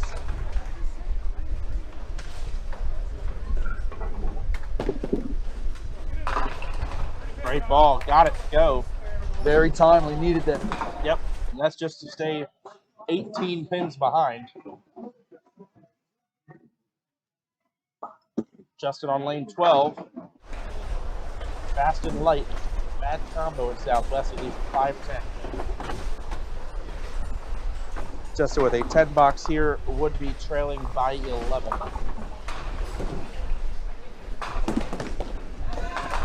Able to run.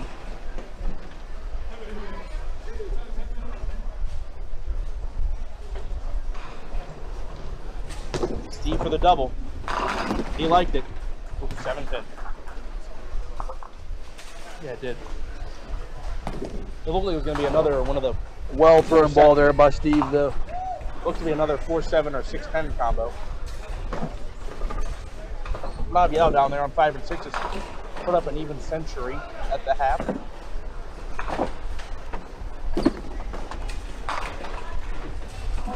All right. Mixed it off the side for the 9-pin. Steve gotta go. Oh, it does. Oh, just enough. Another had to have.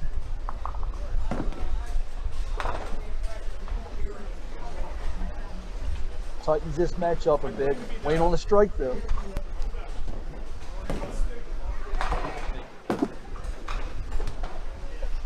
On fourth there from Justin, he misses wide right, down by 12.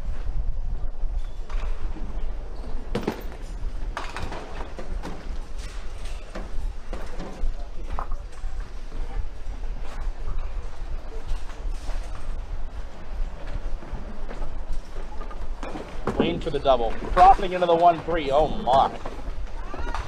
Rock solid hit for the 7-pin, and Wayne in good position. If he can cover this up, he'll stay 18 pins ahead.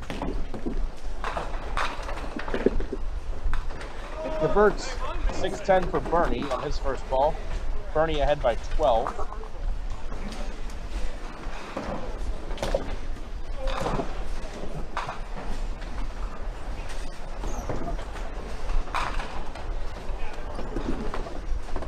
Bernie's got it.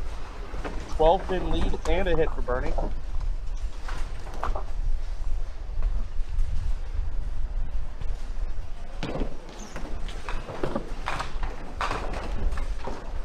Wayne off the side that time. 5 count.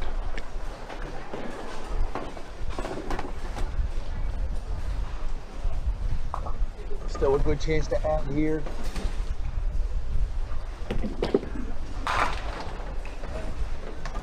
Eight count for Bernie, leaves a 1-9.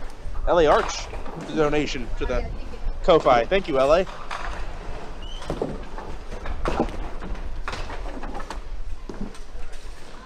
Good 10 for Wayne. Michelle, I think it might. I'll have to look. Steve still in must mark territory.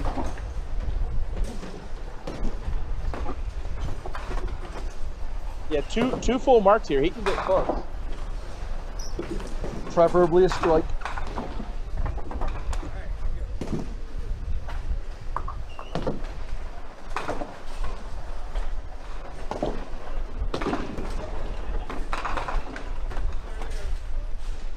Off the side, still a spare opportunity.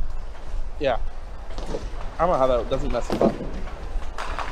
Oh no. Justin needing our mark, rips the 1-5-8 out.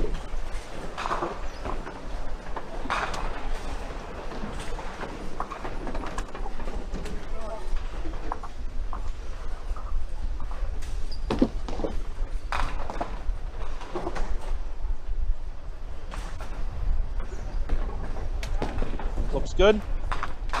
Steve all over it. I thought it was going to turn a little more than that. I did too. Stays in it for the moment. Down 15, but up a hit. Tough frame for Justin there. 7 box. This must strike. Must strike or at least get a high count spare or something. Strike preferred.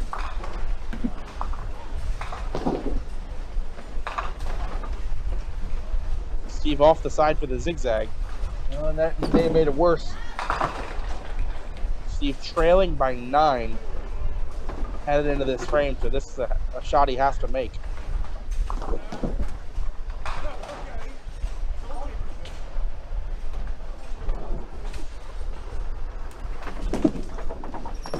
All right, spare for what it's worth. Justin 107 plus in the 9th. Steve. Oh, yes! Replay. Wow. That's sick. Wow. He punches the 5-pin straight back, 9-pin, 10-pin, and it Wow. rotates forward into the 6. I have no words for that one. This is a very important count ball. He needs 9. 9 forces a mark, and he'll get 9. Wow. 146 for Steve Bull. What a finish there for Steve. Wayne Lipka is going to need 10 to tie and a mark to win. He must clear the deck on all 3 balls to keep this match alive.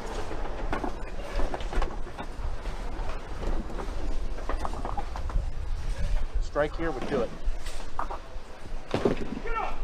He liked it. Oh! Thank God the 710 fell. Trip 7-10 for the win. Look At the same time.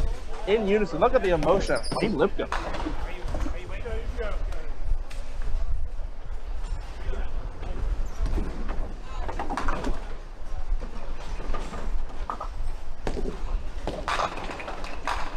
Already locking that game out. And that would have been tough. That would have been a tough 10 there to have to shoot both corner pins for the 10 just for the tie. That would have been tough.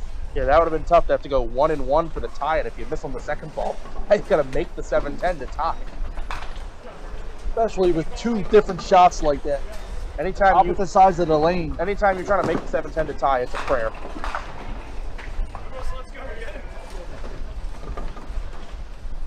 Wow, what a finish. That is a clutch shot by Seago in the 10th frame.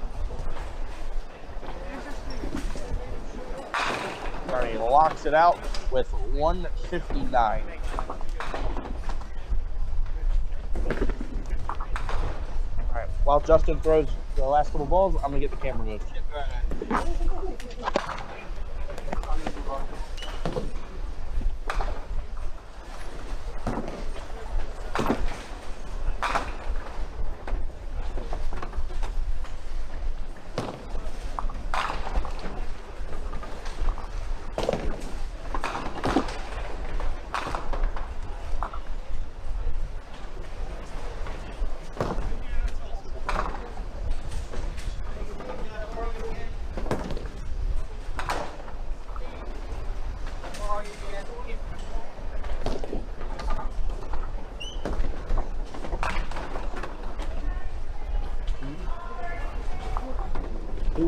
We'll be back for the next game. It will be it's going to be John DeAntonis versus the winner of Mike Koa and Mike Steinert.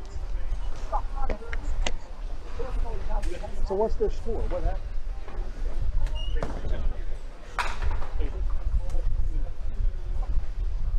Mike. You said Mike. Yeah. Congratulations on beating me in the basketball league this week.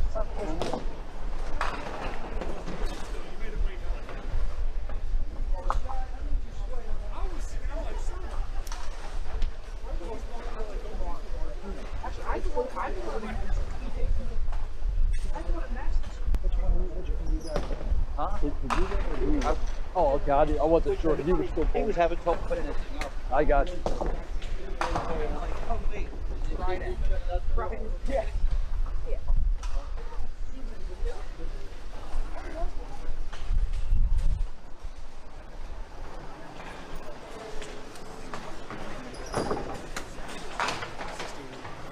How you doing, Rick? Good broadcast from Smart. You need your partner back now. It's been fun. You need your Mount Airy partner back. Oh, that was fun. That was a fun night, man. That was a little fun.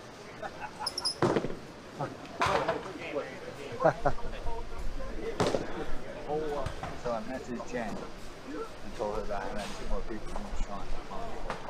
Okay.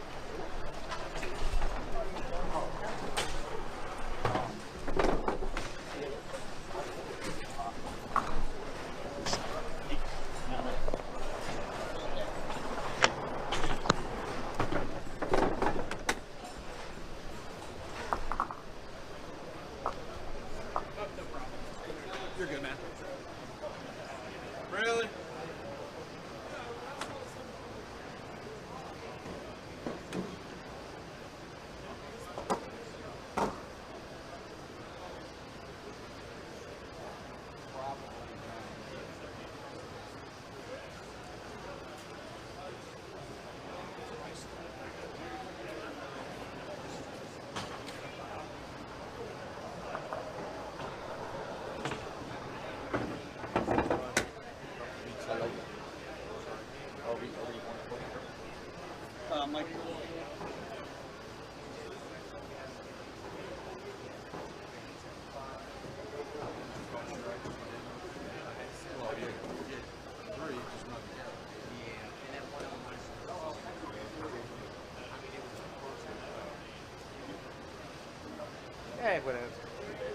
good weekend. Not bad.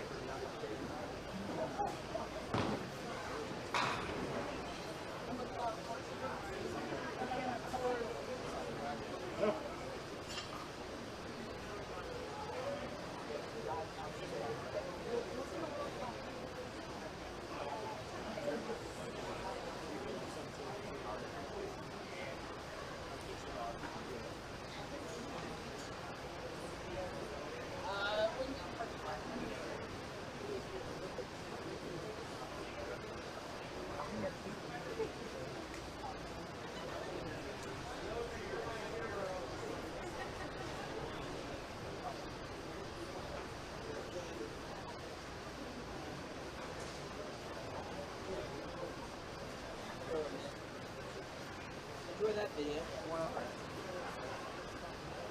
You got these scores? We have kind of an old guard match coming up. Yeah, very much so. I'd say old guard versus older guard. Yes. And we got, I mean, roughly 112 years between these two. A lot of success, a lot of winning. Clip on my mic. All right. I gotta get my money here eventually. I'm working hard right now. All right, they're still getting the score system set up.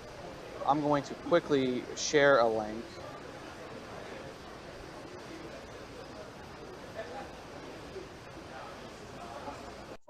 All right, for your next round, finally for scratch.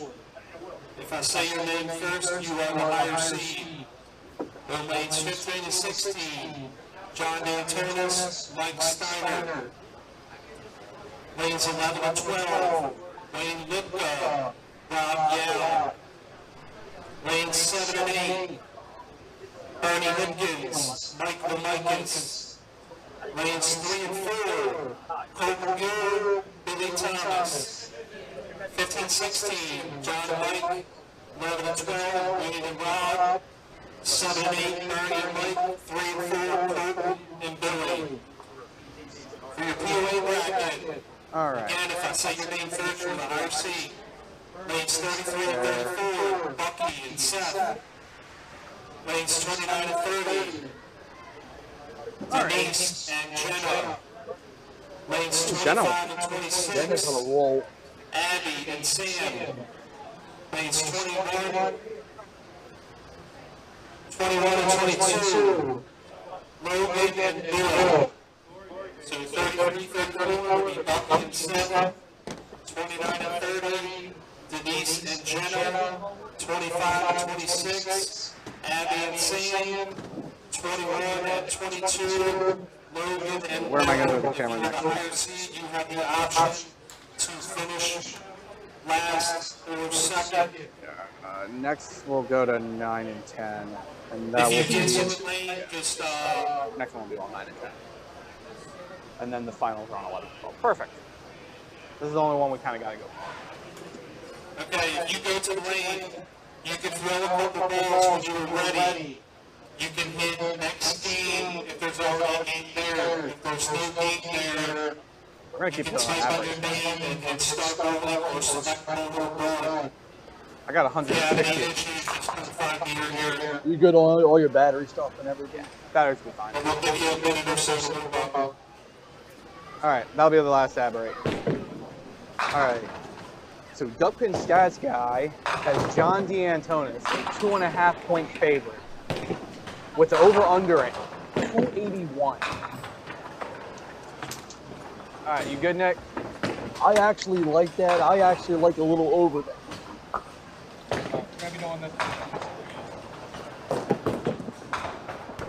Yep, that's fine.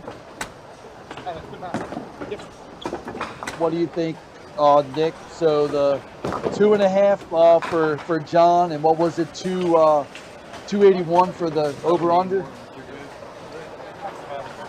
I actually like that, but I like 291. I like the under between Bernie and Mike. I would go over Wayne and Rob. I would go over John and Mike.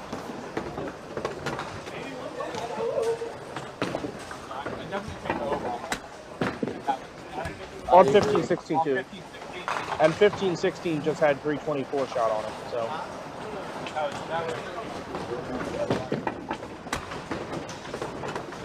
Hey, you might need to reverse the arrows. All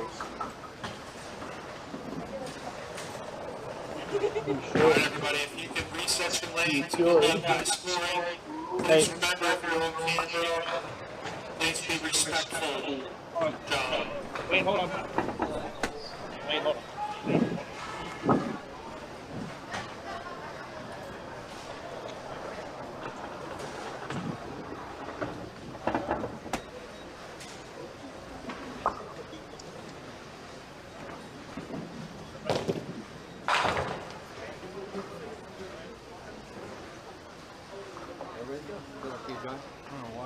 Alright, the handshake, and here we go.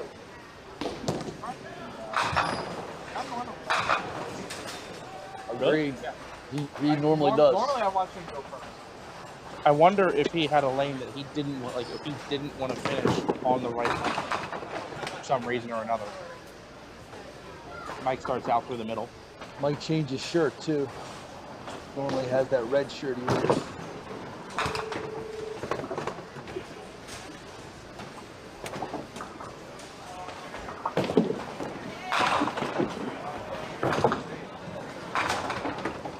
Wood box to start out 7 for Mike. Definitely not what he was looking for there. Heavy through the middle in the first ball. That is our first push, right? In the Buckman stats. Billy Thomas and Colton Koo rated at a push. I like it.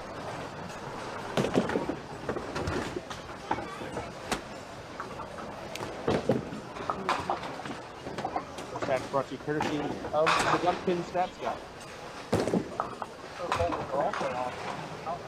Yes. I know, I'm sure Colton is. No, I mean, Oh, okay.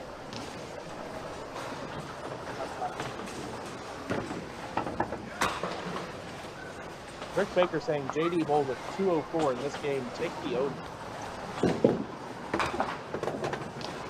So 9 box. 9 box. The slow start to 204. We got 9 boxes.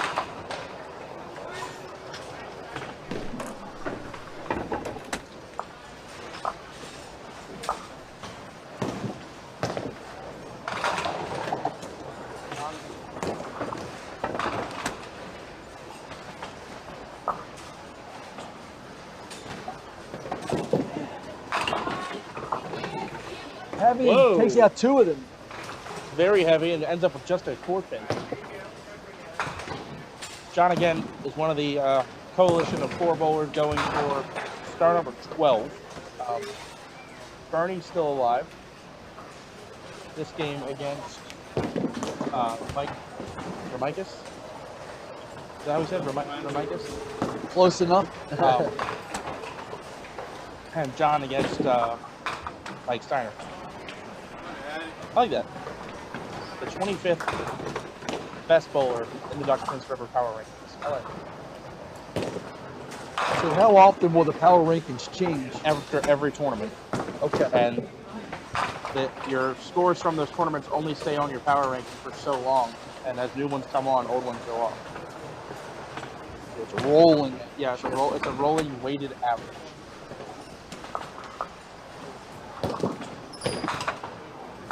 An event like this has a slightly higher weight than a regular pop Whitten. Oh, okay. And then the later you get into the round, the later you get into the tournament, the more the weight increases. So that's why I said Bruce Smith throwing a 199 game in a championship match of a pop Whitten is why his weighted average is so good. Sure. Also because he's Bruce Smith.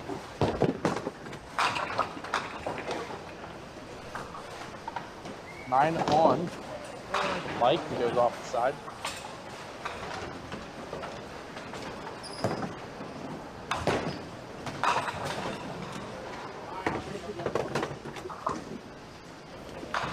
Mike, a fairly quick pace. Brings it in for the spare. Got your Nice hit, trip definitely. there for Mike.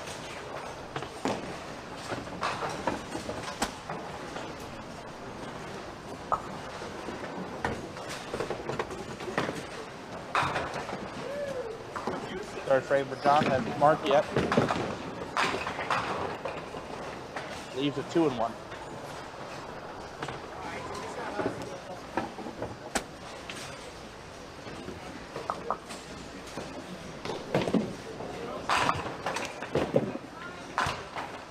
Try to catch it off the wall, open frame. John 2 behind, 2 marks behind. He takes 10. 36 plus to 29. Older Woody's going to want to get something started here on the second trip.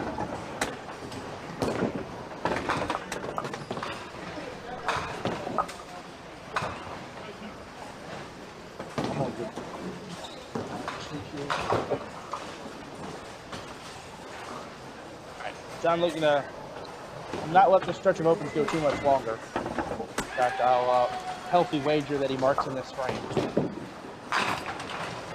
Oh, another 2-1. That's why I'm broke. Opposite this time. Back-to-back 2-1s.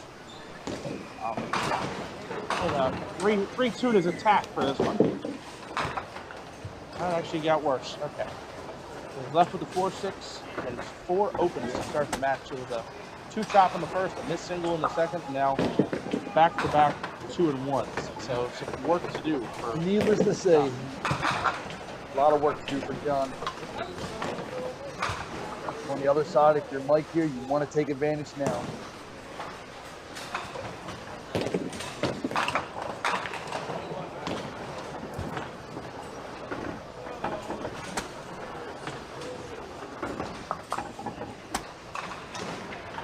Mike on the fill. Left out of his hand, he splashes him. I thought it was going to drift left. It held the line. It kept the pins low. And a 20 box will really open up a lead. Keeping all the pins low. It's big here in general, keeping the pins low. Your harder throwers on a light hit tend to blow pins up and back.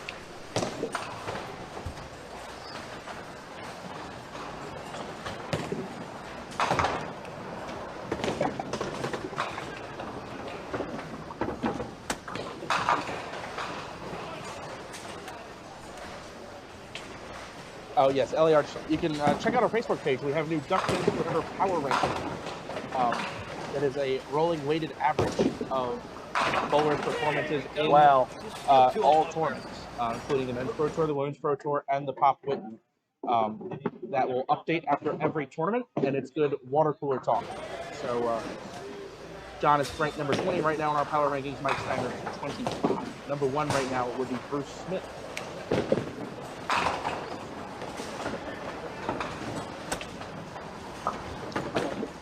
I gotta find the rhythm here, or this is gonna get ugly on him really quick.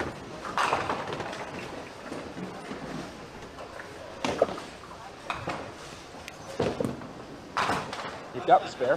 He's on the board. At least on the board, a lot of work to do. Probably gonna have to be strikes too. He's down 28 in the fourth, but count.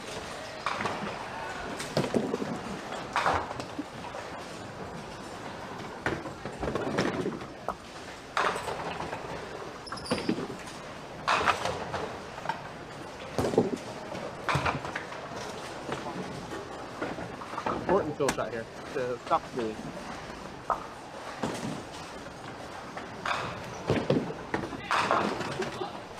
And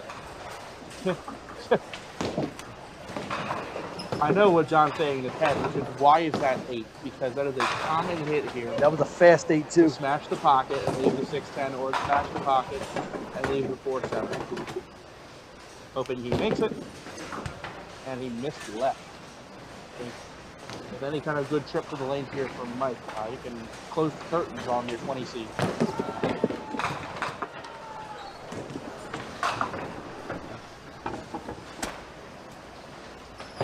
Colton makes a shot to lead 4 on 6.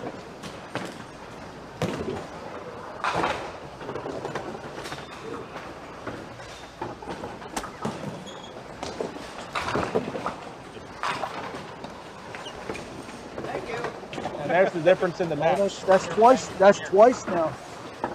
That's the difference in the match. Is Mike is on a double and breaks up a 2-1 to leave a forfeit. and 75-38 lead in the fourth.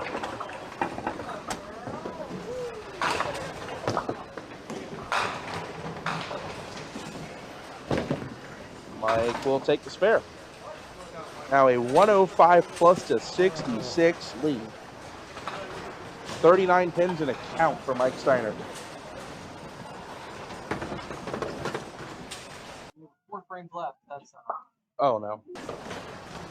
Okay. fine. Don't worry about it, Nick. A bird flew in front of the camera, that's all. Mike off the side for 5, leaves a bread line plus the 5 pin intact. 110 through 6.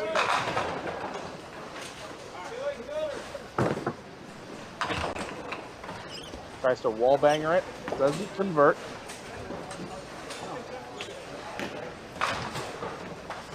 If John D'Antonis wishes to get back in this match, my solution is double. Strikes and multiple of them.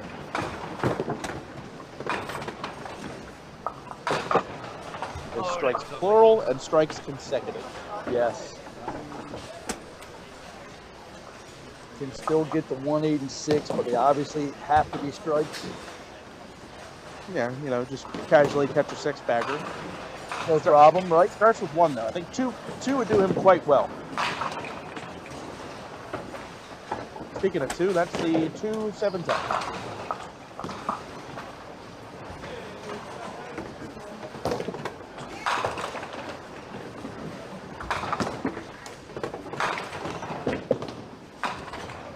Oh, good try. Good look. John will be open in the 7th frame and trailing by either 44 or 45 pins with 3 to go.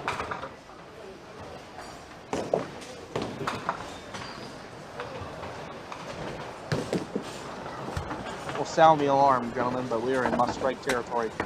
Yeah. I think that's about the only option. Spare 4-bagger is 156, and that puts Mike on 1 mark in the last 3 frames.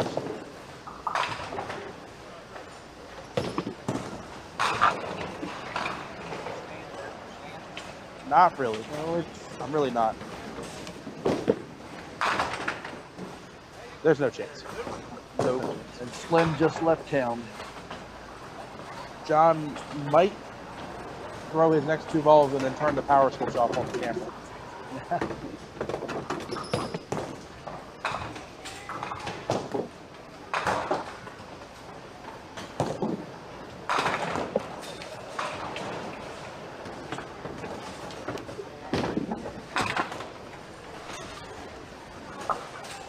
You know, we've all been there. Sometimes it's easier to lose this kind of match than it is to lose a heartbreaker. Oh, yeah.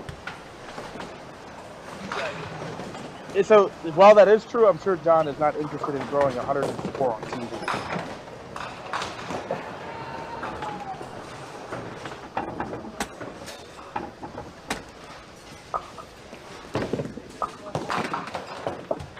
Big spin for Mike. I mean, Mike is looking at marking out for a 170-something game. So, this isn't even be close.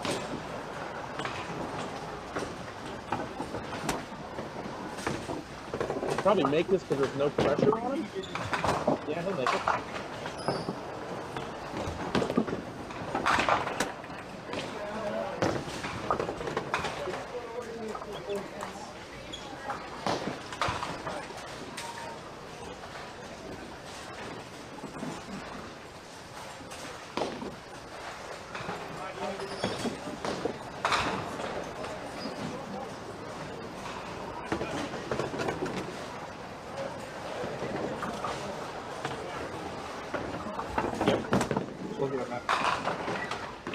Mike off the side of 7, doesn't matter. Yeah, at this point, it's all for bells and whistles.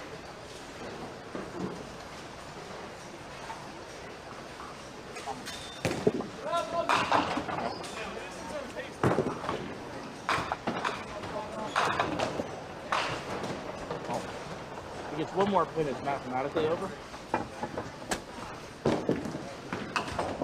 Right. Mike wins.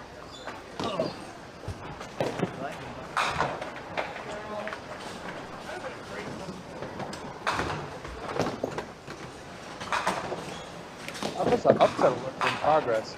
Bernie 13-pin favor against Mike Formicus, and Mike Formicus is ahead by 8 pins with 2 to go, or 3 to go. Like,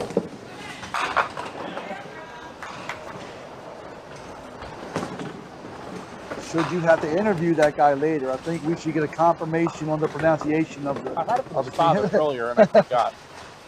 A guy I presume to be his father.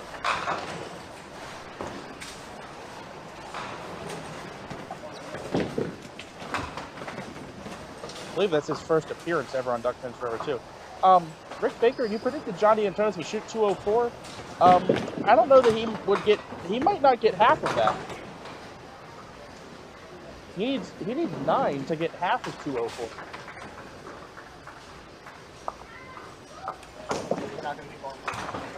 No, he will not be gifted.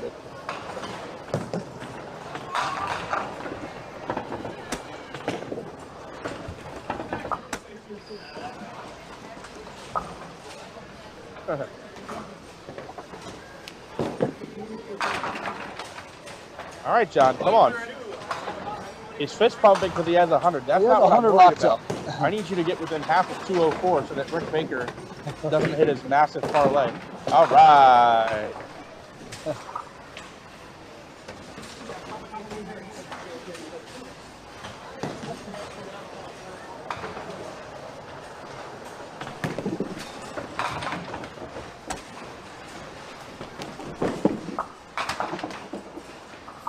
All right, John. Well, might be his lowest live game he's bowled on camera. To 109, Johnny Antonis.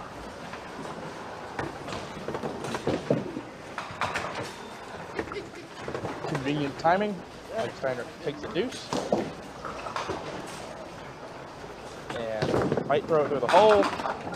Now he'll just chop it heavy instead. And Mike's going to be in the 150s. I'll go. I'll put you close out the final ball without me. I'll go move my camera.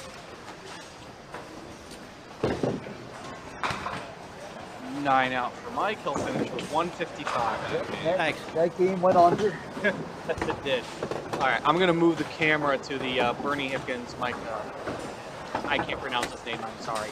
So I'll be right back. Oh, and that's coming down to the last 2.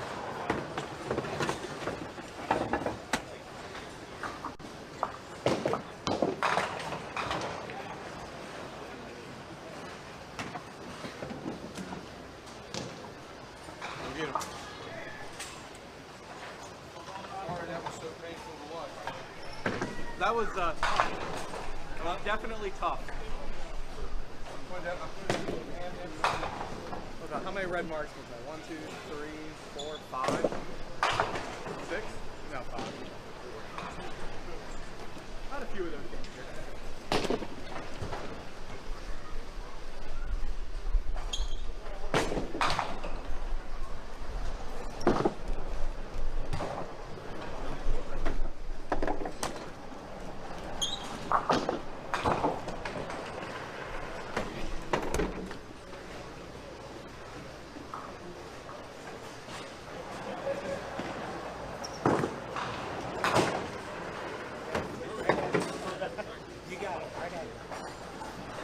So we're taking you to Mike and Bernie. Mike pins, but Bernie's got a frame to work with.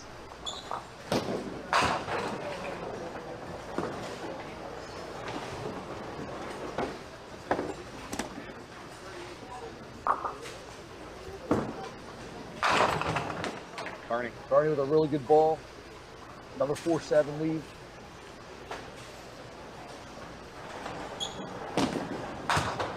Big shot here for Bernie.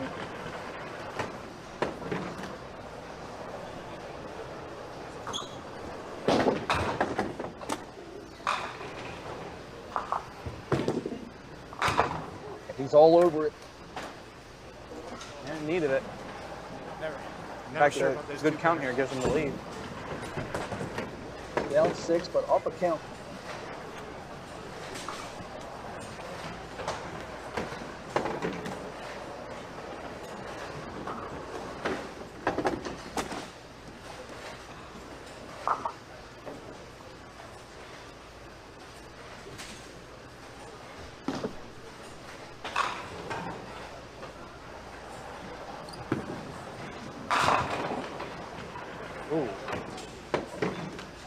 That'll work.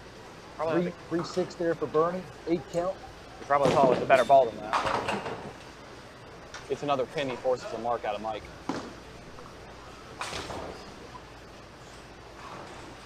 Big shot here.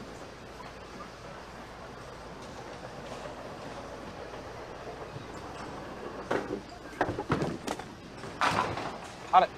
Split them. Okay, 9 on this ball forces a double out of Mike now.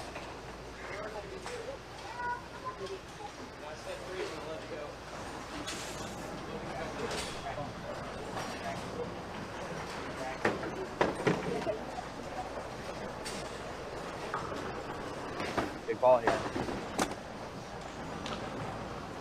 9 or better. No. Oh, get some love. Gets that 9. 137 for Bernie. Mike will need a double. Mike will need a double.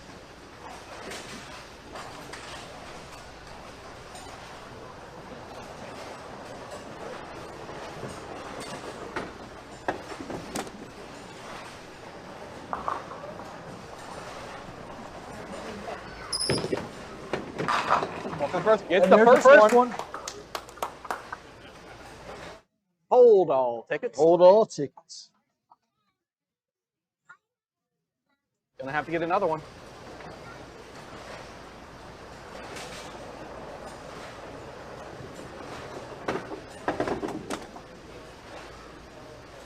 That's how big that last ball was for Bernie. It forces a double here.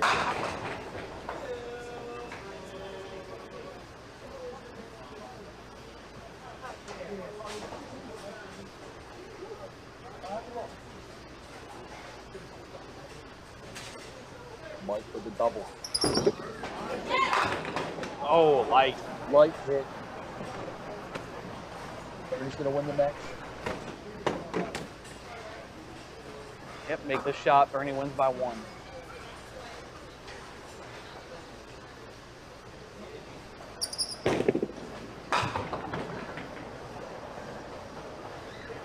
Bernie will win 137 to 134. I gotta go move the camera again, guys. I'll be right back. They're still finishing up the final match there between Colton and trying to get a good idea. Looks like Billy is up 123, 114 going into the 10th. That was a pick and match. Yeah, that was a pick-up match. All right, so I'm gonna put the mic down. I'm gonna go move the camera. I'll be right back, guys. Eat an ad break.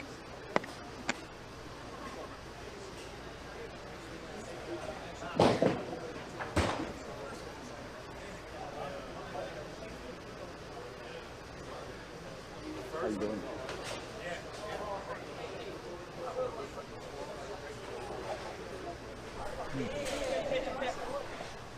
Well, that was fun.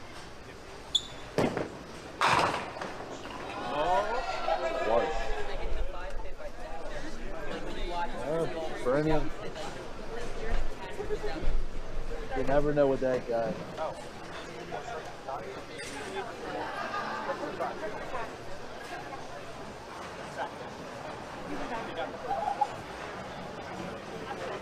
love that.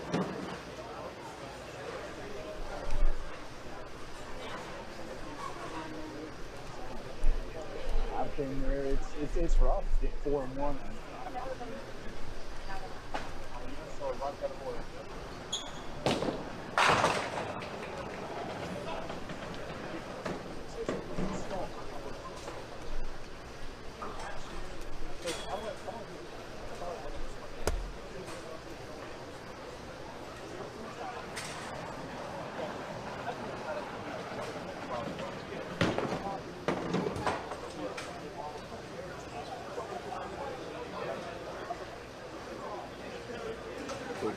Who do we have?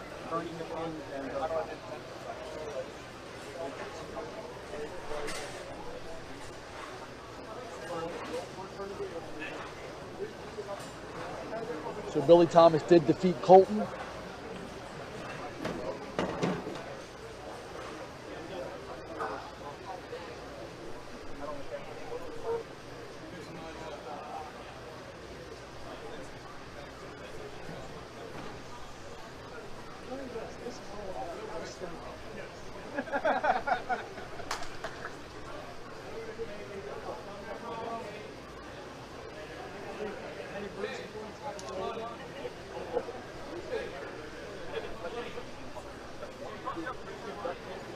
Any numbers come in yet on that? I gotta figure out. I think both of them are actually. I know Bird's.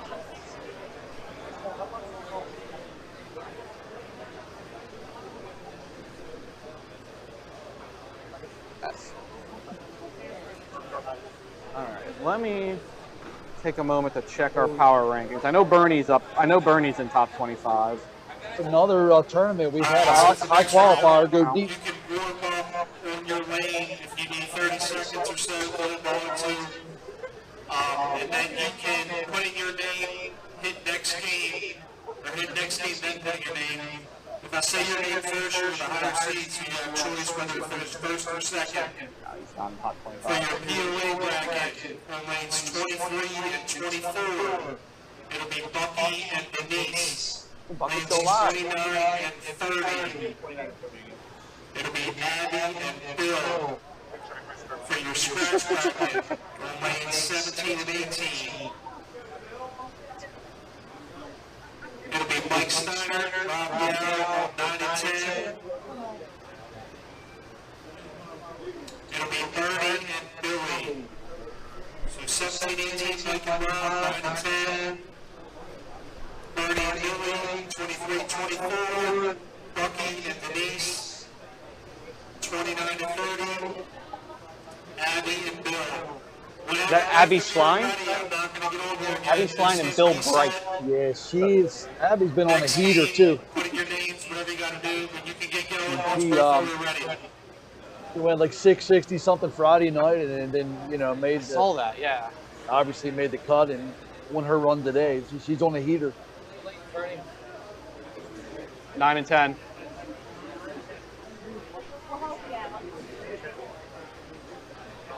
Guys, I asked you keep the language to like at least PG-13. Well, send it somewhere else then. You're lucky to get R, right? I'm lucky to get R? Who do I have to hit in the head with a chair?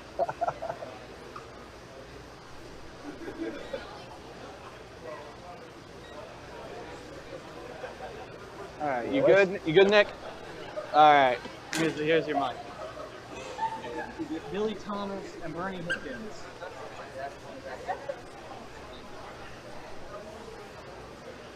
Billy unranked. Billy is unranked. Totally unranked. Well, he's ranked, but our rankings go up to like 200. Should be up there. Not really the top of but below that. You're gonna maybe actually look it up. Be like 5. Don't you have it on the? I do, but here's what's gonna do. Here's what's gonna do. Yeah.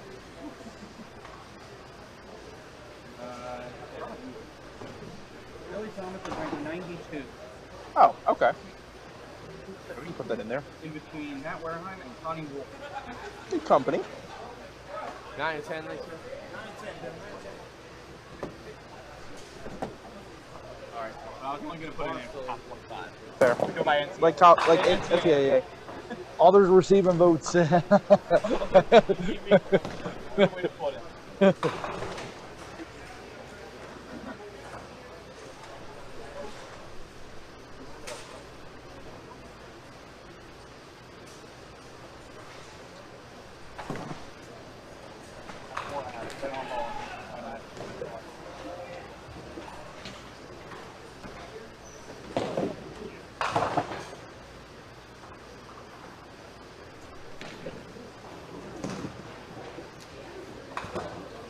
Yeah, they need to reverse the arrows too.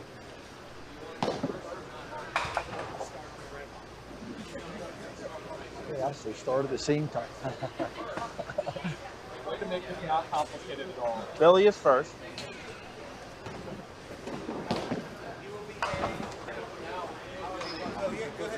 Real name. We got the same first letter. So that's his first Yeah, name. Name.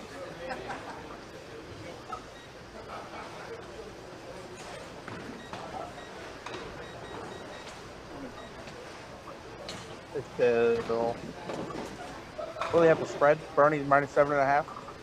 Mike Steiner minus 1.5. Interesting. What do you want your name to say? Hilton's done well. How many stars you got? Think so? Just put that number there. No, never mind. All right, Vern's fine. Vern's fine. Vern? Bernie? Bernard? Huh? Okay, got you.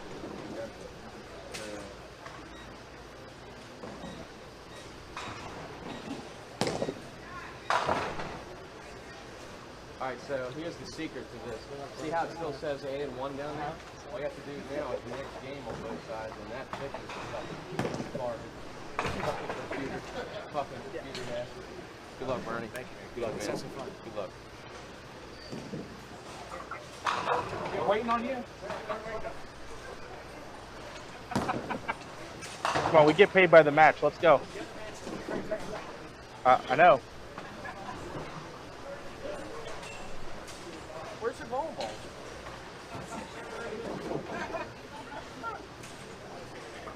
Well, you said the battery was strong enough, but That's what I was waiting for. Just waiting. I'm like, how can I be bowling somebody when there's only 3 bowls?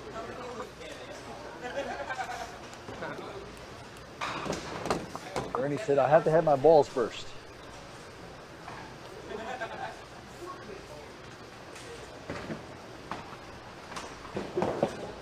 All right. Billy's gonna Finally, fire first. finally, we're gonna get this started. Well, that'll help speed things up. Yeah. Worth the 10-minute wait for that.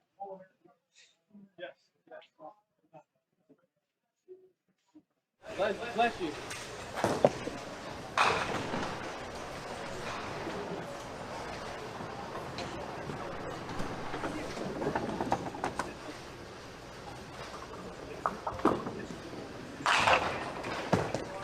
And a matching strike. It's 1-1. Both tying a world record here. They're ahead of the world record game. The world record game's paired in the first frame.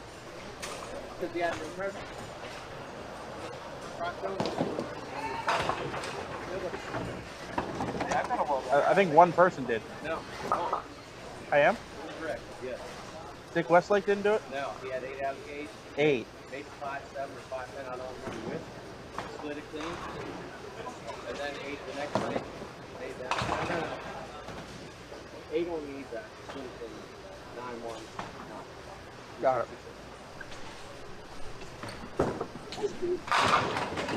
Wow. Oh, I give that ball 9 out of 10. looking for the BOGO there. Solid 9.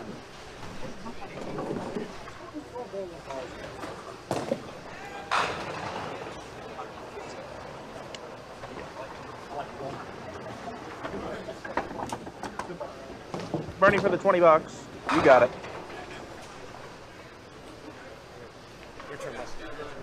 See how Billy Thomas answers. Billy awfully relaxed for a semifinal match at the Super Bowl. Huh? I mean, I know, but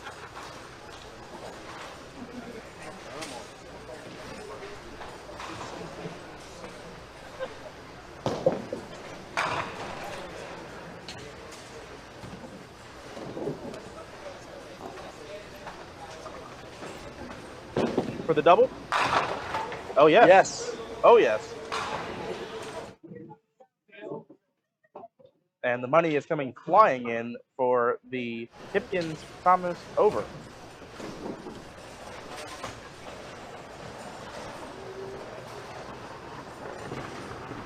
And what is that number again? The 282.5. yeah. Even before these, Looking low right now. even before these 2 frames, I would have probably said that.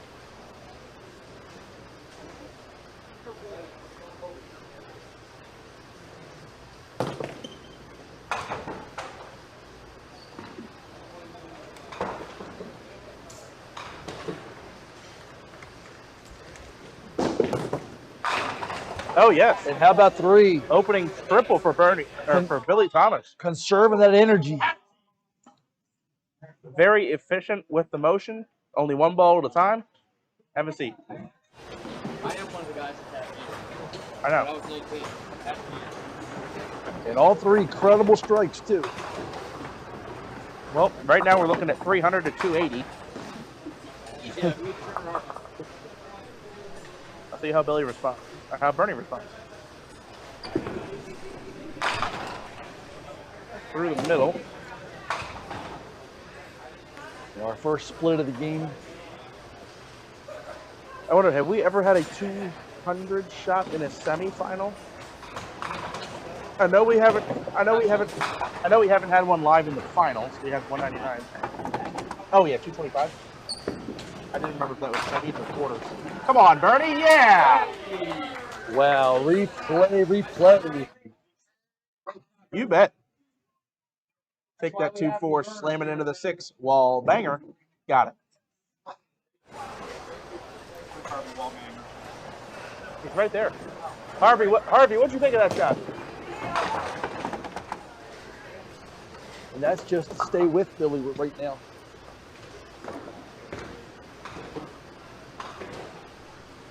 All right, we are all marks through 3. Bernie, strike, spare, rip, spare. Billy, triple. See if we can keep it going. On the fill. He didn't like it when he let it go, and he ends up with 9. He almost edge clears the 10 pin. 54 through 3. He'll certainly take that there. Yeah, he will be trailing.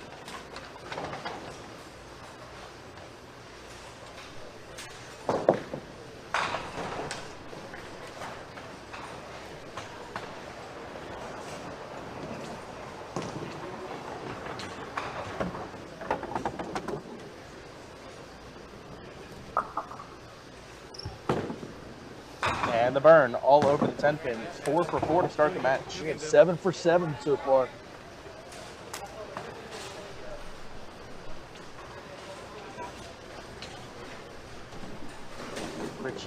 Rich saying so close to Dave Jones.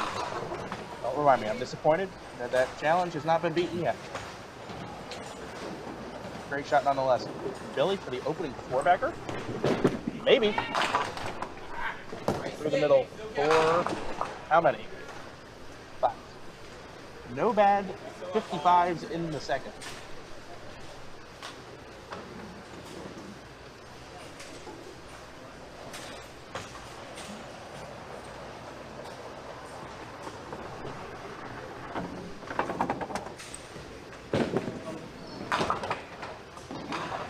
Billy takes 2 on second ball, 72 in the third.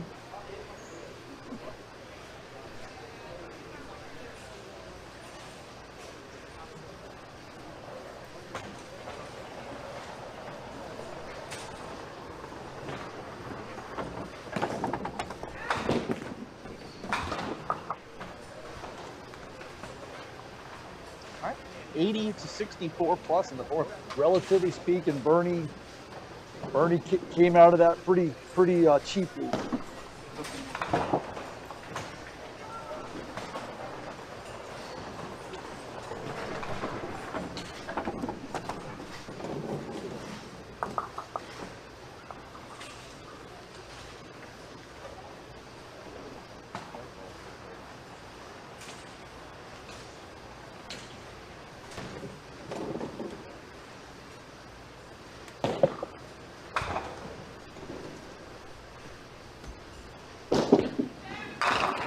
Light hit leaves a baby split, 3K.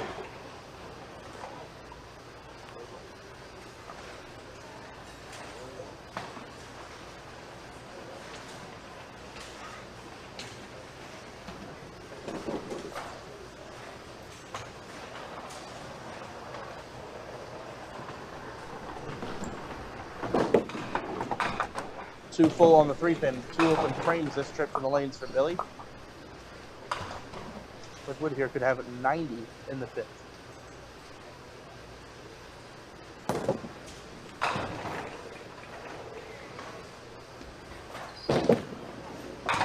$90 half for Billy Thomas. Thanks. Bernie's still all marked through 4, only 1 strike, no multiples obviously. Catch another mark here and take the lead after 5.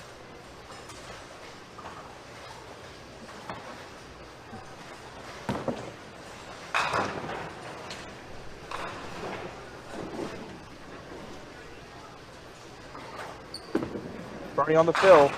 Left out of his hand, watch out. Leaves the 1-6. 72 through 4, Bernie down by 18. No, 8, excuse me, 8. So it's been a long day. Bernie trailing by 8. For the conversion here, can have a full count and take the lead.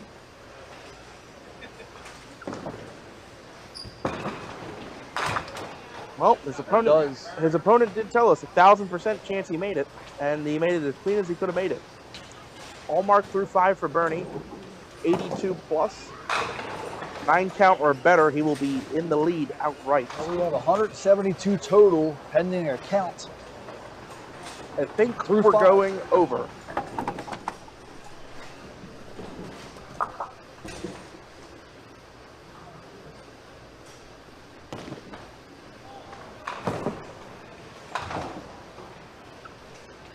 All right, another spare fill for Bernie. Heavy, 2-4 standing, 90 half, we are tied. Now, we have had a 216 on this pair. We've also had a lot of games way less than 216. Absolutely. But this is far and beyond the best scoring pace through 5.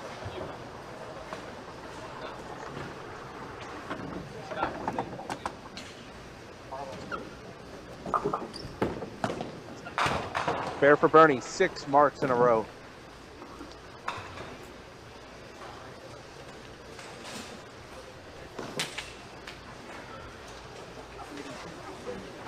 And even with a 90 through 5, Billy's got to keep marking here.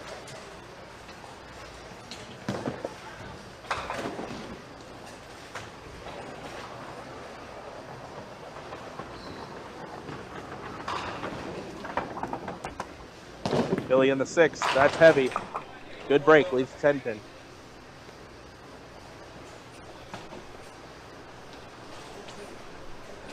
I mean, in most matches, 90 through 5, you'd be in the driver's seat. Yeah, unfortunately, you're dead even. Triple out the gate, 2 splits to follow it up, and you're tied. And you've got to make a single pin in the 6 to stay tied.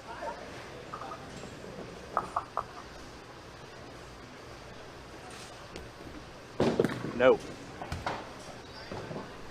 Will be advantage Bernie after 6. Their first lead change of the match.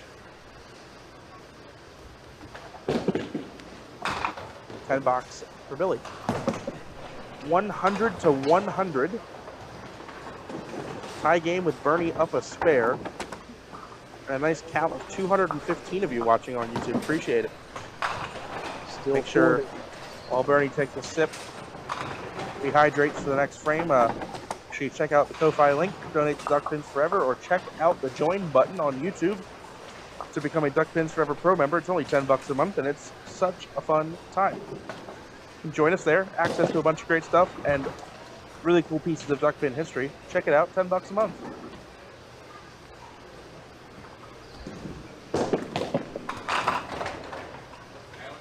Two-4 lead for Billy in that 7th frame, looking to get back on track. It's marked since his triple strike in the 3rd frame.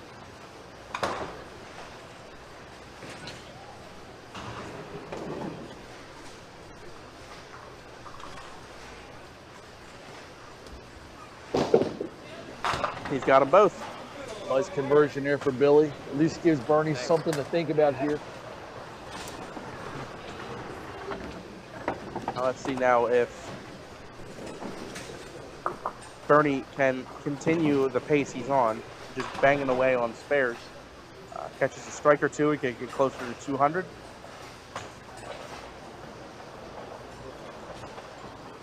Never mind that, he needs marks to keep himself in the lead. 8 off the deck. Another fast 8.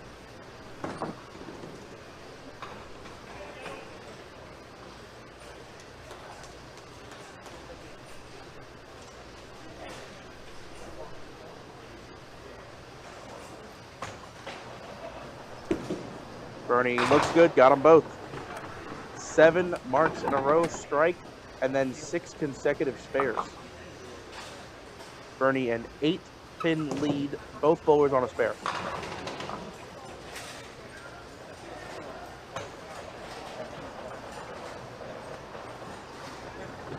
Remember, the spread's 7.5 to Bernie. He is up 8. According to the duck pin stats guy. For 8 marks in a row. And he's got his work cut out for him. This is easier. Leaves a 2 and 2.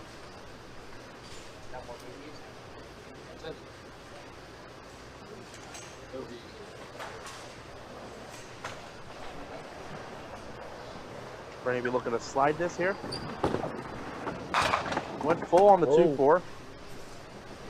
Bernie's first open frame of the game. He rattled off 7 marks to start the game with a strike and 6 spares. Hit these 2 to keep the all-wood game alive. He does. Obviously, a huge trip here for Billy. Billy's 1 mark behind. With good count, he's 1 mark behind.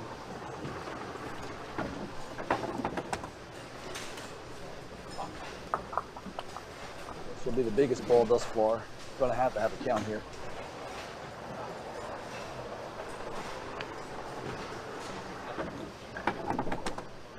Of all times.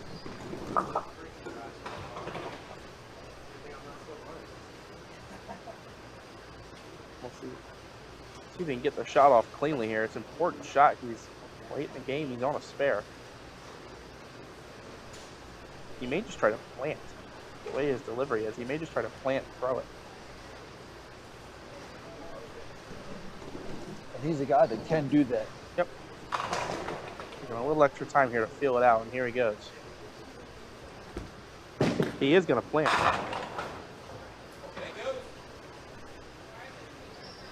7 drop. Trailing by 7.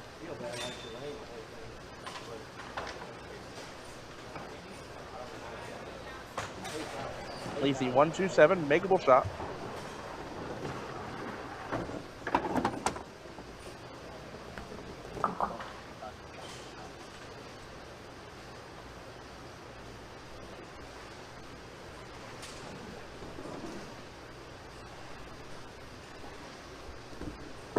Does he have it? No, 2 full on the head pin, open frame. With 10 here, he's trailing by 7 with even hits.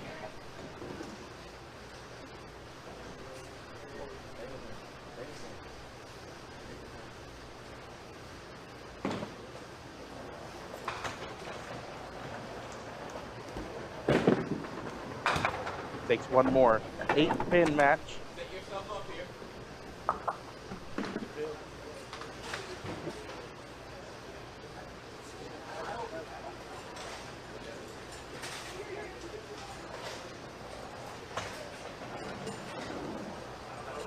Everyone else gone? That I believe they might still be throwing a couple balls down there. On, they just finished, yeah. We'll get you that result shortly. It'll be announced. We got 2 frames left here, though, and this is a must-mark situation for Billy.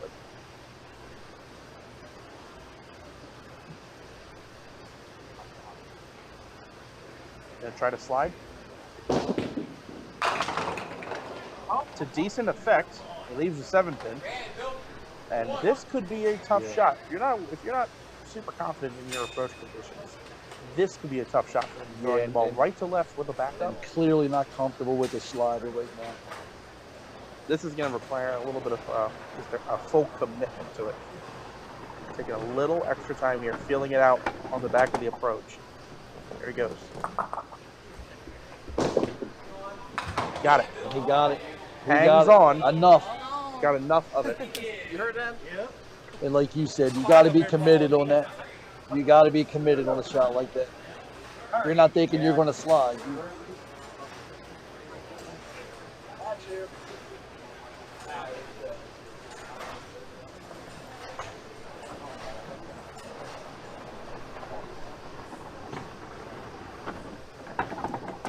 Bernie in the 9th. Crossing over. Steals it. Big strike in the 9th for Bernie Hipkins.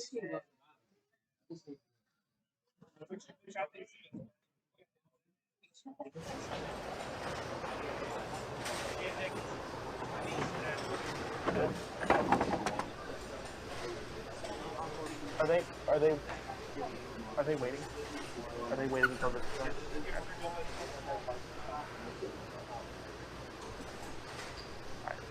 Now, needs to be explored that Bernie can strike on this ball to shut Billy out. Most Billy can shoot 176. Light hit, 5 count, makeable. It's the bucket with the handle. Spare and 3 would put Billy on a double. It's a very important shot. Nice shot. He's got them all. Yes. 164 on a ball to go. 3 or more on this ball. Billy Thomas will need to double in the 10.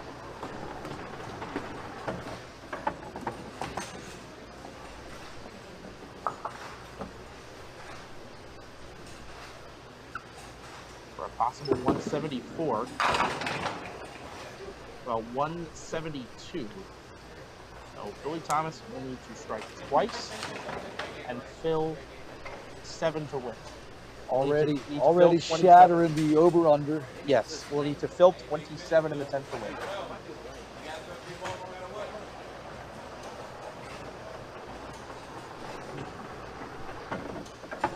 You're going to be able to commit to the slide. Checks it. Almost have to sell out here. There's nothing in the bag here. I hope the pins cooperate. Must strike on this ball. There's one. We have the first one.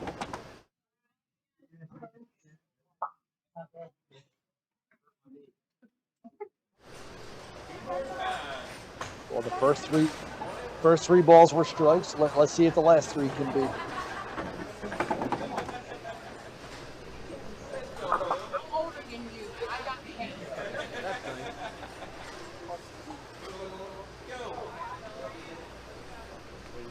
All right. Billy now resets and must do it one more time. Anything less than a strike on this ball, Bernie goes on to bowl for 12. Billy could go on to bowl for 2 stars. Here we go. Has to have it. Oh, he pulled it off. Came from in. Check that out on replay. Is that the 2-3 last to fall? Yes, it is. He trips out the 2 and 2 for the strike. Still has some work to do. Relax, we're not there yet. He needs 7. Goes back to the same routine, hydration. And the same pre-shot routine, prepare himself for one final pitch. This is the situation. He needs 6 to tie. He needs 7 to win.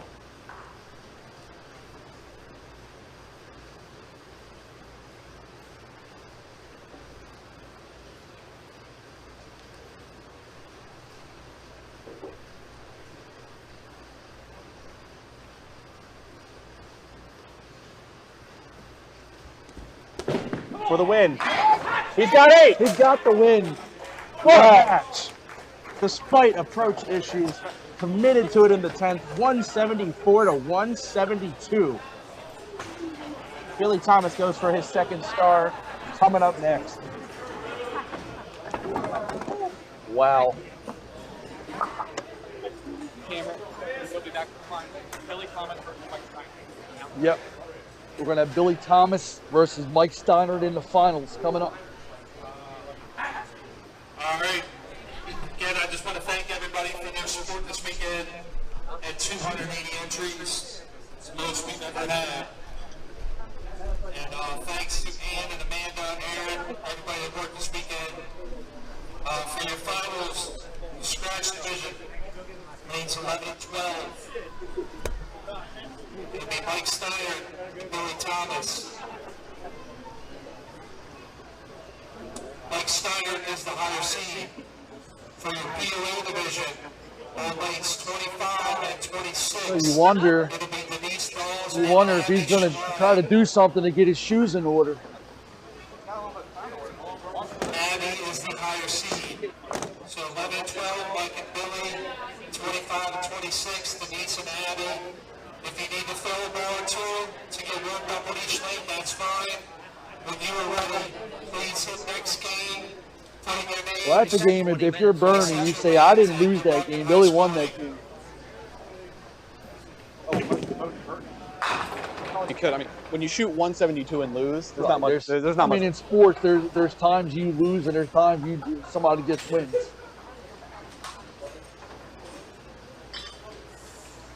All right, and they're going to be on 11 and 12. Nick is working the camera for the finals on the POA side. I believe they said that was Abby Schlein and Denise Brooks. Yes. Oh wow.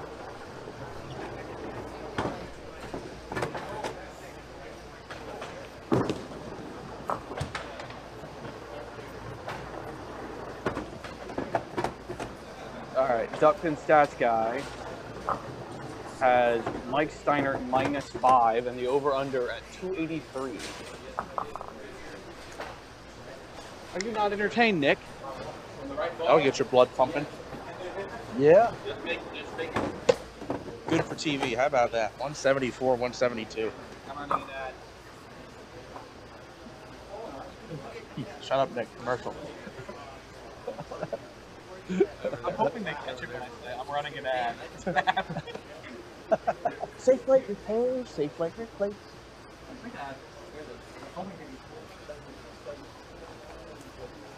I'm warming up. I got 235 watching. I got How about that? Message from Jared Rosano. Come home from work and this is what I see on the TV. My parents are hooked.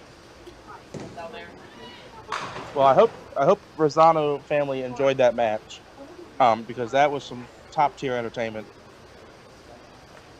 Say hi to you two. Are you going first or second? First, all right. So, I'm on the left. Right. So, let me make sure I do this the right way. You don't want me to undo it. Definitely going right. And I'm guess working too. All right. I mean, this is it. This is the one. No, I'm sort of with it. Billy Thomas, Mike Steiner, Billy. 20 minutes. What a story if he can finish it off in this match to win the star. I mean, And after a high qualifier also. It still is going to say like whatever else wrong on the bottom. So we have to say next game after that. A lot of points. Let me get mine up there. In that weighted rate system. Oh, you want to put enough bells in there, huh? 5 L's. Right, so we're going back this way. And now we do a next game. There you go, alright. We do a next game enter. Wait, next game. You guys are good. So on all the other lanes, I can hit next game and go. There it is. There it is. Alright, so now I just have to do it over here. we'll take a second to get the Computers are scoring. Alright, so but now we have alright, now just gotta get it switched. Yeah. Voila. Aha. Good luck. Good luck, Mike. Good luck. Here we go. Now we are squared away, and the final match is gonna begin with Mike Steiner on the left lane, using lanes 11 and 12 today for the championship pair. 25 and 26, the championship pair for the POA star. Mike will start out the match with the 1-2-7.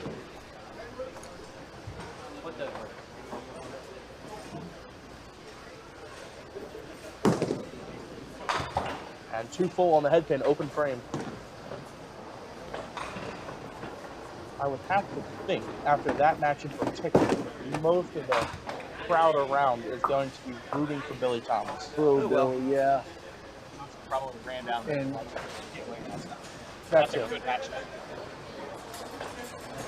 And the audience here, a lot of White Oak kind of bowlers.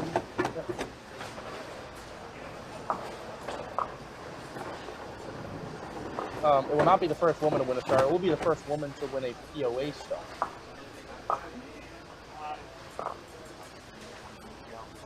which is guaranteed now. Billy Thomas in the first. It works. That slid that time. Give me a shot. You can hear it already. He's got a crew behind him that are going to be willing him on every ball here. Got a double baby split to start the match, 2-7-9. David calls it the medium triangle. I think the small triangle is too big as it is, but this is the medium. Nice shot. Oh, nice shot. Yes. Uses the wall to pick it up. Does catch the two pin a little thinner than you would normally want to, but a little help never hurt. He has a good ball for that shot, too. Right off the wall. Now, a la Matt Buckingham, Billy between frames is going back to taking a sip. Same routine. Same routine. The only difference is that Matt is a water bottle. Differently. Yes. Yeah. Billy's got the carbonated beverage going for him. And it's all about routine though. Like, when it mattered there in the 10th, every shot was following the routine. And I mean, it got him to where he is now. So see if we can get him to a second star.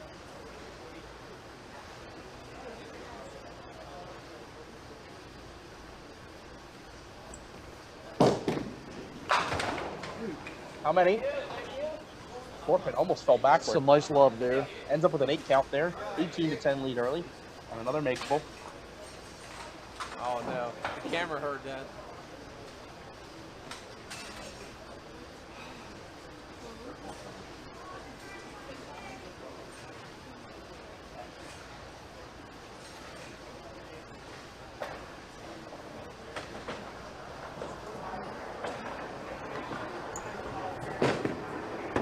And Billy got the mark. 2 marks out the chute for Billy Thomas. And like you said, Nick, consistency, the same amount of time between every ball. And normally, overall, he's got a quicker pace in this, but he seems to have slowed it down a little bit right now. Mike Steiner, by the way, going for star number 6 today. That's a 4-7 from Mike.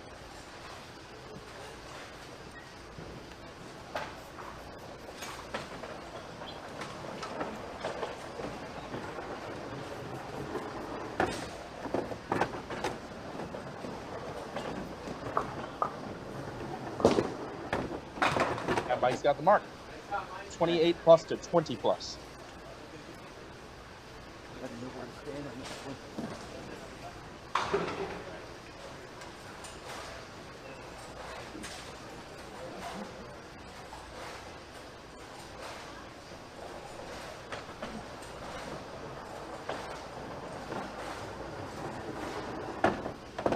Spare fill for Mike here in the 3rd frame.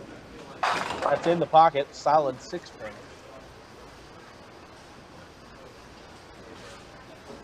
See if Sherman can reach that deadwood. He can. Nice job. 1 pin lead for the moment for Mike.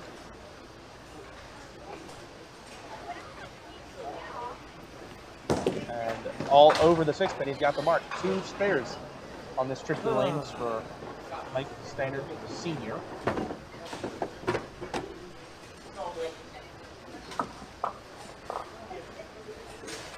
Now stepping up with the lead, Mr. Billy Thomas.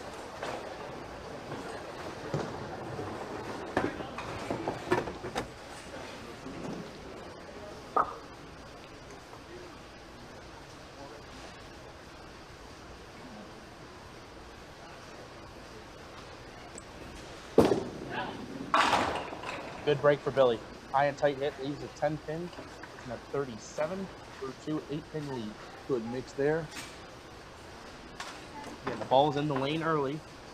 The speed is under control. Two things that are important to keep in mind here.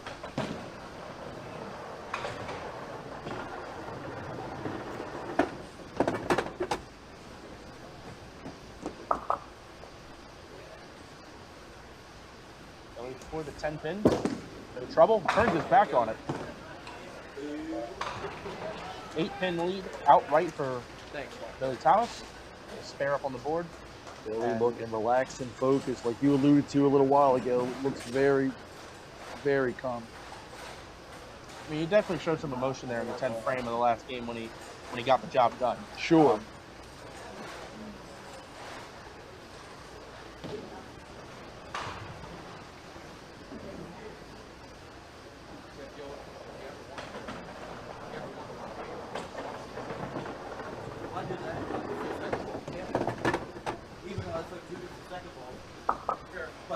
Billy, waiting for the ball to come back. He is savoring the moment. I mean, I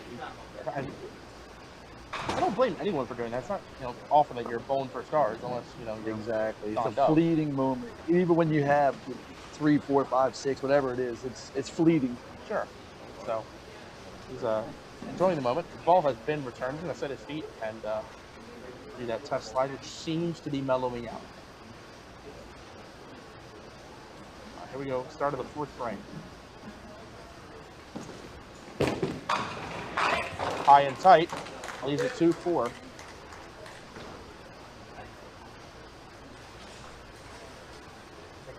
Still good. Another makeable break, keeping it on the fairway, so to speak.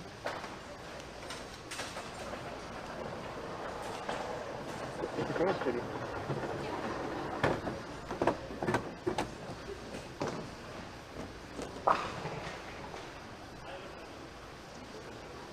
Four for Billy. Good thing your ball didn't know how to do it. I don't know that he was super certain. Now you never know on those 2 putters anyway. I think he knew he had it as soon as it started to cross over and hit the outside of the 3-pin.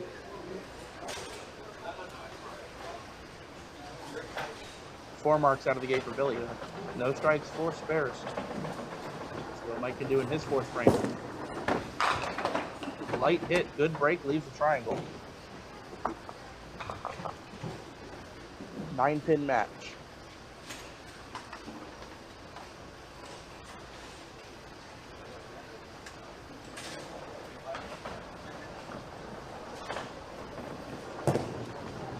Nice shot. Mike's got the spare 3 in a row. Thanks. He's only opened the 1st frame where he left the 1-4, 1-2-7 and chopped the head pin off.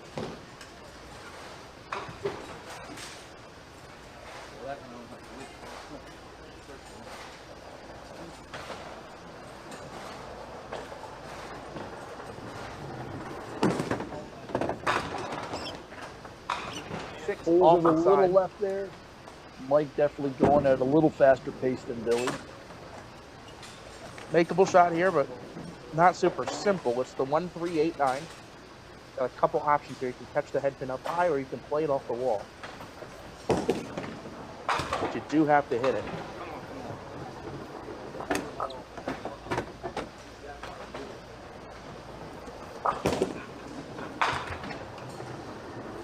Gets the 9, not going to be happy with that one. Get it out.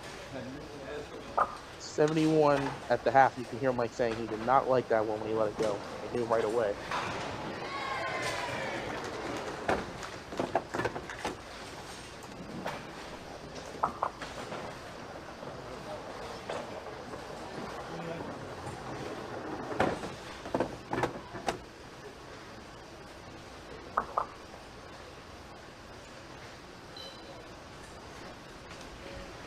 Billy for 5 marks in a row, you bet. And a bomb.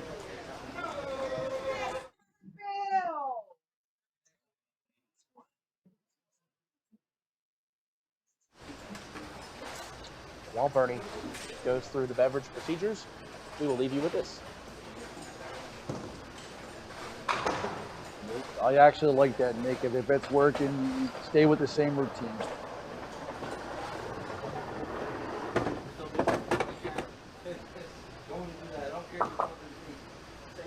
Extra wary of that.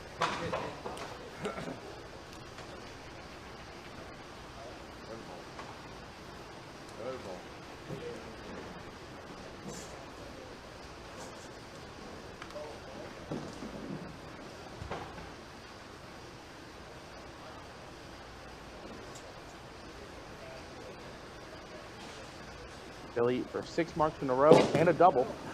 He liked it. Oh boy. certainly looks better than that. He kind of crouched You down. know what though? A little extra on that ball though, more so than the other balls. Perhaps, but I think he was searching for that. he double. crouched down thinking it was close and leaves a lower 9-10 on a seemingly good ball.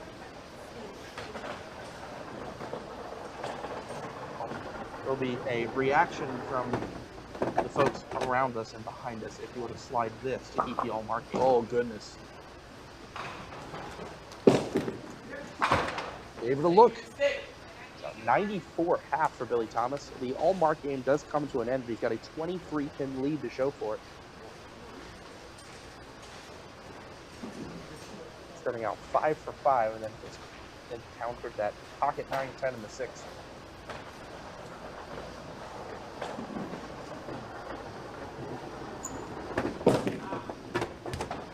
Drops a pin. 103 through 6. Almost got there. Almost. Mike would like to go mark on this trip in the lanes and start pulling pins back. Trailing by 23. Make it 22. Very light. Leaves the 5, 6, 7.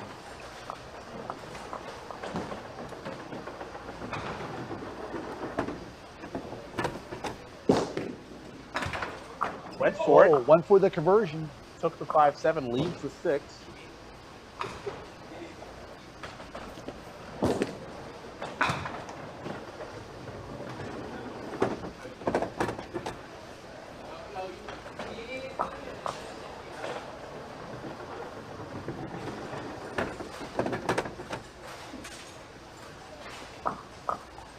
Seventh frame from Mike Steiner. Left out of his hand. Similar. He's gonna get punished for it. Yeah, similar to the other ball. Leaves a 5-10. Short arm. He 100% will go for this.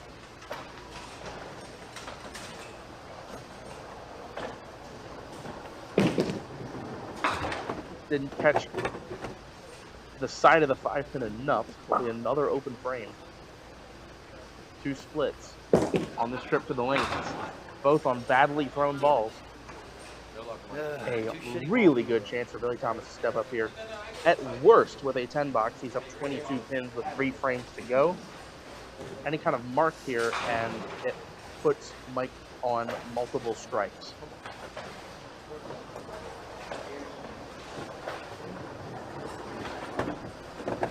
Again, Chuck, Billy, same routine.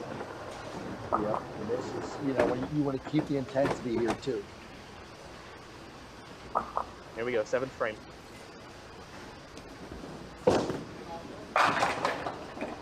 Got the 7 to go. Got it. That is big. Had the fast 8, the 4-7, the 4 is gone, the 7 is gone. Wash, rinse, repeat. Breathe. Can't see it off camera. Deep breath in, deep breath out. Wax on, wax off. Take a beverage. Takes a sip, the ball comes back. Now time to start the pre-shot routine.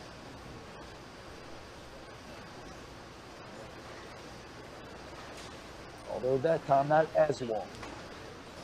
No. He now knows he's in great shape, and it's almost the star shot right here if we can strike again. Up 22 pins and a strike.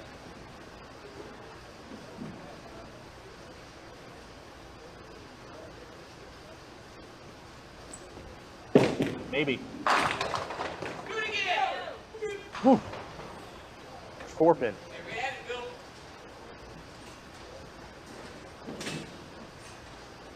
Even with a spare conversion here, didn't get the double he was looking for. A spare conversion, Billy in fantastic shape. He'd be up 32 pins with 3 frames to go with the spare in the 8th.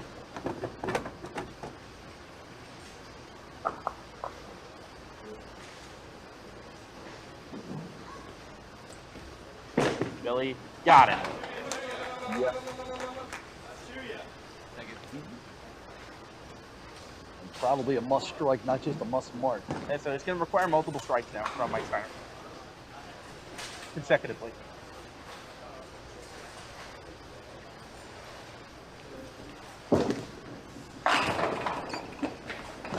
Might roll up. Not enough juice. Leaves the 2-pin.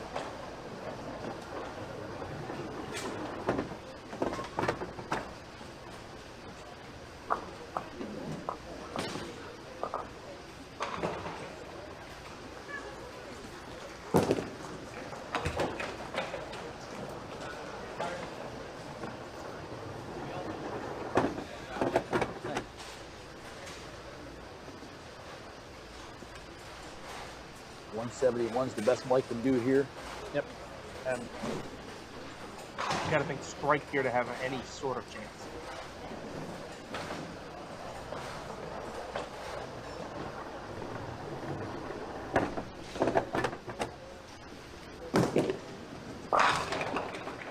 Leaves a triangle, like 108 for the 8th. Currently down 25 to Billy, but Billy does have a spare up, so all but over here. Now it is over. And that'll do it. That'll do it. Ladies and gentlemen, for the second time, it's going to be a star for Billy Thomas, based on the applause I'm hearing on the other end and the hugs being given. That match is over. Put it in chat. We're gonna get Well, they'll announce it soon on there. Don't have to watch the match. Billy Thomas can mathematically shut him out. He has. We'll take any 9 is good. It is mathematically over, and Billy Thomas of the White Oak Lanes region from the GWDA, Billy Thomas with star number 2 on the top Whitten board. This is a victory lap now. We're hoping for a big number though. Come on, Billy. Yeah, there it is. POA next year. Billy said he'll be in the POA division next year. Shit.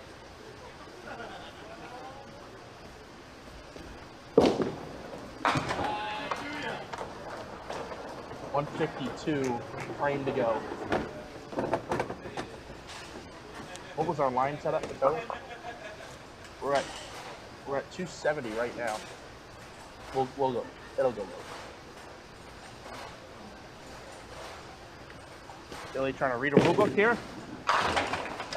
Oh no. Nice count.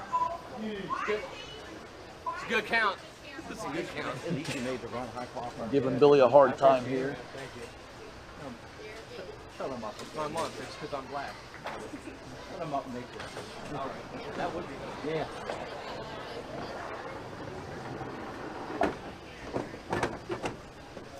Come on, Billy. One for the crowd here. Come on. Come on. Oh. You threw too good, Bill. Sissy. You threw the ball like they do. That's why we're standing. I'm sure he's going to get a hand here when he throws this last ball. Billy Thomas, everybody.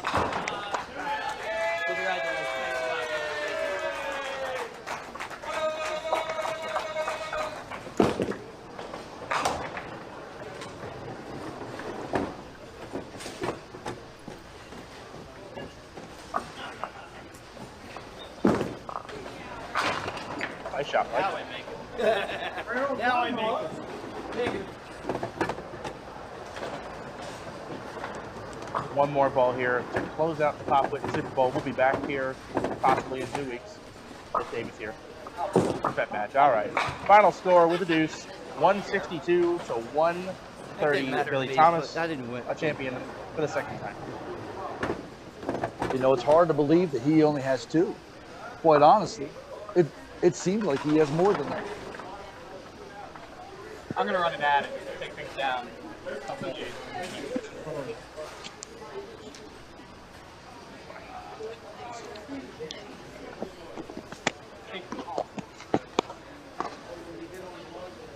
All right, so we'll have our interviews coming in a second. I'm going to run an ad, start closing things out, and tell people they have interviews to do. So I'll be right back. Enjoy your ad.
Yes, sir. Thanks a lot. Every once in a while, man.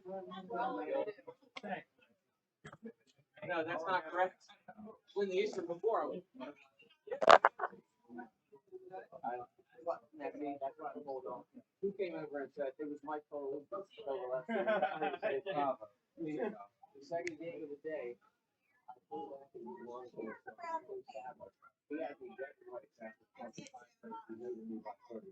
He had me No, I did not actually.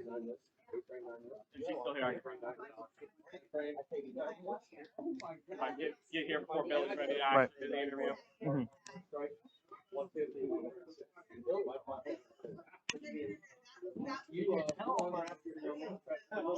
Well, hope you all enjoy the show today. That semifinal was something else.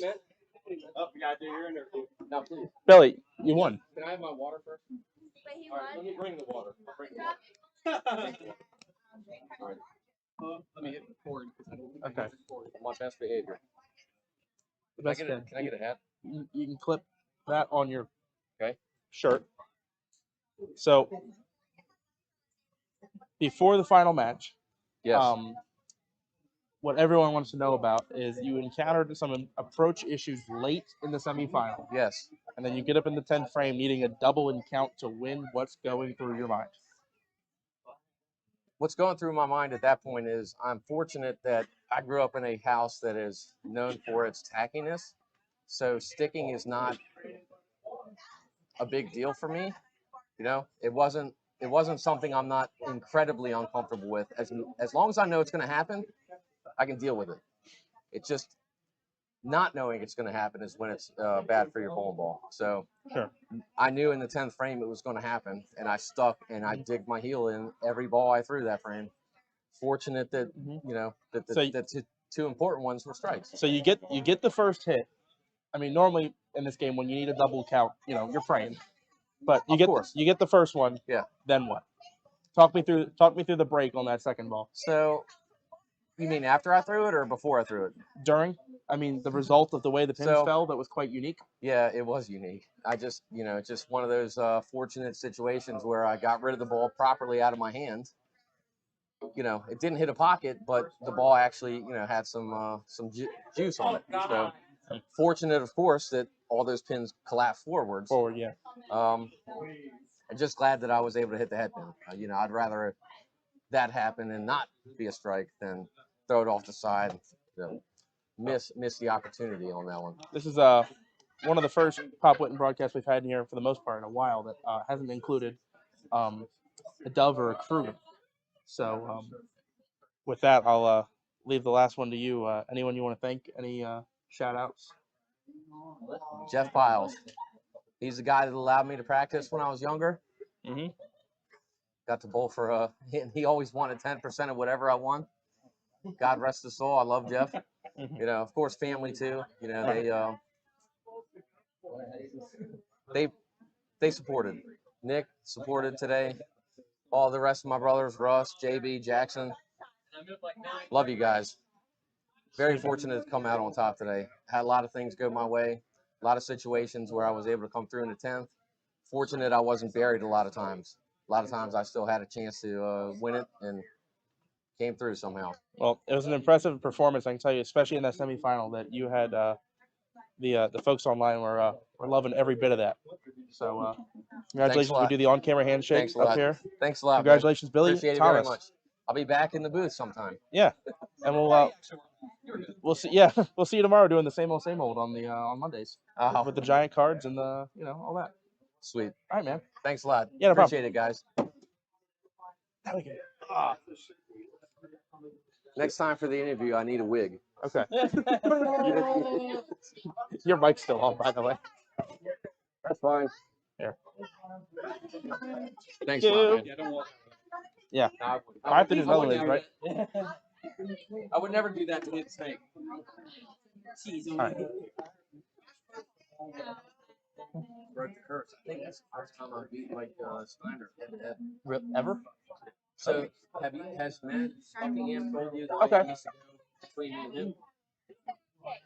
I was 6-0 against Buckingham. You don't have to if you don't want to. It's up to you. Yeah, she does. Oh, she does? Okay, sorry. He's the producer. No. That's all. Congratulations. Congratulations. Awesome. Awesome It'll job. be really quick. It'll be quick. You want to bowl me right now for all the See, clip, clip that on your collar. I'm All right. gonna lose that one. So it's one question. It's quick. So Okay. you've had a lot of success very lately on the Women's Pro Tour. You bowl league here. You've grown up bowling here. Does that kind of recent success and background here help you be better prepared for an event like this? Yeah, I definitely think so. I just felt really comfortable here. Like, felt at home, felt natural, felt good in general. Any spending sprees planned for the Super Bowl money, the increased prize fund? I have a car payment to make now. That's gonna make like 3 of my car payments. Adult stuff. All right. Yeah. Well, for what it's worth, as a historic figure, you're the first woman to win a POA star in the Pop Pro Tour. So you made history today. We do the on-camera handshake. And Thank you. Congratulations, Abby. Thank you. Thank you, Justin. Thank you. All right, David, ready to close the show out? All right. All right. Thank you. There you go. All right. Thank you. Uh-huh. Head over here. Not break anything. We tried. All right. Stop that. Add. Yeah. JK. Great day, everybody. I may not have thrown my best balls, but you guys didn't have to watch, which made it all the better. So what we got coming up? Thursday, we have a free Archive Classic coming up, 1980 Barnum, which I recently found out only closed in like 2013. Barnum Recreation. Yeah, it's a cool looking house. Yeah, it's a very cool looking house. Some good names on that. I think one person we haven't ever seen that's going to show up on it is Shorty Diver. Was there also Starless Swede Laver? There was. So here's the thing. Yes, there is Starless Swede Laver. One of the rare times you will ever see a Starless Swede Lavers. But he had actually already won his first star that year. Just hadn't hit the He just hadn't put it on the shirt. Okay. So we have that, and then not much longer. They might as well just leave the table out. We're gonna be back in like 7 minutes to do the Fed match. Yep, we'll be back. I'm actually bowling in it now. I don't know if you heard. Me too. Sorry for stealing the namesake. That's twice you've done my team that name to is me, stuck things jerk. forever, but I have both Hipkins. I have I the saw number. that. How I have did you Zach do that? Simonelli. How did you get both Hipkins? Why not? They hate bowling with each other. Oh well, they're gonna learn to love each other. So both Hipkins, Zach Simonelli, and the number 1 female bowler outside of the state of Maryland, and me. So it's we'll see what happens. We could go. Should I do power rankings on all of those? We could go 1 in 10. I don't know. I don't know. But we're gonna have fun. Fed match, okay. Team bowling, loud environment, lots of fun. Using monitors to call the matches, a must. It's okay. I'm bowling with Scott Wilgemuth, and I'm gonna get our team name to be Meow. Oh, of course. How could you not? All right, guys. Signing out. I got a whole bunch of stuff to upload. It will eventually all be uploaded. It's going to take a while, but it will eventually all be uploaded. Thanks for watching. Thanks for letting it spin. Yep. We'll be back next week. 2 weeks. 2 weeks for Fed match. See y'all later. Bye. Here's an ad. Here's an ad. You dick. I got one more than David Hughes then.